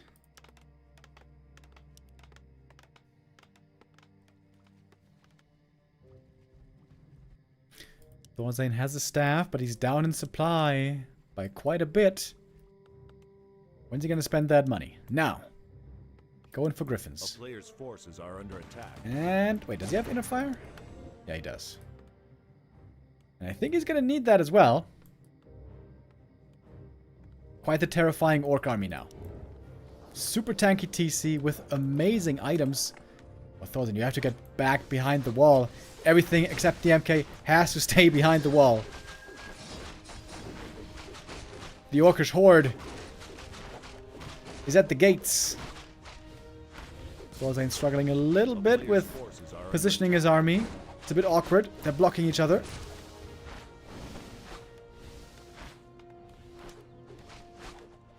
And the Griffins, of course, are taking quite a while. Where is the inner fire? Thorzane. Where's the inner fire? Oh, he didn't use it. He forgot about it. Oh my god, he's making me anxious. Bro, where's the inner fire? Please. He's got master training.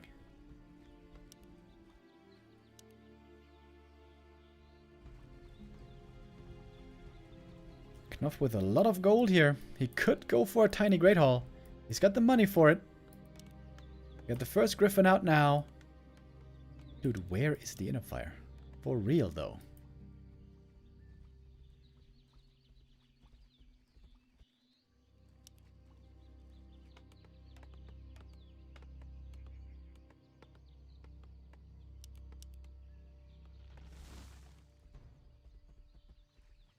Farseer coming with a tiny. Alright, that's it. Water Elemental being sent out to scout. 5 priests. Still no inner fire. Oh, there we go. Finally. Thank you. A player's forces are under attack. Water Elemental intercepted. Thorzane has to go out on the map. He doesn't know if there's an expansion or not. He has to move. But look at the army. Look at the army for Knopf. Torrents, Berserkers, Triple Hero, Kodo. With insane items as well. But there is inner fire against no Orcish Dispel. Oh, but it's coming. It is slowly coming with walkers.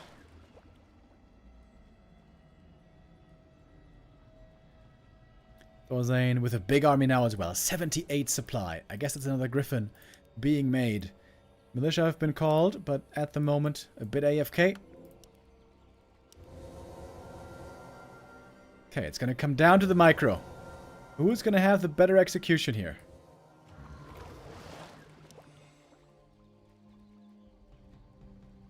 The Spirit Walkers perhaps a bit too late. We shall see. Exposed mining. Mining and mining.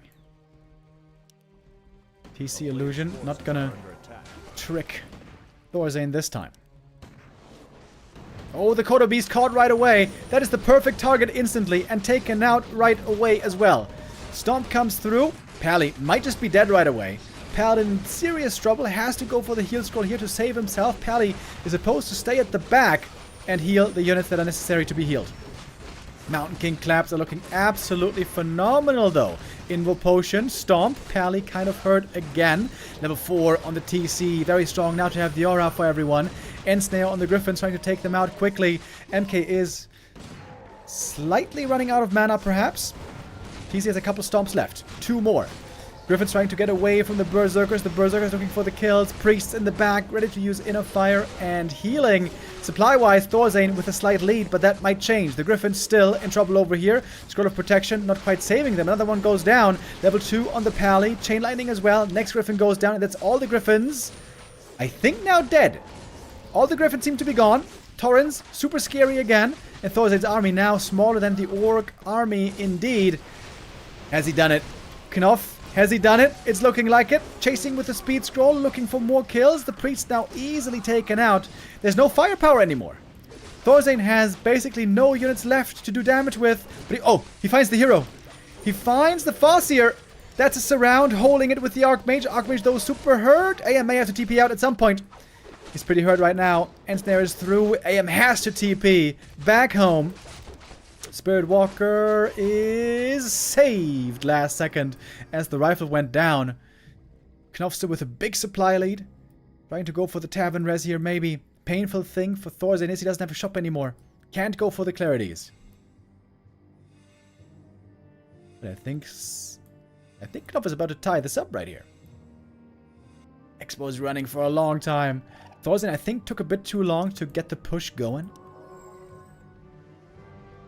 Knopf with so much freedom this game. He could tech up, creep up, get all those levels, all those items. TC with insanely good inventory. And now Clarity's running.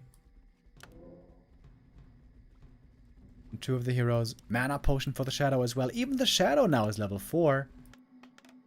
Ooh, Thorzane is trying to expand. Oh boy, but his army now is way smaller. Way weaker. Ends down the Griffin. That one's going to go down right away. Spirit Link this time protecting the Farseer. This Orc army is so strong. Too strong. GG is called. And the game goes to Knopf. Okay, I'm going to restart everything right now. Restart the game. Restart the overlay.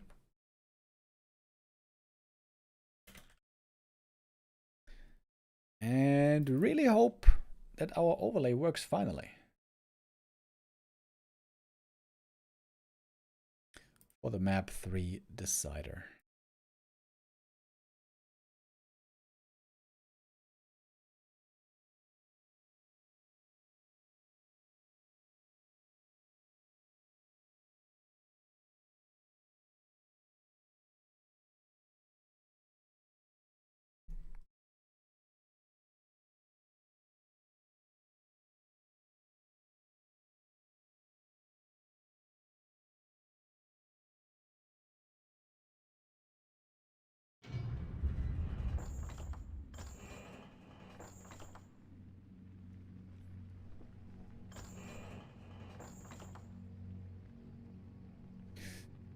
Alright, Knopf just needs to tell me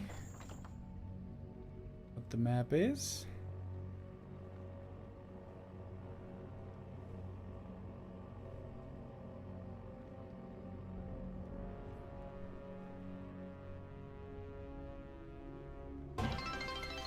Hey, thank you Xanolan. Hey. Thank you. Har han hostat eller? Oh, map. Oh shit, sorry. It's Autumn Leaves. Okay, I think he said Autumn Leaves. Okay, okay.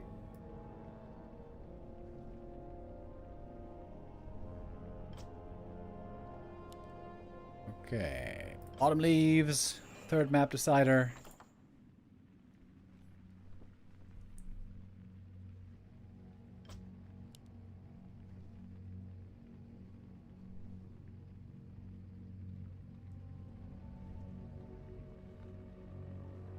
The winner of this will move on into the grand final, by the way. One last time, a look at the grid here in the Swedish Championship.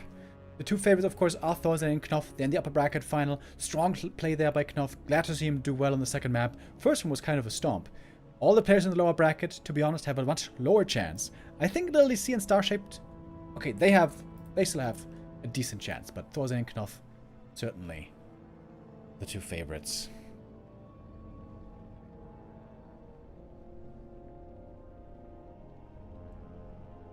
Okay, Knopf is asking for 1 minute. Then we're gonna get started.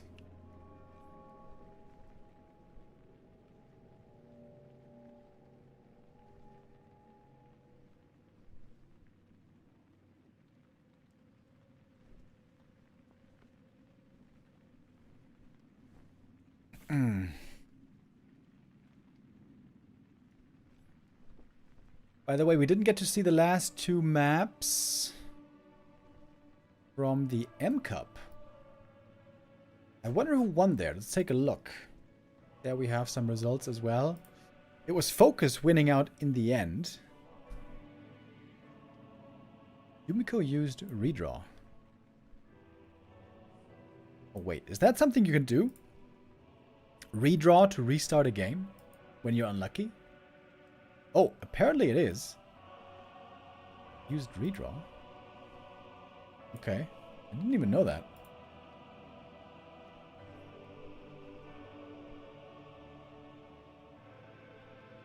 Okay, off we go. 3rd map for the decision.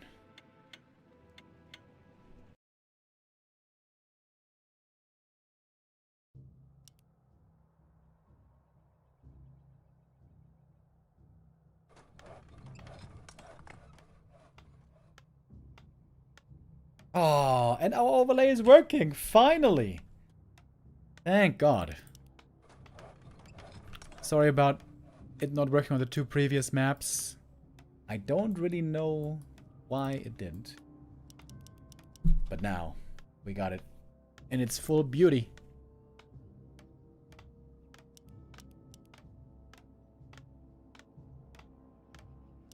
Warzane here in the bottom left.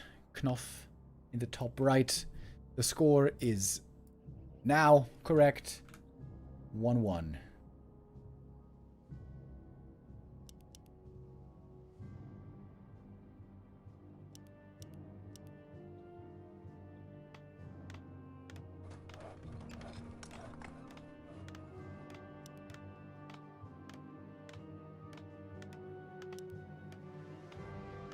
So Thorzane played 2 farm tech twice. On Secret Valley, it seemed like the mid game, and I don't even know why, was surprisingly weak, surprisingly slow. Normally you want to start leveling up the MK very quickly, solo creep him, get level 3 fast, and then apply some pressure. But the MK just took way too long to get level 3. Knopf had so much time. You could tech tier 3, get the Berserkers, get Kodos, and even Taurens. Amazing levels, amazing items. And that was just too much to overcome in the end, even with Inner Fire on the human side. I would say especially the better heroes and items in the end were the difference maker, along with the tiny Great Hall that Thorzane probably saw a little bit too late.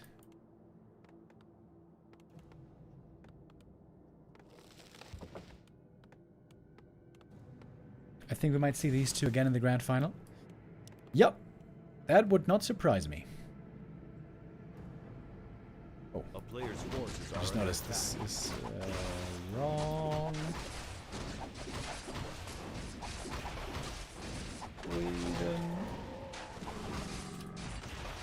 Championship.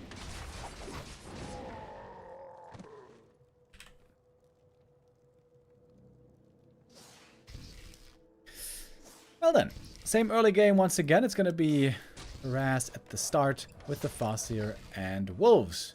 And a Grunt as well this time. Player's forces are under No Headhunters anymore, so Knopf is going back to the Grunt build. Grunt into tier 2 expansion, probably. Losing that 1 Grunt hurt him more in the end than I thought it would. So this time Knopf wants to make sure not to lose any Grunts.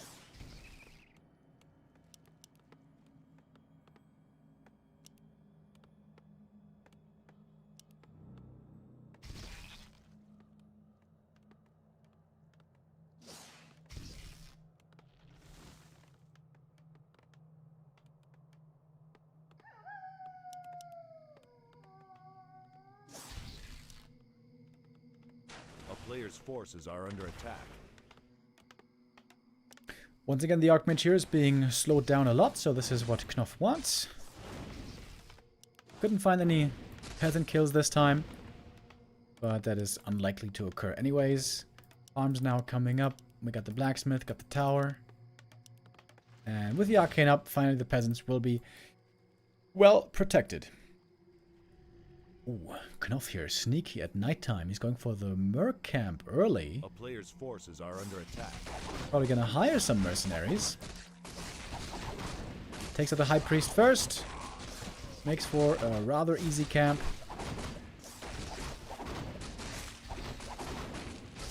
Quick level 2. Big item being picked up. And now the AM is wondering, why is the opponent gone all of a sudden? What might he be up to? Farseer on the map, scouting, but he can't see past the trees.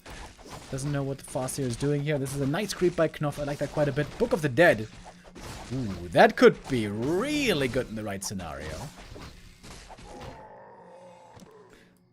Finally, Thorzane finds out, but it's too late. The camp is already gone. And we also still have one abolished magic that could be used. Ideally not against this water elemental, but against the next one. We got tier 2 finished. Are under attack.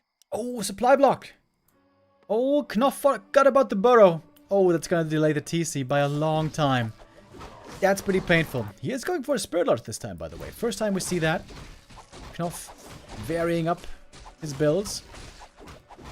Last hit goes to the Farseer. There's a Chain Lightning here.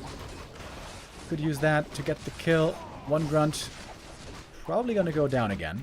Oh, the Shadow Priest as well. Almost dead. As we see the grunt falling. Another grunt. Seems to be in trouble here. And snare on the wolf. Oh, losing 2 grunts would be very painful. Trying to save him around the tree line. But the AM's going to get him, I think. Gonna run him down. Ooh, painful, painful creepjack. 2 grunts lost in the early game. That is bad news. Very bad news for Knopf. He has a strong Farseer though. Fast level 3 on the first hero. Item still here. He's forgetting about the mantle. It looks like he's forgetting about the mantle. A player's forces are under attack. Perhaps the nerves are getting to Knopf. With 2 grunt kills, I think Thorzane could just expand here if he wants. He's got such a big tempo lead now.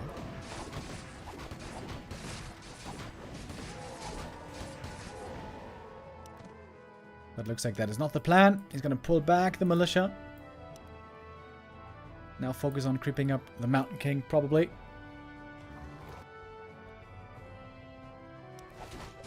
He sees out. He's going to start creeping.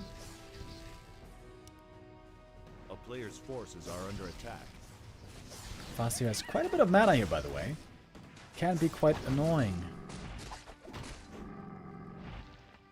Adept training is coming up. This upgrade might be very important. Against the Book of the Dead. Wait, he sold the book, I guess. Okay, he sold the book, so those summons will not have the impact that perhaps I was expecting. Level 2 for the MK. Very, very bad item. That might be the worst item from the camp. Quel'Thala's boots. Again, Mountain King is holding the skill point. Does not yet know where he wants to go. Big mana push for the TC. That's pretty good.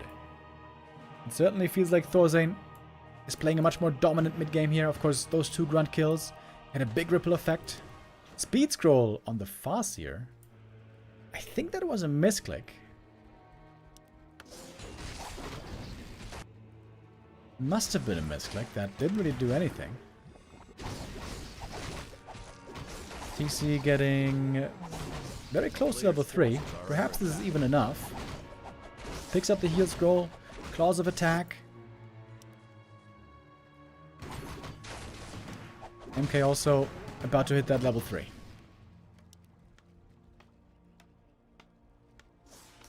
But no expo for Knopf. As long as Knopf doesn't have tier 3 and doesn't have expansion, I think Thorzane is feeling completely fine this game. Double scroll on his side. A player's forces are under attack. Could summon the wolves. Yep, there it is. Gonna be more damage towards the peasants, but lumber is not really, I think, the human concern anymore. Is under siege. And Thorzane now, he's the one pushing into the orc base. There's no reinforced defenses. The burrows are made of paper. Trading the TPs here. Gonna kill a couple of peons. Oh, gonna kill a lot of peons. That's 5 peons dead. That makes expanding basically impossible. Great attack by Thorzane. A player's forces are under attack. That puts him clearly in the lead, I would say. Knopf needs to shuffle around the items. Double claws of attack could be given to the Farseer. Really good on the Farseer as a ranged hero. Gloves of haste here as well. There's still Mantle of Intelligence at this camp, by the way. Farseer could have some serious right-click damage.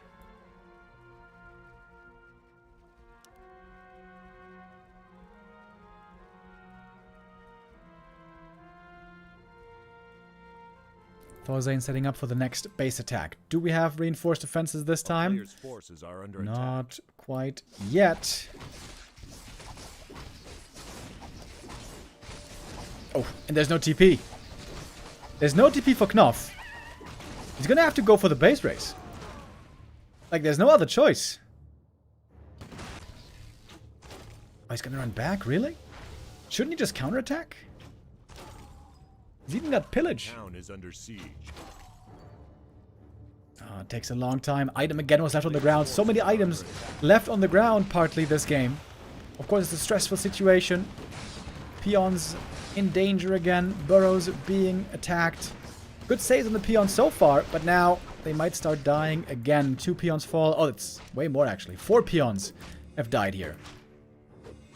Thorzane perhaps not playing the prettiest game, but if it works, it works. MK positioning beautifully here in the front. But also TC gets in for a good stomp. And now Thorzane TPing out as the mana is gone. Got another grunt kill. The economy is looking terrible. Econ for Knopf is looking absolutely horrendous. Only about to have 5 peons. Nothing on lumber.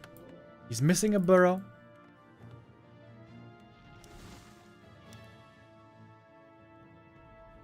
All 3 maps looked so different. And all were pretty one-sided, to be honest. First map, clearly won by Thorzane. Second map, strong game by Knopf. Wins that one clearly. And now it seems to be a huge lead again for Thorzane.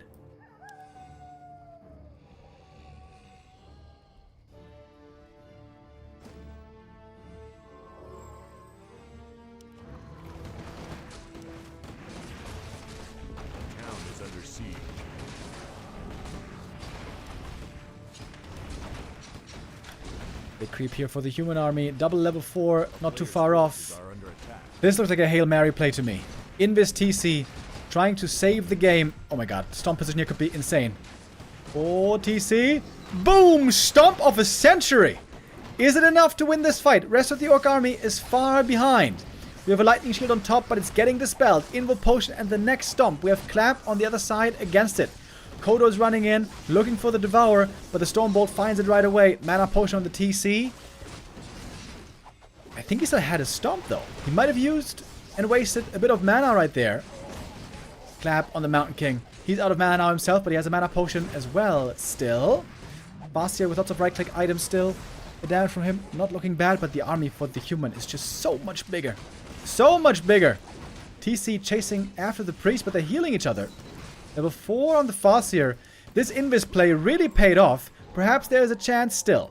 Mana potion now, though, on the Mountain King. He has more spells still to use. But with more ensnares, perhaps also Knopf can get some more kills. Especially the MK would be huge. Goes for the stomp, but the Invo potion dodges the stomp. Big play right there. Next Chain Lightning is ready in a moment. But the MK's getting healed. Looks like Thorzane is in control here fully. Big army. So many priests, so many rifles, forcing Knopf back despite some beautiful stomps. Knopf even, or Thorzane rather, denying some units, getting back to 50 supply, 20 supply lead on Thorzane. His first tournament in 3 years. We saw him play last in 2022. Back to Warcraft Weekly Cup. Thorzane, for a long, long time, has been the king of the Swedes. Today seems to be no different.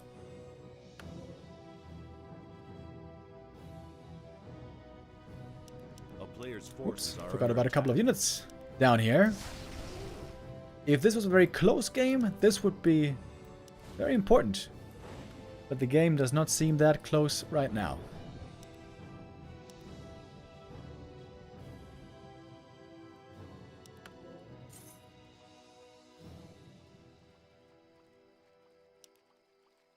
the stranded units have been found. Thorzane still sitting pretty at 50. Knopf trying to build back towards 50, but he's still missing a lot. He's also missing lumber, perhaps. Got one single peon on lumber. And we're going to the next red camp. Couple of ensnares flying. That's one kill for free, but it's only a footy. Doesn't really matter. TC coming in. Does not have an invo potion. Waiting for the Stormbolt, but it's not there yet. Mountain King looking for the clap, rather. Invo potion on the Archmage. That seems to be a bit of a misclick. But again, the game is not close. It might not matter. TC. Uh-oh. He's in trouble now. Big heal potion, perhaps necessary. A block from the Mountain King. And forces the heal pot with a Stormbolt locked and loaded. MK doesn't even have boots this game, but the impact from him is still felt clearly.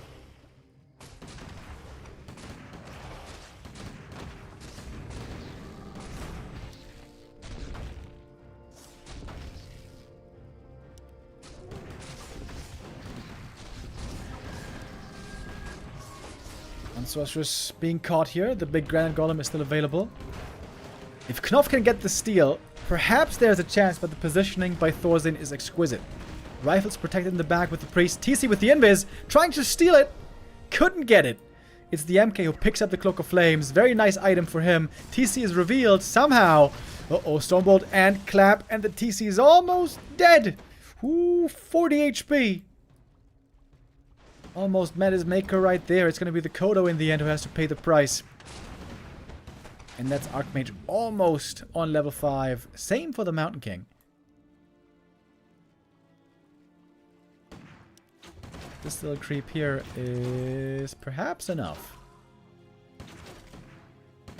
There it is. MK5. That is the dreaded level for all the orcs.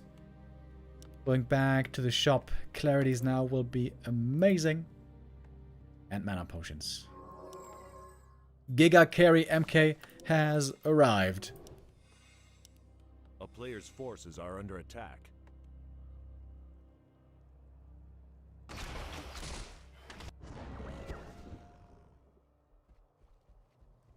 Knopf needs a miracle to win this game.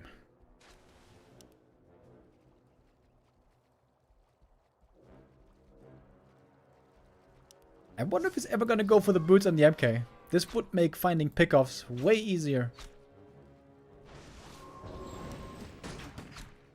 Last year caught with a Stormbolt. Got the speed scroll if necessary. Human army is absolutely terrifying right now. And the grunt goes down. AM level 5. Gonna go Aura here or Elemental? It is Aura. So much mana. We're getting some long distance mining even. We're still mining a long time. The Mantle was finally picked up. The TC at the gold mine finally picked up the Mantle of Intelligence that was laying around there for so long. Oh my god, the MK though is going absolutely ham sandwich. Clap. Oh my god. Oh my god, it's a slaughter. Stomp is also good on the other side, but the Clap looking superior. It's the hero kill on the Farseer and the GG is called. Thorzane is the winner in the upper bracket final and will make it into the grand final.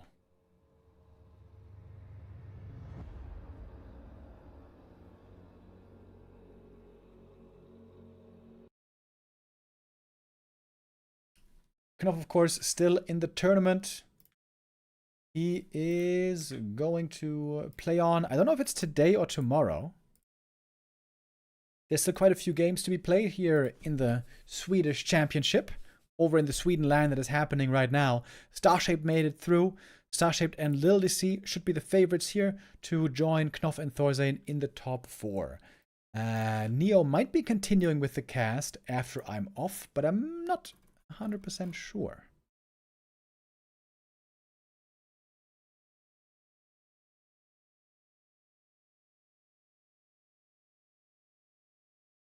Because that's it for me today, boys. I am now out of here. I'm going to be gone for the next couple of days because I'm going to be at the birthday party of my mom starting tomorrow. And then over Monday, She is celebrating a big 60-year birthday party. First birthday party she has thrown in like 20 years, which came as a big surprise. But yeah, that's where my family duties are required. Yeah, so I say goodbye for now. I'm going to be back on... When am I going to be back? Wednesday. Wednesday, I'm going to be back. Have a great weekend, everybody. Take care. And see you soon. Bye-bye.